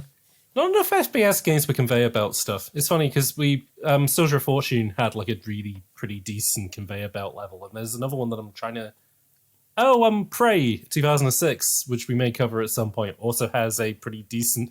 Well, that game's like nearly all conveyor belts, like right in the first hour. But yeah, FPS developers bring it back. Obviously, Half-Life has a big chapter dedicated to conveyor belt like platforming and puzzles, which is I find quite fun. But as we've gone over, I am a weirdo who really likes first-person platforming. Yeah, I generally, if it's your least favorite part of Half-Life, I probably like it because I'm wired up wrong. You know, I still haven't played Half-Life 1. It's a good game. I've heard. I've just never got around to it. You know what? It's a good Die Hard game. I thought you were going to say it's a good Half-Life game. I was like, it is a good Half-Life game too. Yeah, it's a really good Half-Life. It's not 2, but I mean, it's really good. Yeah. No, but it is very much a Half-Life-ish kind of game where you work your way up from the bottom and the terrorists are the US military, which is true. One of the games mentioned on the FPS, Die Hard style FPS games is Half-Life 1. So I mean, you could say that Half-Life and Die Hard, those titles, they suggest a similar sort of thing, even if they really don't. Die half, full half consequences. Full hard consequences. But yeah, you work your way through the Fernandez warehouse. It's a bit more straightforward. There is a fake Lucy trap for John. Oh yeah, that fucking bit. Yeah, you're very early on the stage. You Lucy! hear Lucy screaming like, "Help, help, Dad!" And John's like, "I'm coming!" And you go in, and it's like something blows up, and he goes, "Lucy, no!" And it's like, she's fake. You see under the chair, it's like a burnt out tape recorder, and they do like objective failed. Lucy McLean died, and then it updates to say objective complete. Fake Lucy McLean discovered, or something like that. It's quite cute. Yeah. It's a weird gag. And speaking of weird gags, there's one room in the game where you walk in and there is a guard dancing to a shit tune while another guard is like, "Oh fuck yeah!" It's like some Yeah. shit bit of techno, and you can just blow them away. God. Yeah. And there's the thing I expected was a comment for shooting the radio, like, "Listen to some real music, pal." But that ain't Christmas music. Yeah. yeah, it's a weird room where there's this weird one-off gag. But you get to the end of the stage, you confront Frontier, and he's like, "I don't want to. I don't give a shit, John. Fight. What's her name?" And you fight her instead, and she tells you Gruber will have his revenge, and Lucy has been taken to Nakatomi Plaza. Building. You remember this? Remember this, guys? Is this what people were buying the game for, to go to Nakatomi Plaza for a very boring level that looks nothing like Nakatomi Plaza? It doesn't look like Nakatomi Plaza, no. After comparing the film and the game, they did their best, I suppose. I mean, the logo looks correct. I guess that was actually, no, that's not true. The bit where you fight and there's like it's sort of like the 2-tiered levels, and there's like the stairway going up. Yeah. It does look like nearly identical to the when John comes into the party before the terrorists turn up, and you get that shot of the stairs going up. Oh no, yeah, that does actually look pretty accurate. To I mean, that's the payoff though. That's the money shot of the level, because everything else is, Well, apart from the roof, I suppose. But oh yeah, because literally everything else is like just generic office corridors. Oh yeah, and some of them have like fucking turrets in them, which is bizarre. Yeah. It's funny because it's like I like the beginning of it and I like the end of it, but the middle is bored. And when I say the beginning of it, that pretty much cuts at the point where he goes, what's this fucking line that he says where it's just like, sorry, time to die, John McClane or whatever, and then you have 15 seconds to escape. Oh god, yeah. I died so many times in the room. So the level begins, and watching the film right after finishing this game was very funny because in the film, John gets to a point of like, he's trying to tell the cops, don't enter the building. It's a trap. You will all be killed. In this film, you just walk into the plaza and everyone dies. Like, John just walks into the ambush and, like, with them. And it's very funny back to back to just, John, come on, buddy. You knew this in 87. Yeah, like what Luckily, happened? Pierre is a far bigger idiot than his dad. Fucking, you walk in with the SWAT guys, you just walk dead into the lobby, everyone's killed except John. You take the lift up to the whatever floor. The 30th floor or whatever, yeah. You walk into a room and there's a laptop and you get your big dialogue scene with Gruber where you go, oh Christ, this is the worst fucking Alan Rickman impression I have ever heard. I wrote down a line of dialogue which... It's the thing is, it's not only like a terrible Alan Rickman impression, it is the worst written line, and it cracks me up. Oh yeah, it's the worst VO in the game, like, easy. There he goes, you are an irritating man and very hard to kill. I wrote that line down. You are an irritating man and very hard to kill. Oh, it's almost like he dies hard. Maybe that's what they were aiming for, but didn't quite know how to finagle it. God, it is unfinagled. That is anti-finagled. Oh yeah, but no. So yeah, you walk into a room and Pierre Gruber's like he's planted a bomb, and now you just have 15 seconds to work out how to leave this room. And I died. It took me like 5 attempts, but the first attempt I knew what it was, but it was just. Suppressing fucking A to activate stuff in this game is a fucking, like, it doesn't happen like 100% of the time. Like, again, this game is like, it needs like another coat of polish to it. Yeah, like, basically, it took me way longer, more than 5 attempts to figure out. You have to run to the back of the room, and there is one window which is open a crack. You press A on that to jump out. Now, here's the thing. I spotted the window washer, but I was like, I didn't notice the crack, so I thought, oh god, I gotta shoot the window out. Or maybe I didn't shout it right. Or maybe I gotta shoot this window. The windows, for some reason, are bulletproof glass. They decided to add those after what happened in 87, I guess. Yeah. Eventually, I spotted the crack, was able to open it, jump out, hit a switch, and John just escapes. And then it is lots and lots of very boring corridor mazes and just shooting bad guys with the new guns this level has added. There is a fight in Soldier of Fortune where you go to Tokyo, and I guess maybe that was lifted from... they were trying to ape Die Hard as well, but like this exact level is in Soldier of Fortune, and it's shit there as well. Yeah. It's just not fun. It's just office hallway maze. It's like... okay, we're going to Nakatomi Plaza, and it's suddenly all of the investment has ran out. I mean, who's using the building after what happened in... Yeah, that's a question as well. It's like, you'd figure the Nakatomi lot would have taken a hit on this and maybe decided, you know what, demolish the LA the building. office. Yeah, they left it up. And also, there's a line that kind of gets me on this, and it's generally everything to do with John moving to LA, which is Al says to John, come on, John, you know this place better than the architects, which is... He spent one night there, and I doubt he went back. yeah, he did. He does tours of the Nakatomi building.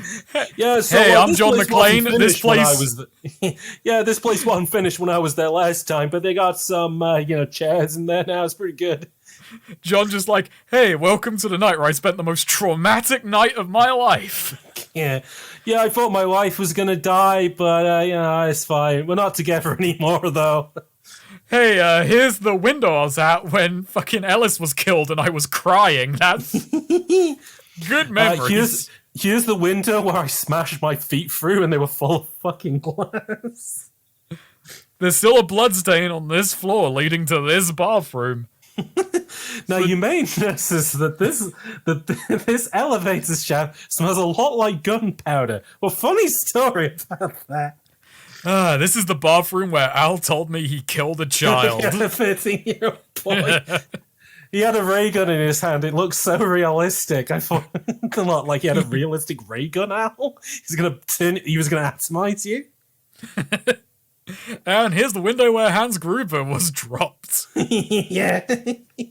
You can still see there is a mommy-shaped blood print outside. He couldn't get it out.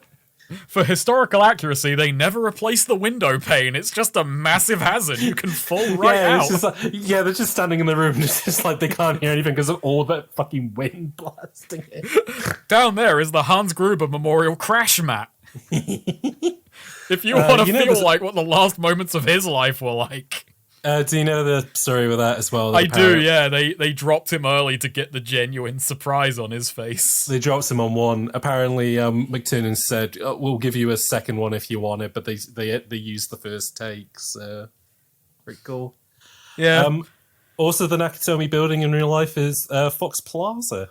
So that made the film cheaper as well because it was like, hey, we can just shoot it at our new offices. Oh, great. Really good. So good. Yep. That's price efficient. I'm glad that we had a more fun time talking about the Nakatomi building, like our potential scenario for it, than actually playing the level. Because, level... I'm not saying it's the worst level. Well, actually, maybe I would. It's just very uninspired. This is what this game could have been if it was a lot worse. Yeah. This is like genuinely like there's no interesting puzzles. It's just everything else in this game. I actually think maybe in a way it's kind of a victim of this is the Nakatomi Plaza. It has to last. Like this is the big set piece. But what that results in is there's no puzzles, there's no bespoke elements, there's no nothing. It's you wander through corridor after corridor, which all look the same, shooting bad guys with very little context, where everything else is, if there's a room in this game, it has a unique bespoke element because there is no money for wasted rooms. No, but this is the Nakatomi Plaza, so it has to be big. And it is actually probably a victim of itself for that. That's guessing. And I think as well, it's just in regards to like all the other stuff that you did previously in the game. Going to the Nakatomi Plaza, you feel like it's going to be a bigger deal than it is, but it's just... It feels obligated. It feels like an office building, which is kind of boring when we've gone to the sewers and a Hollywood backlot and like all these other really fun places, you know? It's funny how like weirdly you'd think they'd maybe the game just didn't have enough money to make a bigger deal out of this, but it's like he's taking him to Nakatomi and there's no like, my god, Nakatomi Plaza, dun dun dun. It's just okay, let's just fucking go there then. Well, again, like there is literally a game that maybe we'll cover at some point called Die Hard Nakatomi Plaza, which is all Nakatomi Plaza, but like it hasn't got like the systems driven stuff that this game has. It is just a straight up FPS game and it looks really boring. So. Oh yeah, I watched a bit of it. I referenced it earlier on within the first stage of that game. You kill more terrorists than are in the film. Well, there's no terrorists in the film, but you get the point. You kill more people in the first 5 minutes of that film than the entire runtime of Die Hard. There is an interesting element which it is kind of trying to adapt like ideas from the film into a video game, which is and it happens in this game as well. Like the fan blades. Like how John jams it to get through there and then pulls his MP5 out and that so they can't chase him. In this, the fan blade room is actually a puzzle where you turn the fan blades up, a terrorist comes in, gets sucked into and through the fan blades, and then while getting pulled towards them, you have to open the circuit breaker and chip the wires while being pulled away from them. And it's like, okay, they're trying. Like, but with adapting Die Hard, you do get into this interesting question of, can a video game do certain emotions and styles and rhythms of play, which maybe, but it doesn't excel. No, and like the way that you describe that, it almost makes it seem like you'd want to make it like almost like WarioWare, like all of these things are like a bespoke mini game kind of thing. Or like, it's kind of more of a game where like this series of Japanese JRPGs where set traps, and that is your combat style, where Okay. John has to defeat enemies not through like direct confrontation unless pushed, but by turning the building against his foes and being That's very what Home Alone about it. And again, I think, like, obviously we'll say this again at the end, but I think that is such the weird, interesting thing about this game is that it could have went into the direction of the WarioWare, like, every set piece is its own little thing, but it goes along chip, chip, chip, chip, chip. Or they could have gone with, like, the set and trap stuff and just leaned very much into, well, it's not the film, but you get to make your own film in regards to improving and setting traps and kind of, like, ImCine style stuff. But it's like in those two things kind of clashing together, which is why this game is really interesting, I guess. Yeah. It's like the game is... I think it genuinely reckoned with the question is, how do we have Die Hard spice? And it's like, well, a game can't quite do this. Like, it's not trap-oriented gameplay because you're always pushing into enemy territory. Yeah. Like... So it's, okay, we'll offload that and make everything a puzzle that McClane has to overcome to progress, whereas in the film it's like John is often baiting enemies into making mistakes that he can kind of push and exploit, which he's very trickier. It's interesting. It's like it changes a lot between active and reactive, whereas this game he is pretty much all active. Like there's very little apart from the fucking forklift puzzle. There's very little of it is reactive, which I get. I mean, that's video games, really. Is that like how very few games are like all about reaction, apart from like music games and like WarioWare and stuff like that. You know, it's a much trickier thing to get because generally, and it's not universal because there's a lot of games where, and it's a certain subsection, but I think generally mainstream terms, people don't like games where you are on the back foot. Sure. People are more taken to an experience where you are the one pushing things forward, you are the one in control of how a situation develops, and Die Hard as a movie being translated to a game, you are not the strongest man in the room.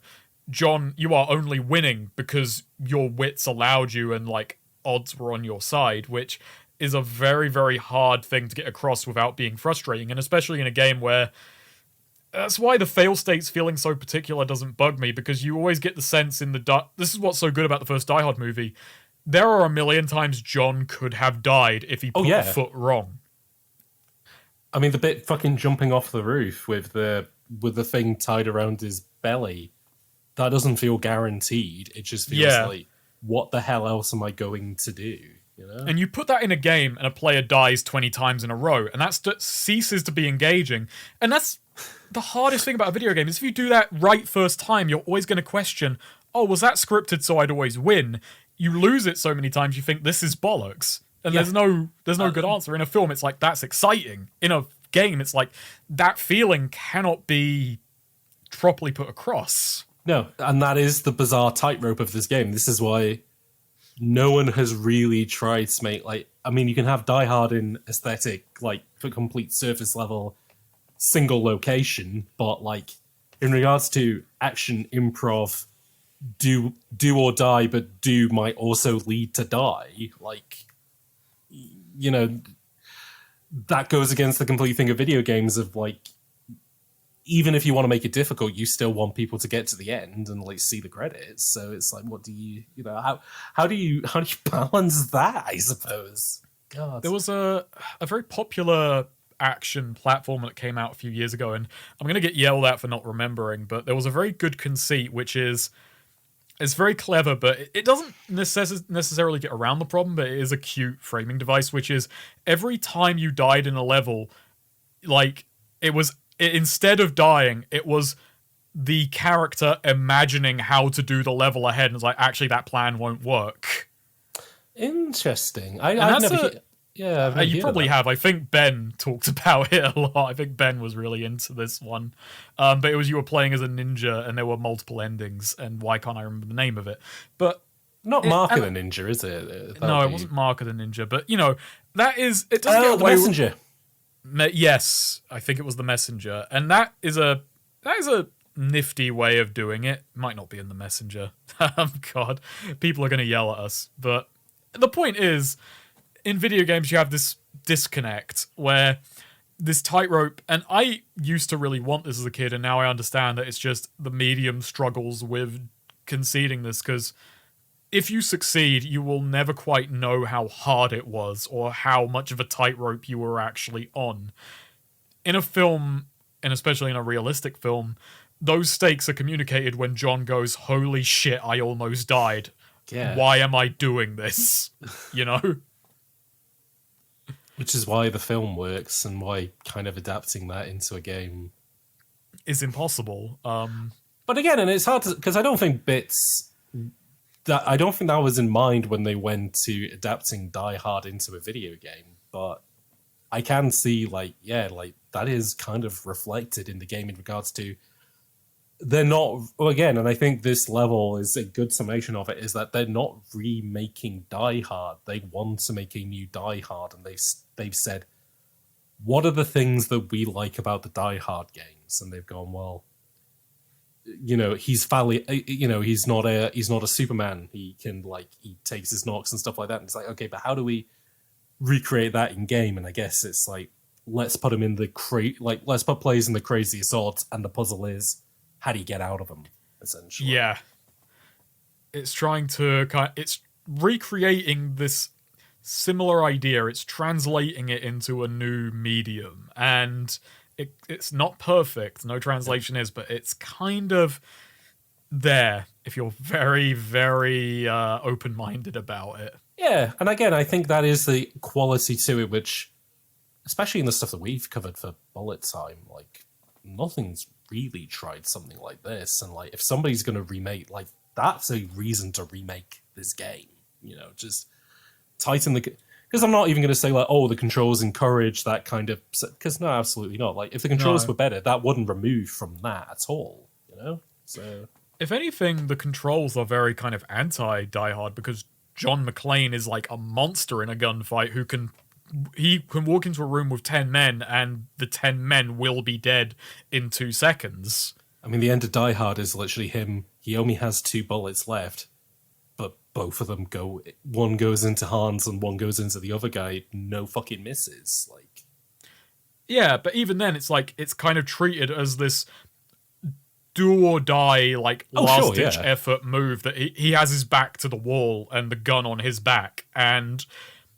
if he had any other option that was safer and smarter, he would have taken it. It was pure desperation gambit. Yeah.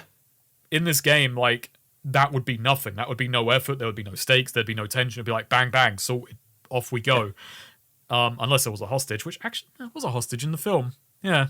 Oh yeah, Holly. You get the point, though. It's yeah, that level of tension can only be done in a very tightly controlled environment.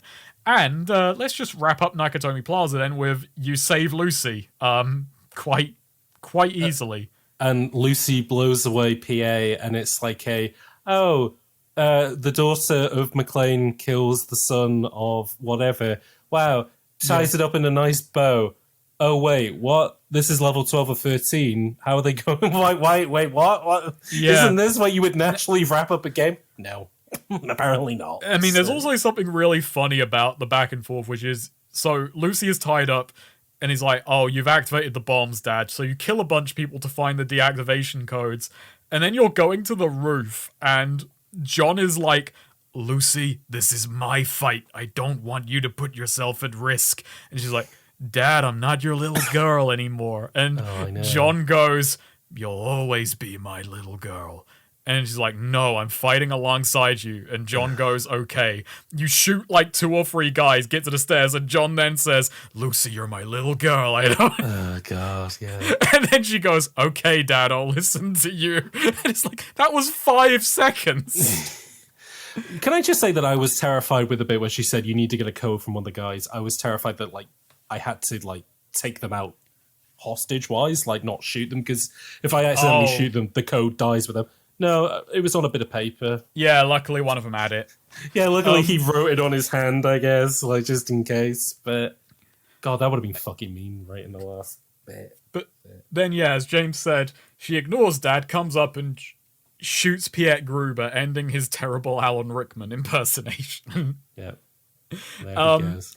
Frontier, who has just kind of been there, like the disgruntled actor is like, I'm going to go and blow up the premiere of the new film. Bye. But I'm not in. Yep. Yeah. Which is at the. Why did they not The call it the Holmes Griffith Observatory. Observatory? Because it is just the Griffith Observatory, right? Yeah, it's called the Holmes Observatory. Yeah. And it just kind of. My favorite thing about the cutscene is like, so Frontier is leaving in a helicopter. John's just like runs, jumps, grabs on, and just like is carried there. And Lucy doesn't bat an eye. She's just like, Al, John's gone. Oh yeah, that's right. He's just holding onto a helicopter, and she's just like, "Oh, Dad, LOL."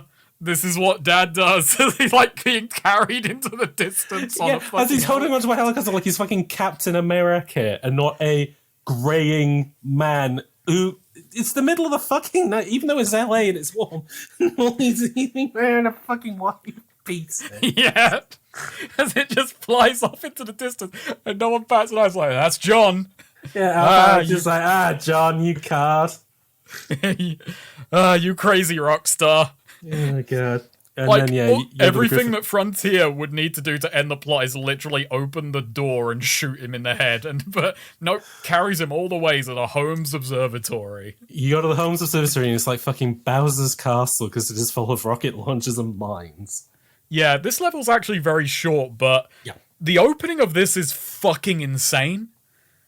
The opening of this... It took me a couple of attempts. It is fucking mental. It took me more than a couple. So, John just lets go and he's dropped on the lawn of the Holmes Observatory. The lawn is covered in mines. There is an attack helicopter machine gunning you, 2 rocket pads on the roof, and several waves of guards. You can't look up because there are mines on the floor. You can't look down because there's a helicopter. And it's like...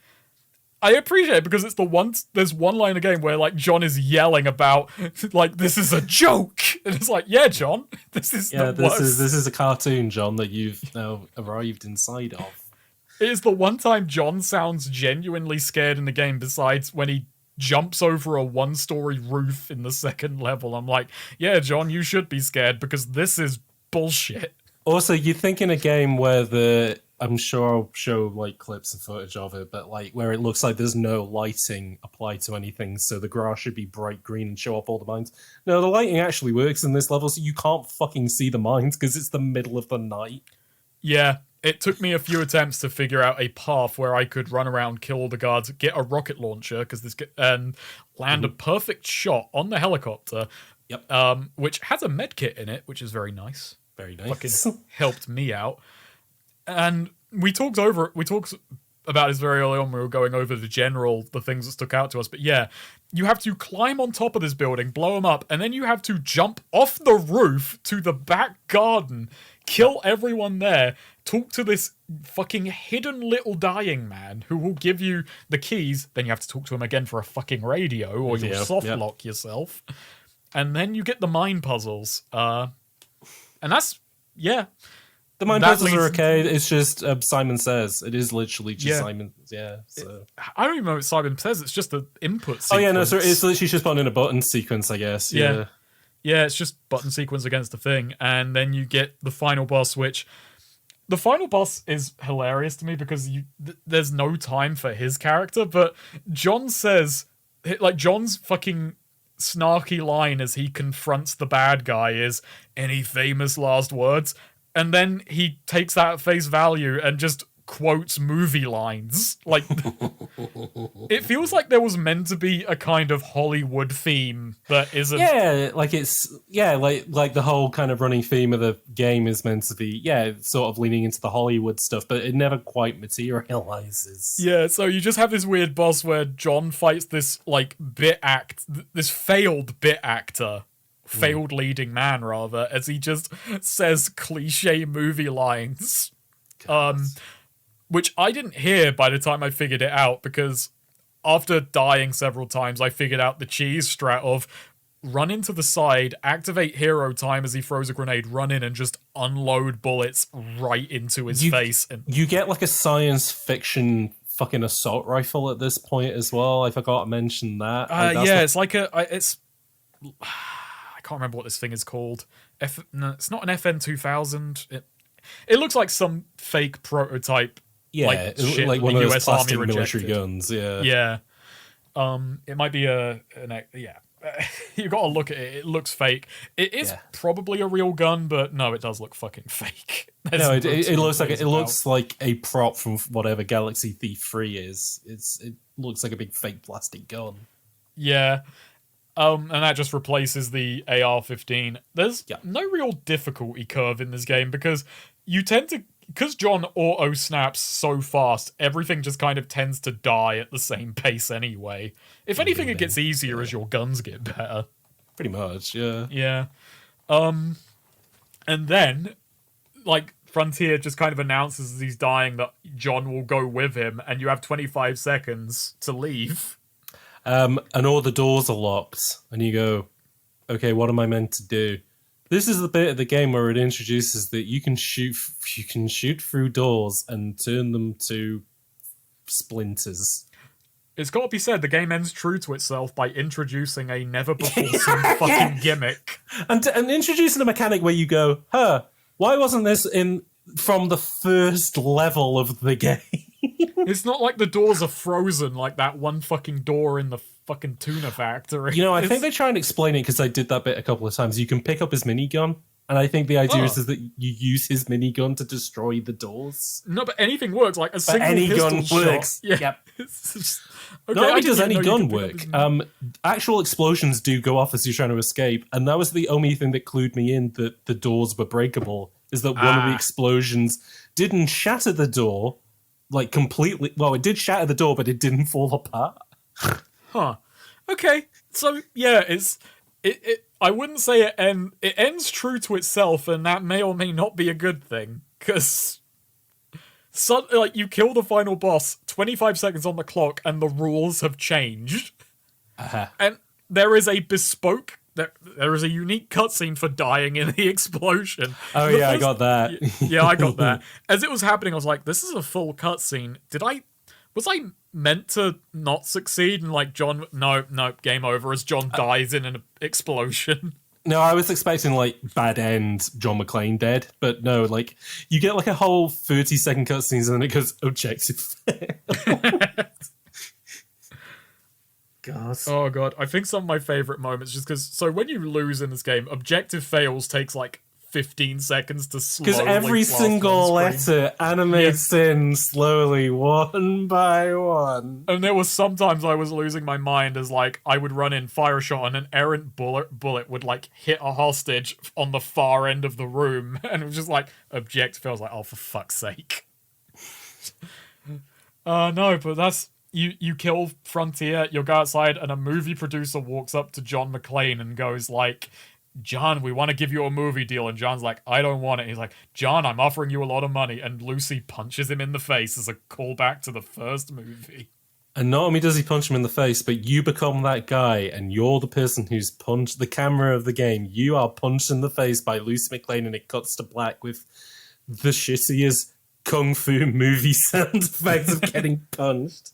And the joke of the credits is you get a low-res FMV of the guy in the fish tank who still hasn't been freed from the fish tank, desperately trying to get. I was like, why is that the note we're ending on? Is this one hostage not being free? It's like, oh god, John, no one's come for this guy.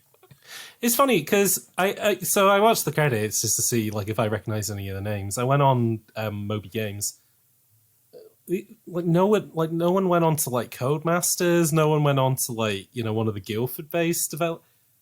This like all their game credits are like SNES and NES games. Like this was the last like modern game they made. This was their goodbye. This was their swan song. Well, technically, Constantine in 2005 is this. Oh, okay. Which I'm sure we'll cover at some point. But I don't think that's a yeah, this was. but This was their last FPS game, so... What a bizarre thing. I don't know what to make of it. There is a weird bittersweetness and the path not traveled with this game. Yeah. Yeah, and like it's a for better or worse thing, but I would say, James, a Christmas miracle, because I threw it to you as a joke. and you looked at screenshots and said, this looks fucking bizarre. And then you Well, it played wasn't even it. screenshots. It was doing the first level at the fucking art gallery and saying, "This looks like vaporwave. What the fuck is? What the hell is this?" And me looking at your screenshots then, and like, I don't remember it looking like this. I don't. No. And then you play it, and it's like genuinely an intriguing budget middleware game. Oh yeah, like apart from the bit with the forklift, I stuck with this game for hours. Like even in regards to there was a lot of bullshit moments, a lot of objective fails and stuff like that. I went, no, I want to hop back into this and I want to see if I can do it better.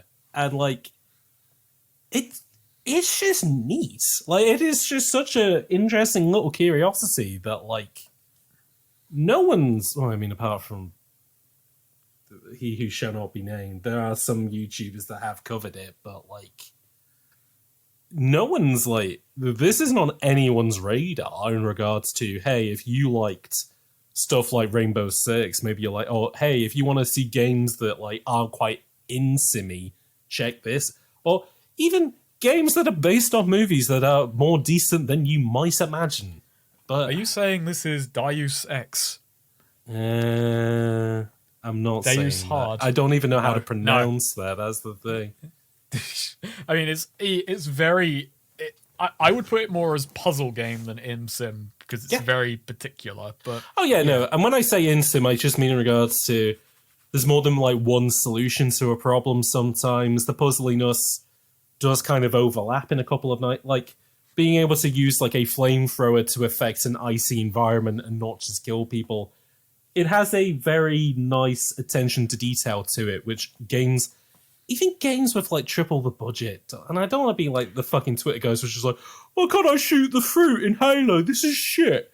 But like, there's the imagination of it, and like, hey, we have all this toolbox. Let's throw everything against the wall, and yeah, it's not to be a fucking Twitter guy about it either, but there is a certain inventiveness that you don't. I mean, this wasn't a AAA game, so we can't even say, oh, in the AAA space back then, because this was fucking shovelware. But there is. Some stuff is being tried here, and generally stuff like this goes unappreciated in its time because you don't know what you have. No, absolutely not. And I even think it wasn't appreciated at its time because it was a licensed game at a time where people. And again, this was the studio known for making licensed games. And I'm not going to go to fucking bat for Wolverine Adamantium Rage because I've played that game on an emulator. It is not very good. They put out some stinkers of a game, but this does punch above its weight, like considering what it is. But I mean, we've said that all the way along, but it is like, true. It almost feels like a portfolio piece they could send to a big publisher. It's like, look at all this stuff we can do, and if the controls weren't so horrible, that would be a bloody good CV. Because it'd be like, man, these guys are throwing everything in here. This is like bang, bang, bang, non-stop. Everything's happening. Nintendo published Warlocked for them, and I could see these guys going, hey, you don't have Rare anymore, but we could do something like Perfect Dark. Because they're in, like, Time Splitters 2 has barrels where you shoot the bottom of, like, the alcohol out of it, and that is just that's a gimmick. Like, that's just, hey, look what we can do. But this game actually makes that a thing that you need to do to solve puzzles.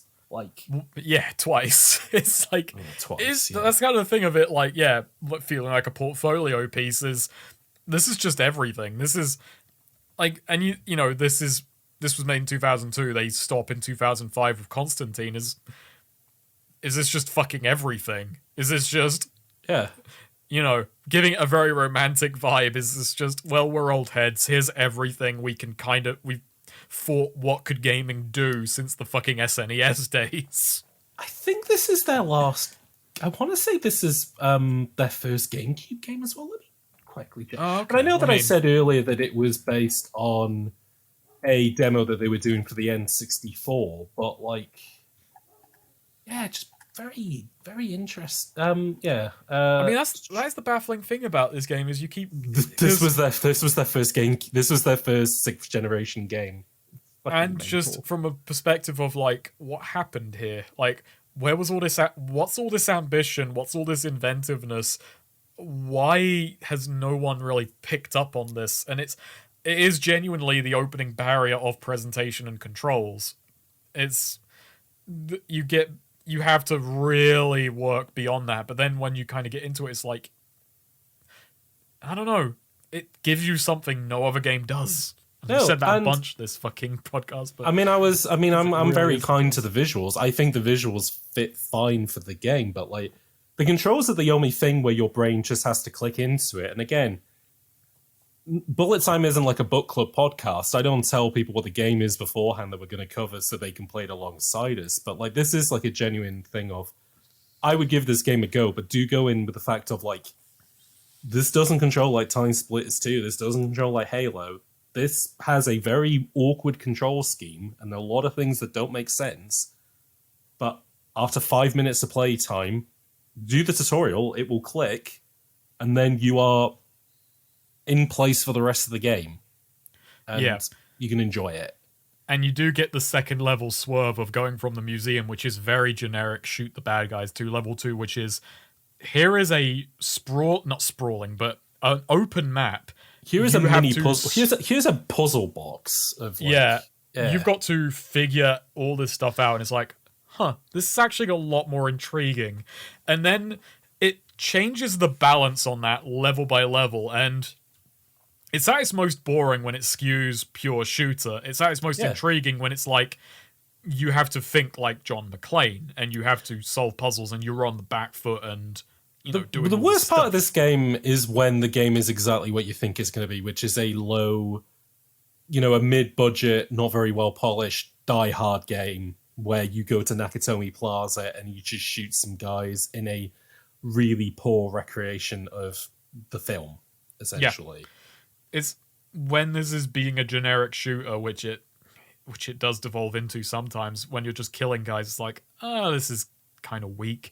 The shooting isn't particularly engaging. The weapons all look terrible. They sound terrible. They feel bad.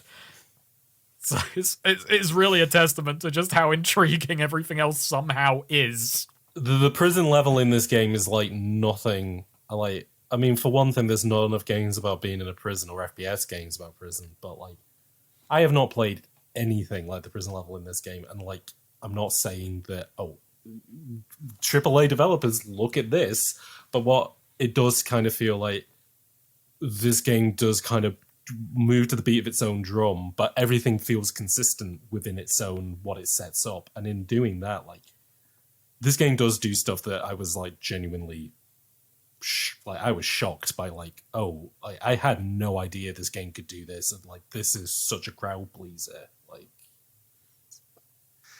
it's weird. It's an odd duck. It is a very odd duck. It much like people wrote off Die Hard 1 before it came out, but there's since gone on to be one of the Christmas films that people love the most. Die Hard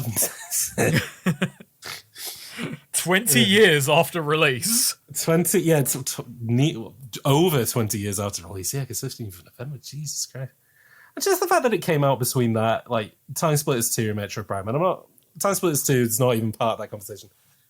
But Metroid Prime is like nothing. There's nothing in I can't even finish that. Sorry, I was going to say nothing Metroid Prime does I found as interesting. That would have been a grandiose claim. That would have fall back. And I think it's because I didn't play Die Hard Vendetta until before this podcast. So Metroid Prime, I played it for fucking years, anyways. But yeah, I don't know. Just. Nothing more I can say other than go to vim.net and I have Vendetta the Dolphin today. Just like John McClane, this game can surprise you. Exactly.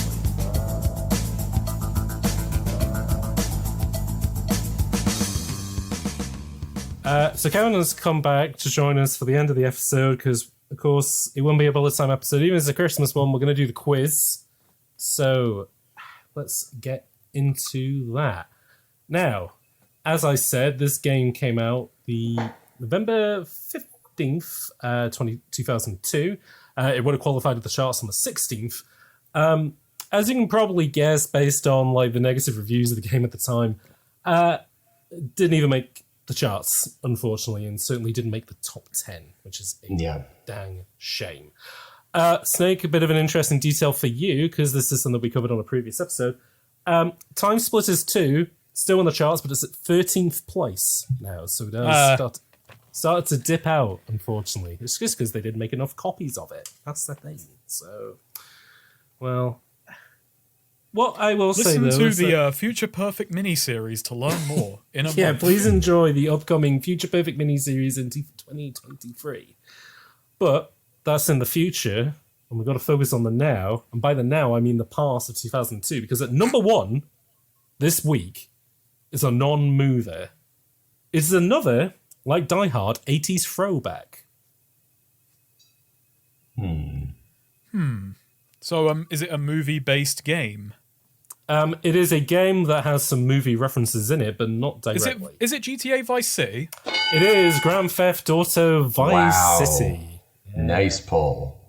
A game that we chat about on an episode because I had a funny anecdote about my dad. Please look forward to that. Number 2 on the list is another non-mover. It is a sports game. Madden. The other one. FIFA. FIFA 2003 on the list. Another biggie. It's nice to know that we both agree that FIFA is the other one to Madden. Yeah. Exactly. We've done enough of these lists. Yeah. God, I know. Number 3 on the list is another sports game. A sport that very rarely makes the charts, but I guess this is when the sport is at its height. Calling it a sport is also a bit of a stretch, depending who you ask. Is it PGA? It is not a PGA. It is not a golf game. It's Dave Mirra BMX? It is not Dave Mirra BMX. No, either. it's a WWF game. It's a WWE game, yes. WWE game. Sorry, Yes, Worldwide sorry, Foundation. Yeah. Is this one Shut Up? It is WWE SmackDown. Shut your mouth. There we go. There it is. I had a fun clue lined up, which was that the cover art features a movie star and a racist because it has The Rock. Was this one of the ones that was made by was it THQ? This is a THQ one, yeah. Got it. But yeah, it features... Shut Your Mouth. That's the one WWE game I owned. Well, it was number 3 on the list, so it must have been a pretty good one, I imagine. I was not much of a wrestling kid, so I'm not sure why I had it. I had one of the N60. I think I had No Mercy, which is all right. But I played the hell out of Revenge, WCW NWO Revenge, which is a really good one. And it was actually, that was the game that set the template for like wrestling games going forward in terms of control scheme. But it was one that was made by Iraqi. Yeah, right? Published by THQ. Yeah. Do you want to know what I played a lot of, despite the fact it is a terrible game? I'm not sure why I played this more than WWE. Legends of Wrestling. Oh, yeah. Absolutely terrible shovelware wrestling game featuring old wrestlers controlled terribly. The systems didn't work, very sluggish. I remember For some it, reason, though. Kid Me. Yeah. Kid Me played it a lot. It was made by Dukes or Ukes. Ukes. Yeah, God. Yeah, Ukes. Yep. Yeah, they were a shovelware developer at large. Number 4 on the list is another new entry. A film that we mentioned really early on in the podcast. This is the video game adaptation of it. Predator? Not Predator, no. Something a bit more recent. To 2002. Wasn't a James Bond. We didn't mention James Bond. It Was the video game adaptation of Final Fantasy Spirits Within? It's not, unfortunately. It's not a Final Fantasy game. We didn't reference The Thing. Wait, was it Predator Concrete Jungle? It is not Predator Concrete Jungle, no. This is a game in the zeitgeist. This is an EA published game as well. In the zeitgeist. Movie game EA in the zeitgeist. I don't watch movies. This is a real difficulty for me. A game and a film aimed at children. Monsters Inc. No, that's No not no Monsters Inc. No. Oh God. If I The Simpsons. Alan Rickman technically is in this film franchise as well. Harry Potter. Harry Potter Harry and Potter, the Sorcerer's The Chamber Stone. of Chamber of Secrets. Yeah. Yeah, Chamber Harry of Potter and the Secrets. Chamber of Secrets at number 4 this week. I was going to say a film written by a TERF. That would have been way too simple. They He would would've given have it to- given it right away. Yeah.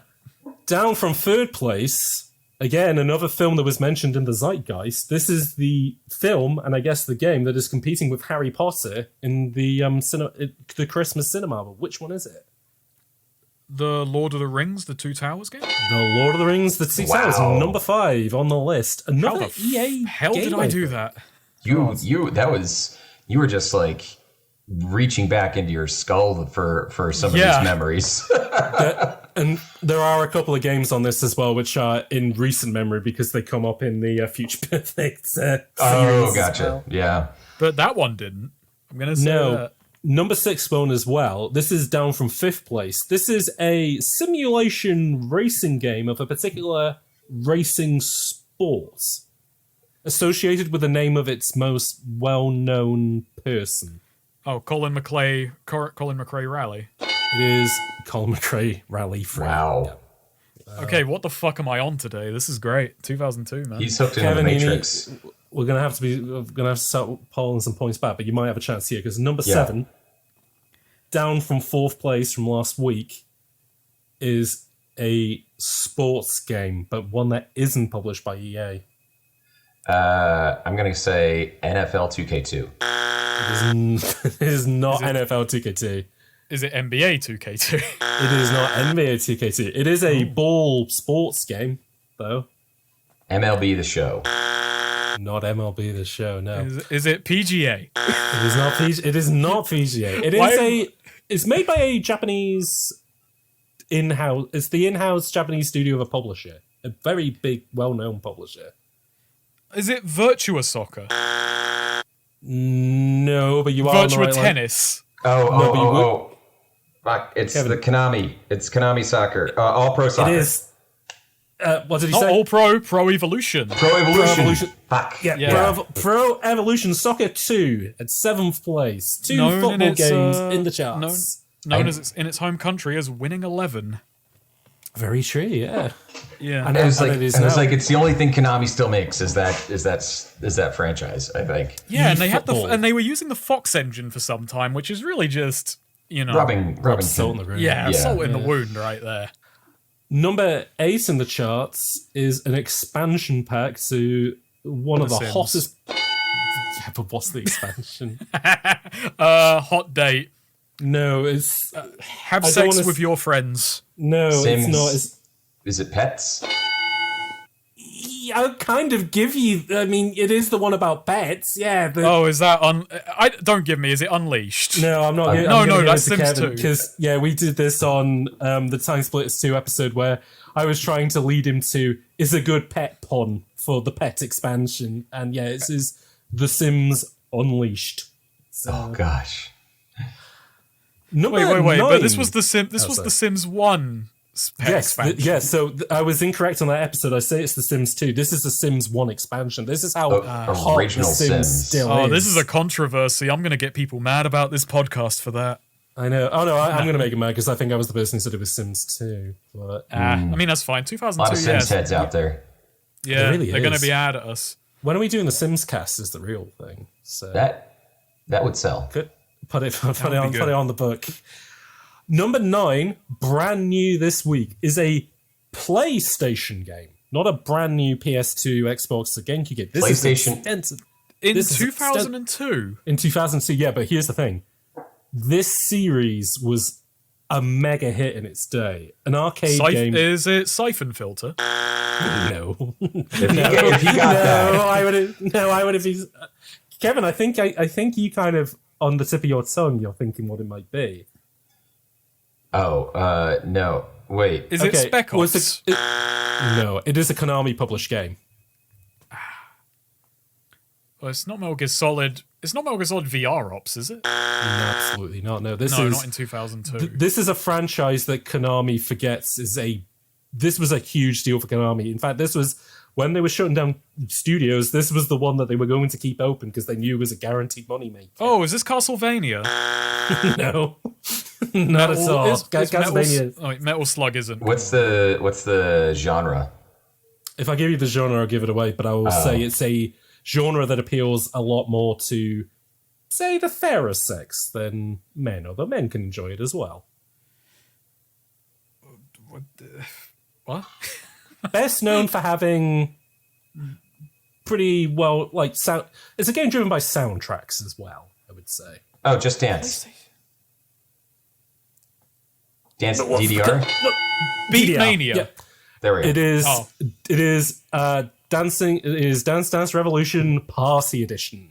For the PS1 in 2002. For the PS1, yeah. November. My goodness. And then, Yeah, there's a lot of long tail games out there that will get like old gen releases just because that's people. It's only in the last couple of years that Just Dance stopped going to the Wii. Very exactly, yeah. yeah. And I was going to say this was the Just Dance of its day. So there we go. Number 10 in the charts, up from 13th place. It is a movie tie-in game, which is getting a boost because another movie tie-in game from the same franchise is in the charts. Is it Lord of the Rings? Yes, it is. Fellowship I'll of the- give you that. Yeah. Yeah, The it's the Lord Fellowship of the or Rings, whatever the fuck. Fellowship of the Ring at number 10. Fellowship of Oh, the that's Dingus. that's triple dipping right there. I know they're getting. Yeah, EA is certainly getting their money's worth. You got the movie, you got 2 games. God, yeah, I know. It's just EA is in its power era at this point, which is probably why Free Radical Entertainment, Free Radical Design goes to get them to publish their next game. Yeah. Anyhow. And with that, we have come to the end of the Bullet Time podcast for Die Hard Vendetta, and also for this year, because we will be taking a week off next week before picking things up with the episode that you were probably expecting, which is Quake 4 in the new year, where me and Kevin will be covering that in extensive detail. But before we wrap things up, Kevin, once again, lovely having you back on the podcast to talk about all things FPS. I'm really glad that you did end up liking Die Hard Vendetta, because I thought it was going to be terrible, and my first experiences with it were terrible, but then I ended up kind of coming around on it. Yeah. So no, it's lovely to kind of hear. It was a genuine Christmas miracle. So, Christmas miracle all around. Yeah. Before we wrap things up for the year, is there anything you'd like to plug? Any Christmas cheer that you'd like to spread? Yeah. Just go to pigslippod.com. It's a great website. It's a beautiful website. That's where my podcast is hosted. So go check it out. Excellent. Snake, lovely as always to have you on a call. And again, people will be hearing more of you. Well, they'll be hearing you at I'm the going end to of be taking over the podcast next year, basically, for a bit. Yeah, up until smidge. April time, we'll be covering Free Radical Design Limited. But I guess, yeah, same to you. What Christmas cheer do you want to spread? What do you want people to have a look at? Subscribe to my channel. Just go do it. I make good videos. They're really, really banging. They're about video games. And buy Dwarf Fortress on Steam and go mad. That'll be Lose good. your minds. Absolutely lose your minds building little things for dwarves. Yeah, just watch a bunch of drunken dwarves ruin all of your hopes and dreams and love it. Love it along the way. They are terrible at living. Or are they really good at living and we're getting it wrong? They're too good. They're too good. Yeah. They usually die in their 20s, but they can live to 150 or so. So, Yeah. that's what it's about. It's what you want. Speaking of things that you want, hi folks. As per usual, I've been James. You can follow me on Twitter at HotCyder, HOTCYDER. If you're in the giving mood this Christmas, we also have a Patreon that supports the podcast over at patreon.com/HotCyder as well. But until we pick things up again with our Raven miniseries and Quake 4, I do wish everybody has a lovely holiday period, whatever you celebrate. And as always, I hope you keep blasting well into the new year.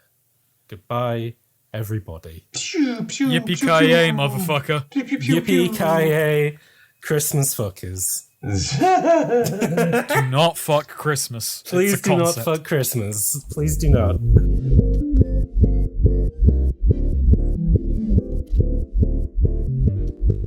The Bullet Time podcast is made possible by Eric Hamilton Schneider, GamePlayer 1500, Valerie B, VG, and the Hot Cider support tier.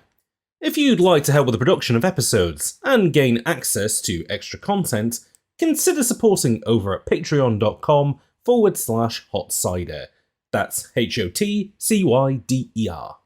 A special thanks to Max Coburn for the Bullet Time theme tune.